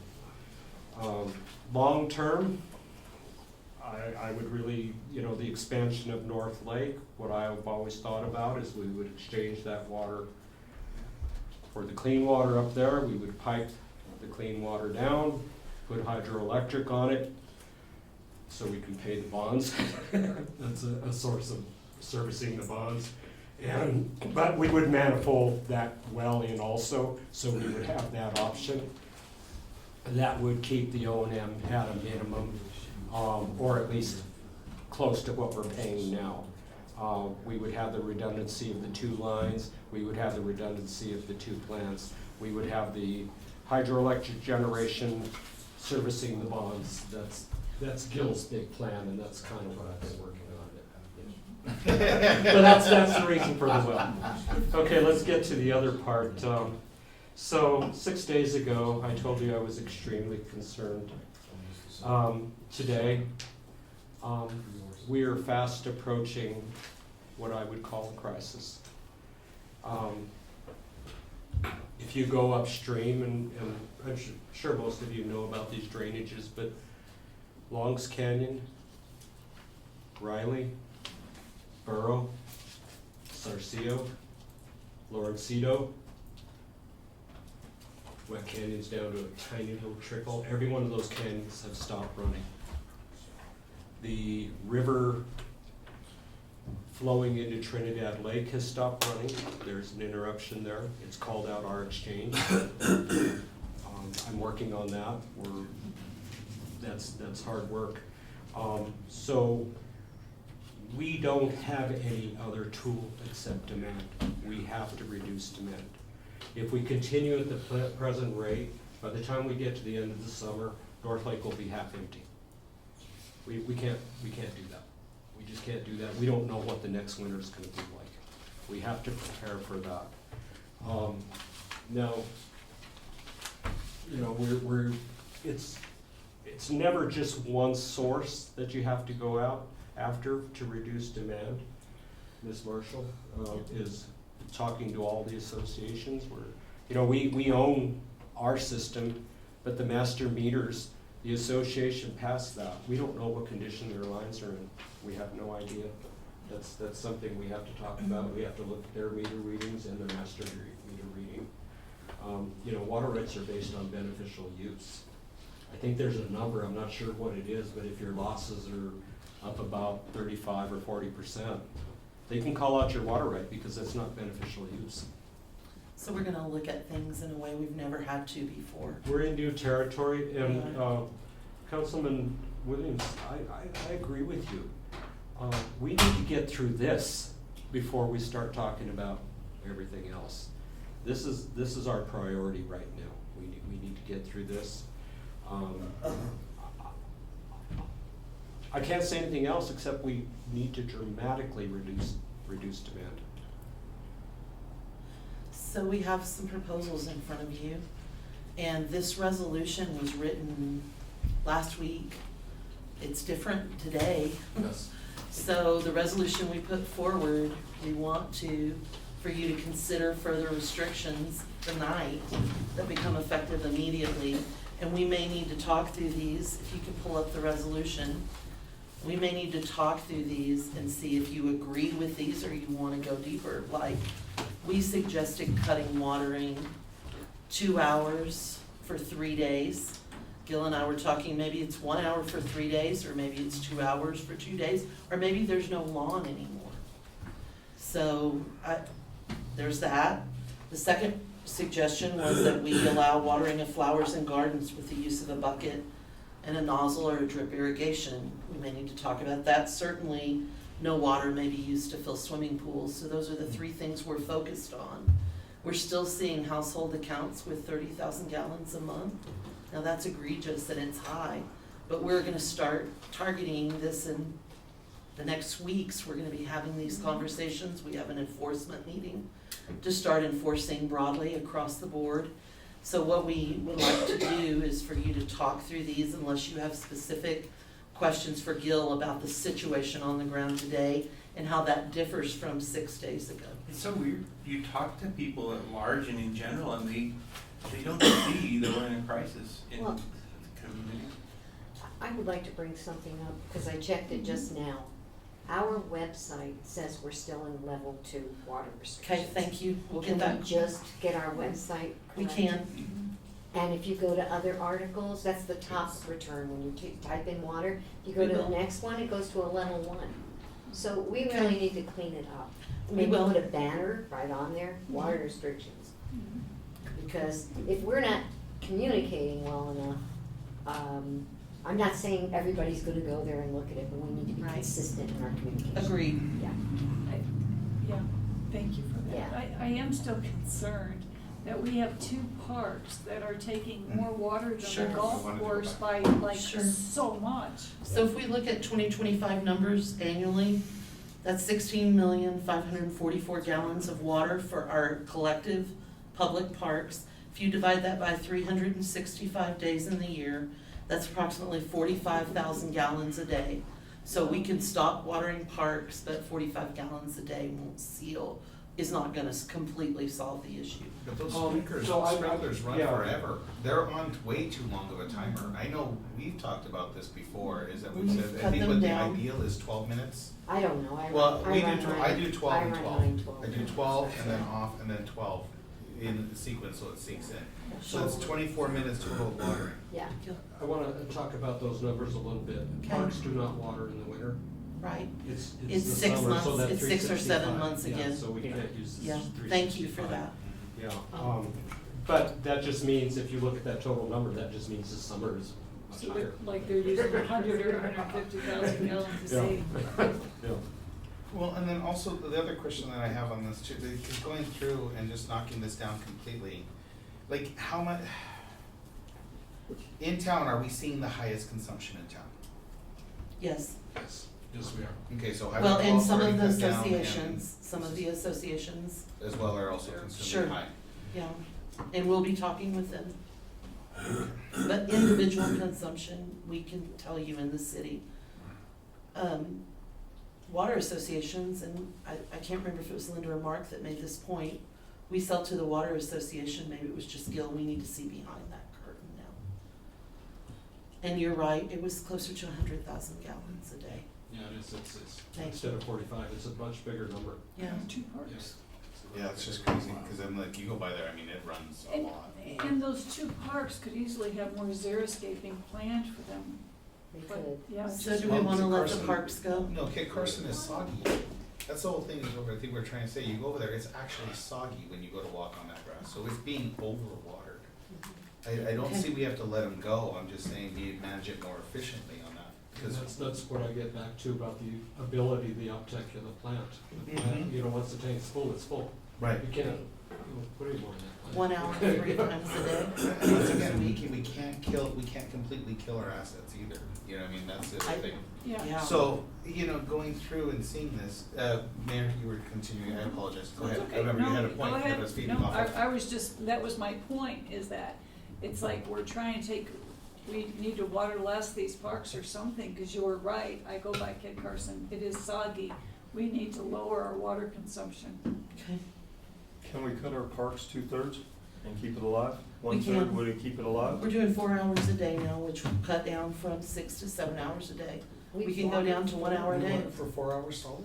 No, they're on rotation. Oh. They're on a And rotation. Plus each park Thank you, has 7 or 8 zones. So each zone waters for 12 minutes, then the next zone. So We can cut to 8 it minutes. comes to 2-3 hours per We'll cut to car. 6 minutes to 8 minutes. Thank you, Ms. Marshall, that's a great Very good. suggestion. We'll do Thanks, that. Deb. I didn't know that. Thank you. That's easy. Yeah. Okay, Okay. so, Cut parks. Okay, that's parks. okay, So Customers with lawns, on Well- that first, what would you like to go to on that? customers with lawns, like, what are you suggesting? Like, I'm looking in the resolution, so maybe 1 hour, 3 times a week. well, how do you dictate lawn from your flowers? Well, we actually separated this in the, flowers can be In the had washed, resolution. but If there's we're some truly in people. an emergency, why don't we Have say flowers in no buckets. irrigation Well, my except with flowers are a in bucket? Yeah. Then Well, that's- mine are in I'll there. come over. That's it's easy to enforce. You know, if the drought continues the way it is, Yeah. we really need to put some water on the lawns and trees, because you're gonna Fire. create a fire hazard. Yeah. Everything's gonna dry out, and people in town just let their yards go to hell with weeds and that, and the fire department will. I Be working. don't think it's all or nothing, it's a reduction. Yeah. That's what I'm saying, That's so what we're looking for, we is a need to reduction. look at that. You know, at 2 hours a day, 2 days a week, that's enough to water your trees. We wanna keep your trees alive, definitely. And even city trees, we wanna keep city trees alive, that's very important. Turf or lawns that are suited for our climate will go dormant and come back when conditions improve. Turf that is not suited for our climate will die and hopefully be replaced with something that's suitable for our climate. so would you say 2 hours, 3 times a week, Gil, or 1 hour? 1 hour, 3 times a week, or 2 hours, 2 times a week? You have a Okay, water so meter, you can now check. I just heard the word enforcement, and Councilman Trujillo, you're absolutely right. We have deployed technology that allows us to see how water is being used, where it's being used. We do. We need to take advantage of that technology.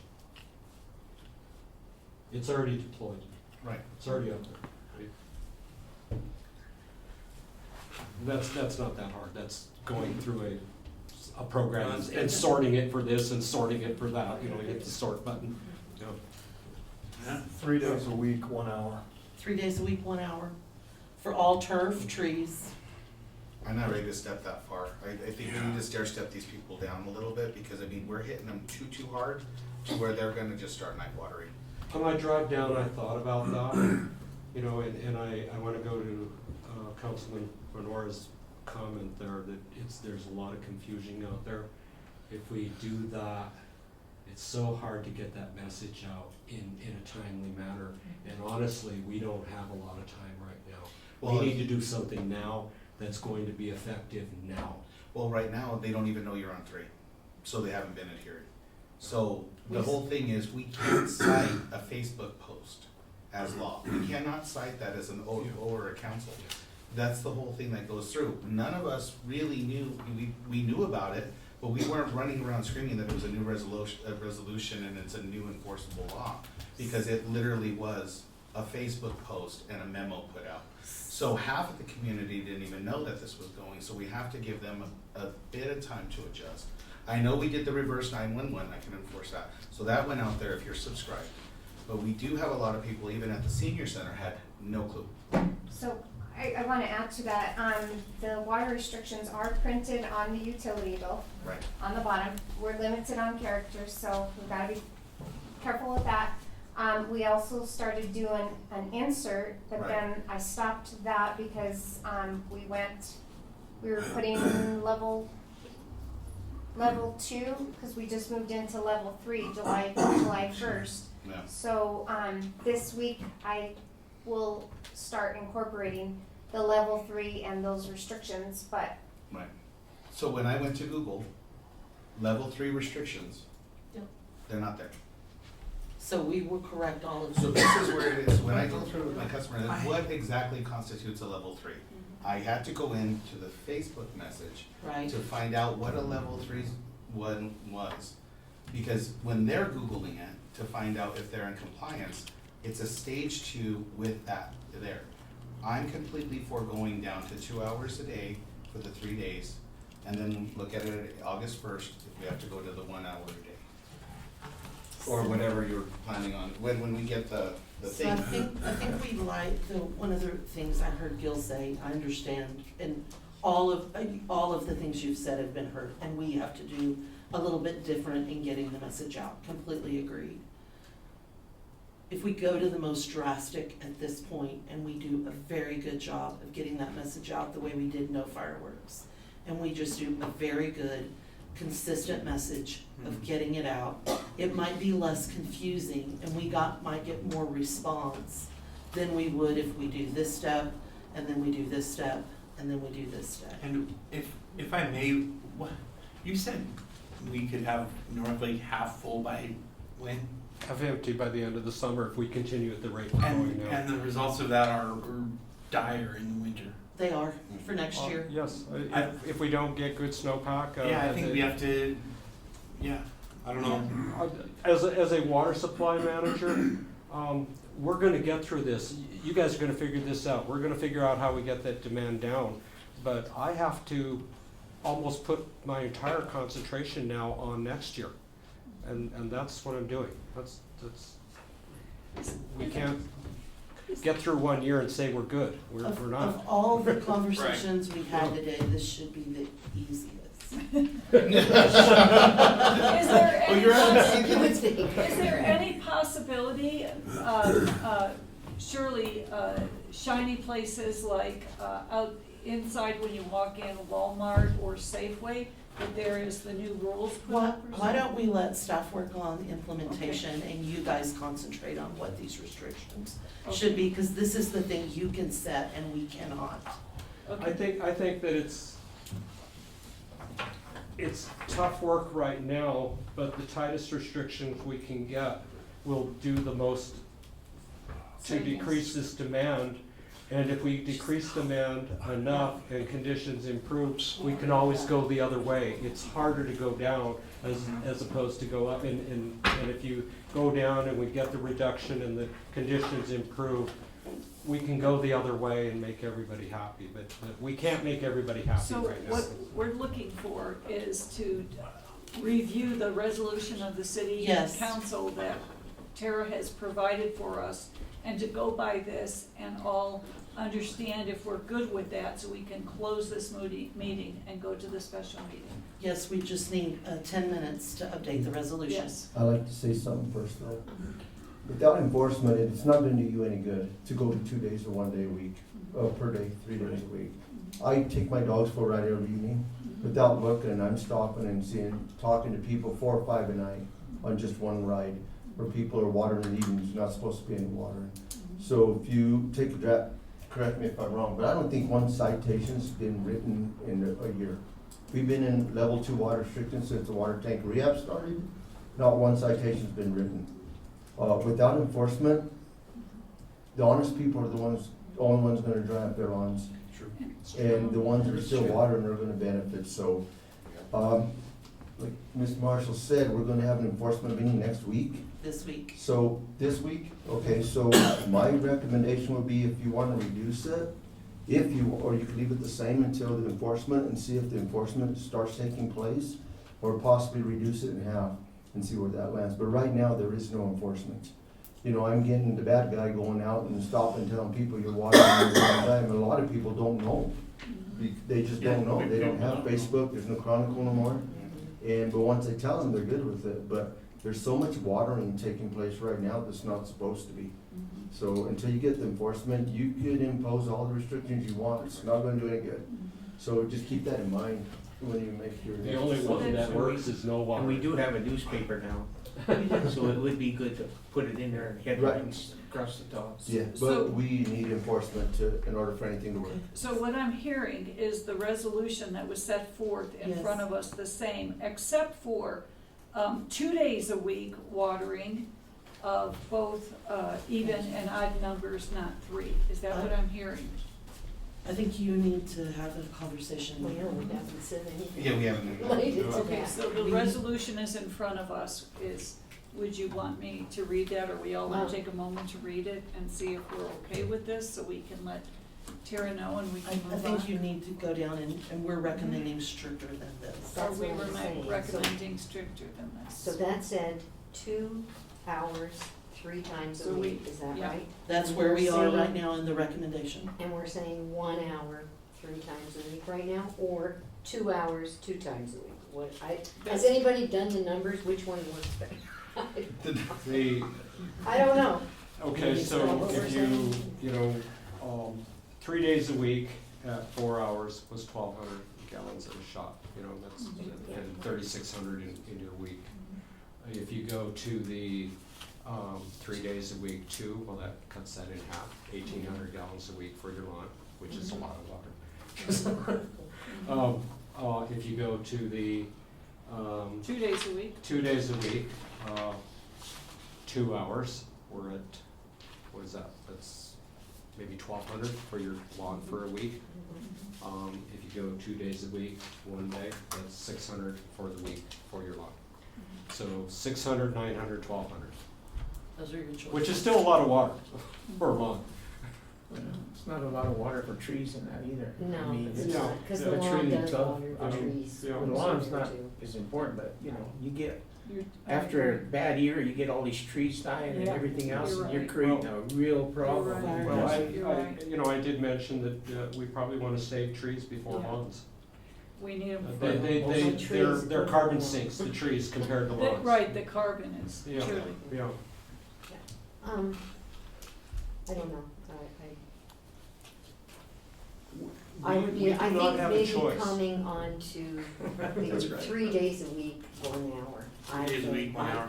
3 days a week, 1 hour. 1 hour, and can we make that like 6:30 to 7:30 or some other time? I'm trying to think of people getting up at 6 AM and getting done at 7 AM. I don't. Well, I don't know that's the hard thing, is I don't know, I mean, I'm up early, but I don't know everyone's. You know, when my father was still alive, I'd go visit him on my lunch hour. And he and his buddies would be sitting on their bench up there drinking their coffee, and I'd pick up his hose with a hand sprinkler. And within about 20 minutes, I had his whole front lawn watered. Oh, yeah. You know, I think an that's- hour, 3 Right. times Yeah. a week. You have a small house. Yeah. I know. Yeah, but, you know, the good news is that generations that are much younger than us, they don't have lawns, they don't want lawns. Yeah, that's true. They think watering a lawn is a waste of water and a waste of their time. It's our generation that has an issue with this. So let's just move forward, because we need to move forward Yeah. about the resolution and to feel like 1 hour, 3 times a week still, Is that adequate? I think, I don't, just so you can get 1 hour, trees in 3 it. times, that's a cut of 2/3 off that 2.5 million that we're, It's a lot. yeah. Okay, I think we're really confused, so just right here in the resolution, we have our options that we're not even looking at now. So this is where we're at, so it's, right here it states, in an effort to further reduce the demand, several courses of action. Hold the current defined restrictions and revisit in August, implement more restrictive now through the adoption of this resolution. So the options that she's giving us is, reduce the lawn watering to 2 to 3 days a week for 2 hours, or no lawn watering at all. Or you could split that many, it doesn't have to be. Right, so then I think we immediately jump to the strictest of that we have, so. I'm at 3, 1 hour. That's where I'm 1 at. hour, 3. Okay, so that's what we can kind of figure. And then, allowing the limiting of flowers. So we can get moving on this, I'm sorry, Mr. Williamson. yeah. So allow the limiting of flowers with an on and off wand? Or a bucket? Or a bucket. Are you okay with that? A lot of think that people seems have buckets with flowers. reasonable. I only use a bucket to water my I So you're can, good with that? I mean, I thought you should be able to do all of it. I know. But the on off switch. 3 hours. So, and then, the no swimming and filling pools, you're cool with that? Yep. Okay. Any other suggested additional restrictions? Do you have anything tighter and more you'd wanna impose? No washing cars, which is. Oh, I Oh, think yeah. that's We what wanna we switch to want. no washing Everybody's cars. washing cars. Okay. I know this is kind of a sensitive subject, but do we want to, you know, our citizens are allowed to cultivate marijuana in their yards. Are we delineating that from lawns? Probably goes to gardens. Yeah. Same, Gardens. same, same, Okay. same All timeframe. right. Okay, Yeah, all right, gardens. okay. And that's Yeah, three roses days, and weeds. 3 days a week, 1 hour. Yeah. I don't care if you got weed or roses. Councilwoman Benoit, can we, I'm sorry, madam, I don't mean to be taking over, but it's just so we can move on to this other stuff. So, how are you with the reducing the lawn watering 2 to 3 days a week for 2 hours? Or do you want it worse? I mean stricter, sorry. I would go to 1 hour. 1 hour? I feel with guilt, I would go back up. If we get in a better situation, we can lift it. 1 hour, 3 days a week? Yes, Okay. That's Allow limited watering, are you okay with the on and off thing? yes, Okay, how about the filling of the swimming pools? no, Okay, and then do you agree with, no washing of cars? yes. And, And then Councilman Peters? yeah, Are you I mean- okay with the reducing the lawn water? Well, of course, yeah. You can You wash- got one for 3 days a Car week? washes are fine. I consider that a business, That's what I need to mean, so protect we wouldn't, business. we You know, wouldn't, our- yeah. our You can economy watch is- in the car at I home. mean, home. If we don't protect our economy, we're in real trouble. and Tim, in comparison to what Carmela said, are you along with that? Yeah, three days a week, 1 hour a day, no swimming pools, no No car washes? spraying Yes. water all over the And driveway. Manny, is that how you You're good. feel? Yes. Our man Okay, washes her driveway. you're good with the one day? That's, see, that's the stuff. Yeah. Oh, yeah. So we're all in Frank's good with agreement. exactly the way it is, We're all- 1 hour a day, 3 days a week? We're all in agreement. Okay, awesome. I think we got it pretty good. I think we got it. So, Mayor, when you conclude the work session, we need about a 5-minute, Break. maybe 10-minute Let's recess just so do that we 5 can, minutes based on this. so that we can amend this. Okay. We'll be back with a resolution. Nothing else, you good? No. Me too, thanks. Yeah, Sorry, Thank we you have for better meeting news, now. but we have to face reality here. Okay. I got you. So we are in the work session's closed. Yeah, And a the work kid. session ended at 7:25 PM. Thanks. 7:30 already, damn. We'll be back in 5 minutes.